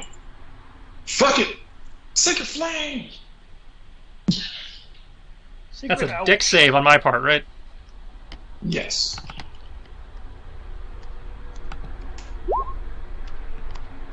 Ah! That's another 15. That's the hit. No, he said it was a dex save. Yeah. Oh, so you got it. Yep, he hit. Roll the damage. What level did you guess with that? It's a cantrip. It's a cantrip. Oh, that's right. 68 radiant damage. Big hit. Alright, Eric. Let's see if you can bring us home. I will attempt to do that. Don't need much. Scamper. If you're scampering, I get an attack of opportunity. Wait, he's close enough to get an attack of opportunity? Yep. Yes, he was, and you also triggered my reaction. Okay, 17 Never mind. hits, and that 23 is enough to kill it. Ha! But it still gets its attack of opportunity. Hold up. Anyway, it was close enough to actually hit. Okay. I just want to double check something before you do. Hmm? Did any of my lowest attacks roll some points? Okay, that's 35 to Tibbs. Son of a bitch! The 17 did not generate stun points, which was the one that did it in. I was just thinking if any of the other attacks did, because I would totally just still do the attacks anyway on it. On what? There's nothing to attack. I know, but still I would have done it. So, it is deceased. And the aura of oppressive malevolence and despair and anger that you were feeling from this creature dissipates. As the bones settle on the ground, and you take a minute to look, and realize they look like they've been chewed on.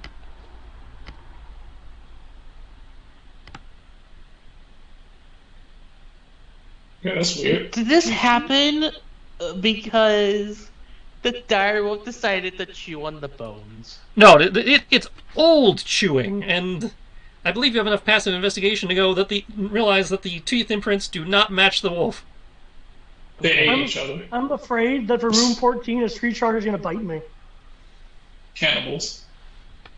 It was probably cannibals. They probably ate each other. Yeah, it's probably a can of bulls, I agree. Anyways, let's go into room 14, guys, so you can get the description. 'Cause I know room 14 is the crypt, and then I want to go to sleep. Well, I have to read room 13 because you have to pass through it. That's true. But don't worry, it's short. Room 13 is lined with slabs of black and white marble, unlike the plain granite seen everywhere else. Countless names are engraved upon the walls. And opposite you is a small stairway that climbs up out of the water. It seems to be a memorial chamber. I'm disappointed. It's not gold. No, it's marble this time. And as you move into room 14, as you reach the top of the stairs, leaving the marble-lined room, you find yourself atop a stone block at the one end of a large chamber. In front of you, stairs descend back into a lake of jet black water. Overhead is a vaulted ceiling decorated with images of moons and stars. Many stone statues protrude from the frigid water before you, showing larger-than-life figures of people who must be heroes of the church. At the far end of the room, another stone block protrudes from the water. A huge sarcophagus lies upon it. Is it a vampiric street shark? It's a sarcophagus. No, it's going to be a freaking mummy. It's going to be the thing we fought on the freaking boat. Calling it now. The undead freaking mummy in the bottom of the sea. You remember, right, Tristan? Hmm?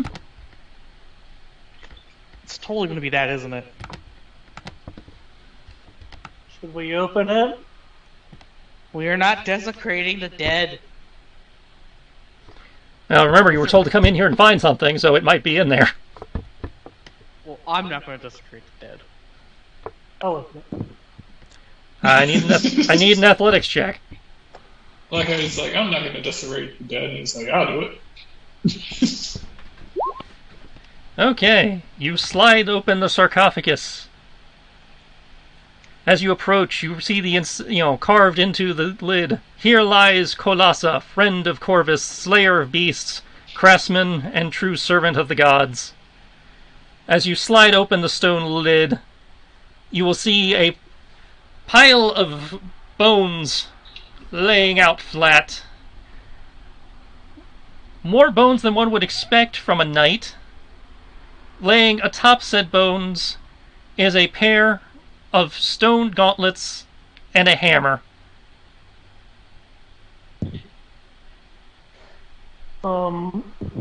I will use acquire hammer to acquire the hammer.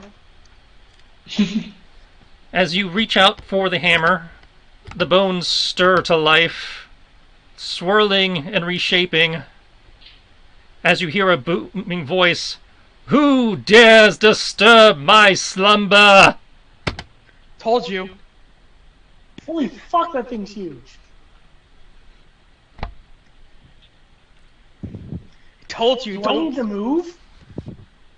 I told you not to disturb the dead. It forms protectively over the sarcophagus, standing glaring at the lot of you. It's not moving to attack yet. It seems to be Also- waiting for an answer. Wait, it's a dragon. It's an undead dragon. Can I tell what sort of dragon he used to be? 1 second. Can I make a history roll to know who this dragon was? Well, you already made the history roll to know who Kolasa was and didn't clear it, as I recall, but It's a dragon. I'm a dragonborn. Come on. give me a second. There's a chart I'm looking for. You can roll Arcana, History, or Nature, apparently. Apparently dragons apply to all skills. Who knew? I'll totally do this. It's not. It's going to be shit because it's a 3d6 now. The highest I can get is a 20. That's lame. Then again, the highest I could get beforehand was a 22.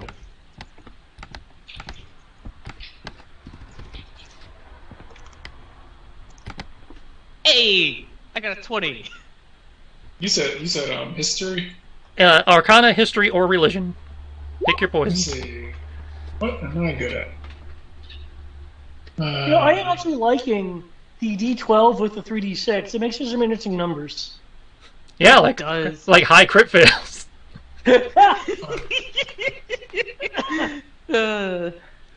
Arcana, history, Or Religion.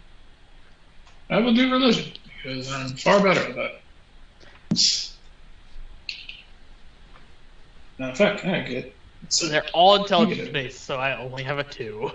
Yeah, they're all intelligence based, but I have double proficiency in it and advantage. So Nice. But yeah, 22 history. Okay. I crit succeeded. come on, dragon god, tell me about dragons.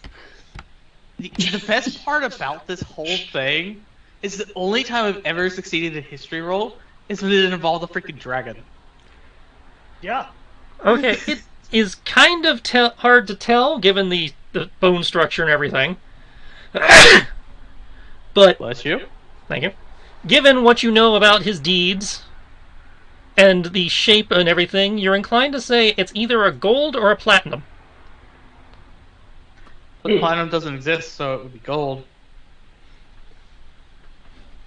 Well, platinum does exist in the form of avatars of Bahamut. Oh, that's right. Tibbs would be like, it was like greetings. I am it was like greetings. I am a cleric of I am a cleric of the god Bahamut. Let's see. Tib I will Kriv is dressed as a normal civilian, as I recall. I am dressed as. I will show him my pendant. Okay. Yeah, I am dressed as a wealthy explorer, but I would still have my. What is the word I'm looking for? I would still have my. The symbol of my house be clearly seen as a pendant, as well as the symbol of my office, because I'm a knight. Those two things I would, even if I'm not wearing my armor and I'm trying to be somewhat discreet, I would still wear with pride. So it'll leer down towards the two of you, taking a closer look at Tibbs' holy symbol as he presents it, and catching sight of your crest as well as it rears back. I see and acknowledge you, priest of the Platinum Dragon, and knight of the realm. Out of respect for your stations, I won't, destroy you immediately for awakening me from my slumber.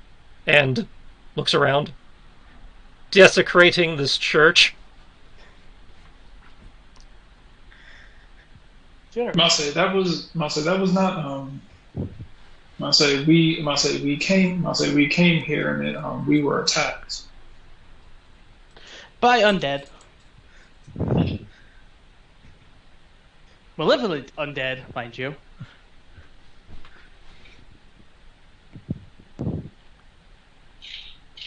What brings you to my resting place?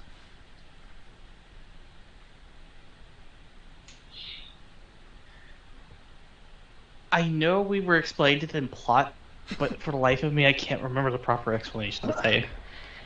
The theory was you had to come down here to find his hammer, because it was the only thing capable of breaking the enchantments and opening the crypt that contained the Legion of Lost Souls. Then it would be hard to justify this to a good aligned dragon. Well, there's two ways we can go about this. You can either try talking to him the old-fashioned way, or we can try experimenting with the verbal combat system. So we're trying to tell him that we need the hammer in order to break into the crypt, correct? Yeah. Okay. Actually, I understand how we can explain it now. Well, technically, if left to me, I'm just going to be honest. Yeah, that's what I mean. We're going to be honest, but he's still active, so we could be actually having the conversation. Yeah. But what I mean to say is that I think the best way to describe it is that we need the hammer to get into the Crypt of Lost Souls, because the Crypt of Lost Souls sealed the souls of people unjustly, and we need to release them into the... I want to say cycle of reincarnation, but there technically isn't one of those. Yeah, there is. You guys have the live stream. But I would remind you, the crypt is a tomb. It's not actually housing souls. It's where the bodies are interred. Oh, then crap. As I say, the Crypt of the Lost Souls is where the Arturian Wardens and the forces of the God King, where both of their fallen were interred following the final battle of that war. Yep. But why do we need to get in there? Because Kalina wants to use the Witchfire to revive them to help get the Inquisition and Lord Drakeblood out of the city. Yeah. I do want to remind you, and Triss, feel free to say if I need a roll to actually be able to say this. Certain beings of enough celestial or fiendish power can immediately discern falsehoods. Yeah, that would require a roll. Okay. But that said, you did roll high enough on your Arcana that I'll give that to you. Okay. But yeah, I'm trying to think of a way to phrase that we're trying to go break into this other crypt so that we could then commit necromancy. No, we can just simply phrase it as we require the hammers for entry into the Tome of Lost Souls to avert a great misdeed that has been done in Corvus. Involving the forces portraying themselves as the ancient god king returned. Can say that, but he might look at me. He is after your time. Oh, never mind then. Go ahead and say that. From what I recall, he's like right after your time, but he is technically after your time. Okay. And I would say all of that in Draconic, and I'm not lying, I'm just trying to... It has been speaking telepathically, so you can use whatever language you like, but... I'm going to still speak in Draconic. Okay. I will need a persuasion check. Any modifiers I need to be concerned about? Not that I can think of off the top of my head. And it's persuasion, which is charisma. Yep. I actually found it a bit odd. Yeah, this is what I wanted to get to. I appreciate it. Because this is the cool shit that I was trying to build up to the whole time. It's like, dude, there's a fucking dragon under the city. I'm excited it's an undead dragon. No, this is what a paladin would be good for. Tibbs, given your specialization, it doesn't seem to be undead. You're getting more of a, like, guardian spirit vibe. Okay. Yeah, I believe Tibbs is of life. Yeah. I was like, if you had a paladin, I could straight up tell you it's not undead. No, it's like, no, this is more like a spirit that has chosen to remain as a protector kind of thing. Okay. Ah, nice. That's kind of neat. So it didn't technically exist as a living being, so it's technically undead. Well, I mean, it is the spirit of the fallen warrior. But it has chosen to forego reincarnation to instead dedicate itself to protecting the city. It has chosen to remain here. Oh, okay. So I guess technically in terms of the game mechanics it's an undead, but it's not an evil undead. I mean, it's like a celestial undead? Kinda, yeah. That's really weird, but... Calling it a celestial is probably more accurate. Nice.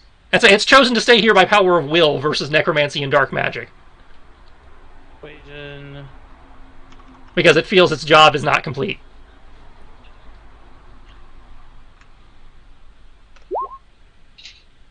Koda's being quiet because he does not want to seek the ire of dragons. He has seen their power and wants no part of it. Okay. Is anyone wanting to do anything to attempt to aid this check? I am not opposed to trying to turn this into a group check if you guys can, skill challenge if you guys can come up with something. I must say, well, Tibbs is usually along the lines of honesty is the best policy. Also, I just realized I got 6 stunt points. I don't know what to do with them. Well, this will be a good time to start throwing roleplay stunts. Yeah, that's what I'm trying to think of. What I would like to do, could I use my illusory abilities to play some scenes of our valor as a way of like aiding the persuasion? So you're a sorcerer, so it's charisma for you anyway. So yeah, you can make me a performance check to be 3PO providing sound effects to his own story. Performance, interesting. Okay, I'm good at that. Wongituga Darth Vader. So, As a matter of fact, I will drop Altered Shape and do some skill empowerment just to be extra helpful.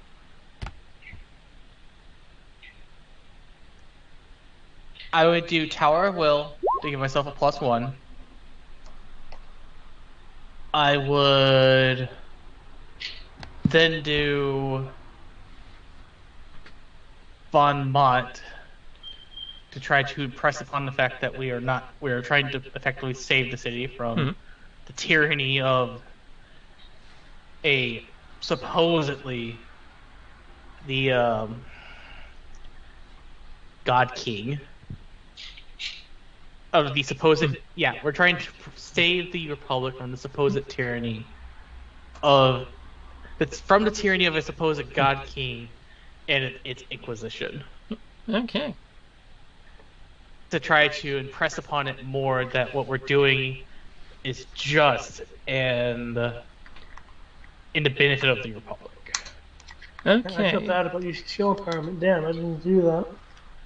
With the bonus provided by Koto, it will, and your stunt points, it will look at you both, nod, seem to be, tilting its head contemplatively, and you get an aura of concern from it. It's like, Drakeblood, God King. These are names I have not heard in a long time.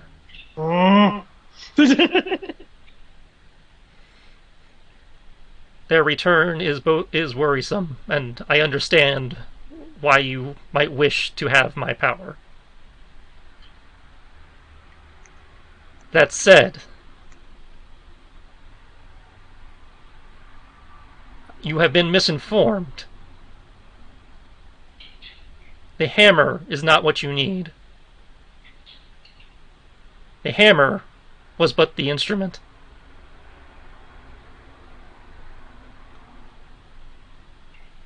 You, kin of my kin, come forward. Oh. Oh, Lord. He knows. He knows you're a dragonborn and he's a dragon, so kin of his kin. That's true as well, yeah. I will go ahead and step forward. I will step back.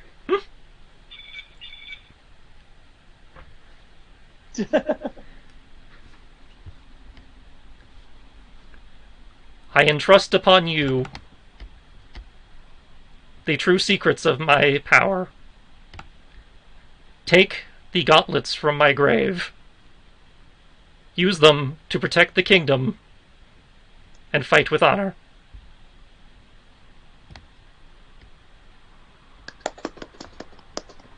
Nice. I will solemnly bow in a form of respect and swear upon my rank as well as my clan that I will do so. Okay. As you reach into the sarcophagus and remove the gauntlets, you are struck by a flash of inspiration as you learn they have a stat block. Oh, it's these.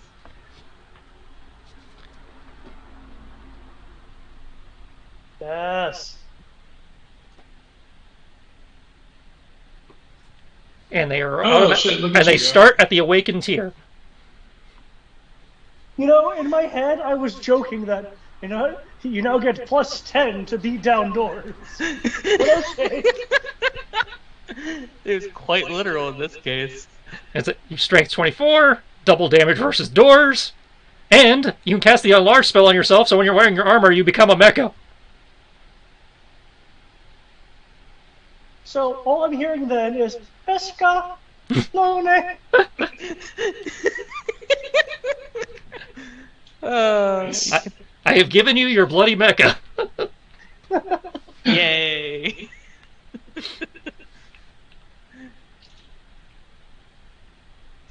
Sweet. So you got your weapon and you got your campaign item. Yeah, Nice. I got the full You set. got the full set. Congrats. I can't remember, David. Do you have your campaign item yet? I do not believe so. I think I'm the first. Kenshi has a vestige and a angel item at this point. Tibbs has a vestige but not an angel item. Kriv has both. Cortana has both at this point because she got hers during her time skip.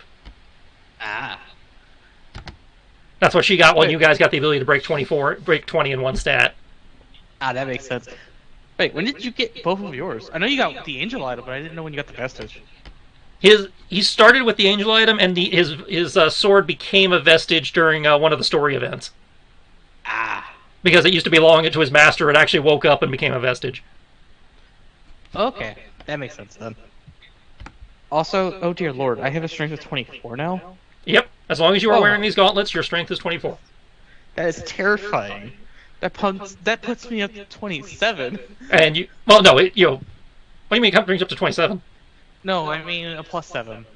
Yeah, +7. Yeah, and they are designed. You can tell they are designed to interlock with the battle suit, that you normally wear. Oh no. As I say, they're an older design, but they're still compatible. So it is compatible with your power armor. Oh no. Like I said, you can turn into a giant robot. I have given you your bloody mecha. I appreciate it. As like once per long rest, you can cast enlarge, which makes you a giant robot. Or just a kaiju if you're not wearing the armor. I just realized something that'd be even more hilarious, but it doesn't work that way because of the way polymorph works. Mm-hmm. Have Kodo cast True Polymorph turn me into a gargantuan creature. I didn't use that. Yep, not how that works. I know it's not.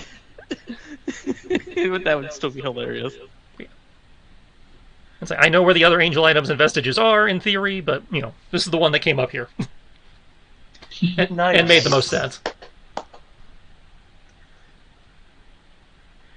That is cool. God, all I imagine is like this giant ass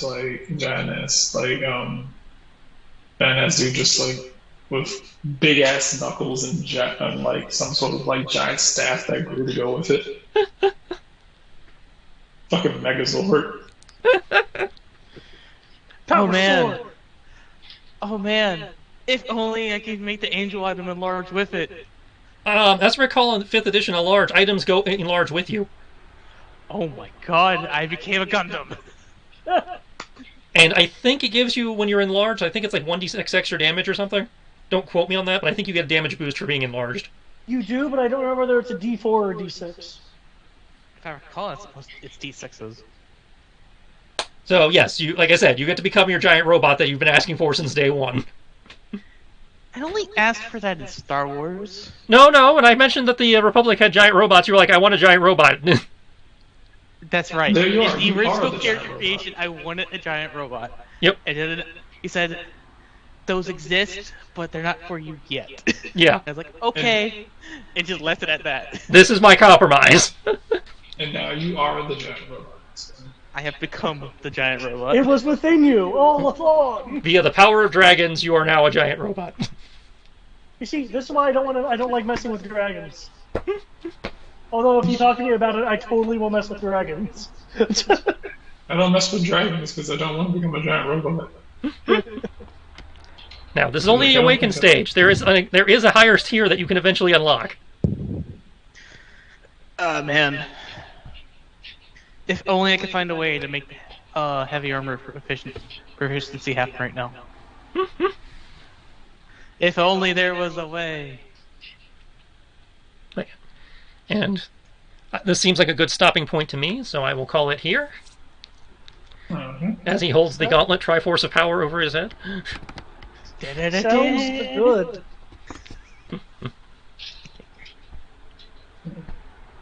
Good job. I'm glad that you got the full set. Goody. So all that's left is Tibbs and Kodo. Tibbs has to get his angel item, Kodo has to get his both, because the random die rolls for generating those has not been in Kodo's favor. Well, at this point, there's only 3 of them left, so... he doesn't have much of a choice soon enough. trying to figure out where I get a holy gun from, but I got you, Brim. Um, I got you. I personally really like this introduction of the dragon guardian spirit. I just like that connection for how Kriv got his item. That's just really nice. It is. The dragon posing as a dude. Because all the stories like, it's totally just a normal knight. It's like, yes, I am just a normal knight. It's a dragon posing as a dude, passing on his items, his powerful magical items that helped him change the state of things, to a dragonborn who is literally the kin of his kin. Yep. Quite literally. And more. And he was like, oh man, he was like, "Who are you?" "I'm your brother's." He was like, "I'm your brother's nephew's." I'm about to say, "Your brother's nephew's roommate." Close enough. Here, take these.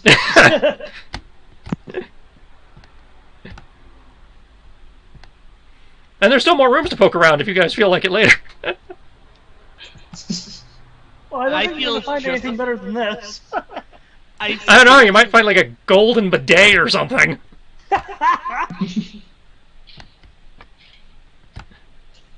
I just want to say I feel justified in what I said about we should not desecrate the church. Because I was like, nah, it's fine. I agree with you. Now that I know they have a fucking dragon as a guardian. I was okay with desecrating it until I found out they had a guardian. That's from The Guardian. It wasn't just any kind of guardian, it was a dragon. See, their guardian's swole. I don't want to deal with that. Can't be that swole, it's King, just made you of are afraid bones. of dragons. Some Well- guy King, you are afraid of dragons. He's had to deal with dragons back when they were. Yeah. Too bad. Too bad. That's all I can tell you. Again, if you confront him about it, he'll be like, "Oh no, I can totally deal with this. That's not a problem." And that's how he'll be like, "Fuck." I mean, technically, you probably should be able to take a dragon. Oh, mechanically, Difficult, yeah, but- it'll be. Depending on the kind of dragon, it'll be an awesome fight, but I could do it. I could do, the freaking infinite arcanum boost glassing beam and see how it takes it.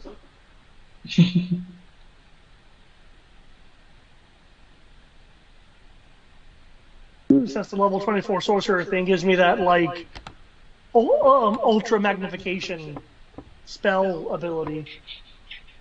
I can do the freezer thing. Bigger!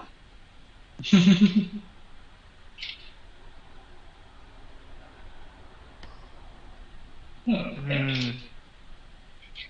Case, I will go ahead and get going myself, because I also have work. I gotta be up at 6, so I can be work at 7.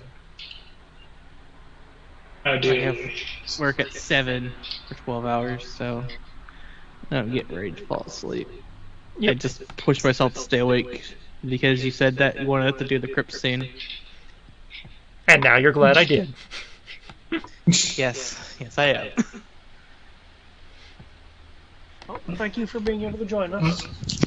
For sure. It's just the past couple of weeks it's just been annoying.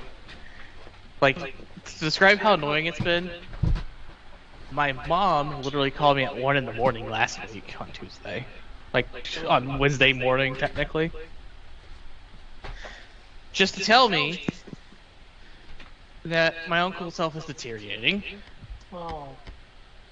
and my grandfather is likely depressed because my grandmother died about a year ago at this point. Yeah, Hence anniversary. And that's coming up. So my grandfather is being particularly depressed, is going to be my best guess, the way they described it. And like I said, my uncle's health was deteriorating. because he has an issue with seizures just because of what happened to him in the Air Force, and he's starting to have seizures again. Huh. So that's what happened 2 weeks ago, and then this week I've literally had the slats on my bed frame give out on one side, which caused me to have the bed go at an angle and get thrown out of my bed. Damn, man. Twice so far this week. Once on Wednesday morning, and then once yesterday. Show it what for and MIG weld it.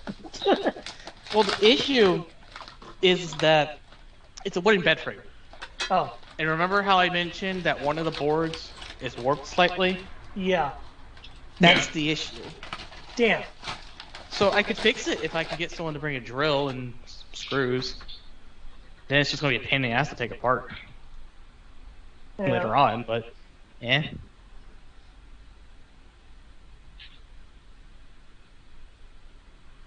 But I fixed it for the most part. You might also be able to do it with a rope and a little bit of steam treatment.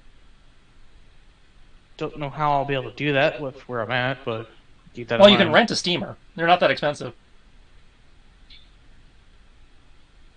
I think it's like $20 a day or something. Honestly, I was thinking of on Monday just take apart my bed, like move my bed off the bed frame, take apart the bed frame, and then lay out the warped board and place all my books on it, force it to flatten out. That's effectively what the steamer does. Is it softens the wood enough that becomes easier.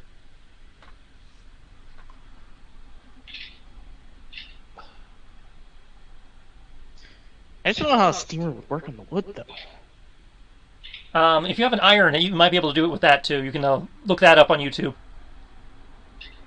Because again, the point of the steam is it softens the wood so it's more malleable. Hmm. And then when it dries out, it's back to its normal hardness. But yeah, if you have a steam iron, that'll do it too. I do have one of those, but that's currently at my parents'.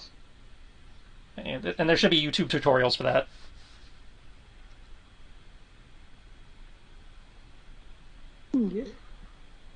By the way, before I step away, in case I need to copy this down, you did make that journal entry available, yes? Yeah, it should be in your journal, yes. Cool. If it is not, I can make sure it is in your journal next session. Yeah, I see it in campaign items. Okay. I just wanted to double check before closing things. Yep, you should be good. Yep. All right. Congrats on the ultimate door buster and wall buster And everything building buster. Yeah. It's anything between strength and dealing double damage to objects. Yeah. That's just great. I think the only things that could really stand up against you are like resilient large items and larger. I don't know, because even I'm still dealing double damage. Yeah. So instead of it so they might be able to resist for a round or two, but I'll just keep hitting it like a jackhammer. That's right, because you have multiple attack. You just go boom, boom, boom, boom, and it goes down. Yeah. What would take someone 8 rounds to do, I could do it in 2. Nice. Because 8 rounds to attack it 8 times, I could do in 12 seconds if I spent a key point. I don't mean to keep you up. I'm just excited for you. I understand. It's you guys know how I am. I'm a freaking dynamo. If I can keep talking, I'll stay awake. Yep. Yeah. All right. Good night, everybody. Yeah, Good night, have a good night, folks. you guys. Good job. Oh,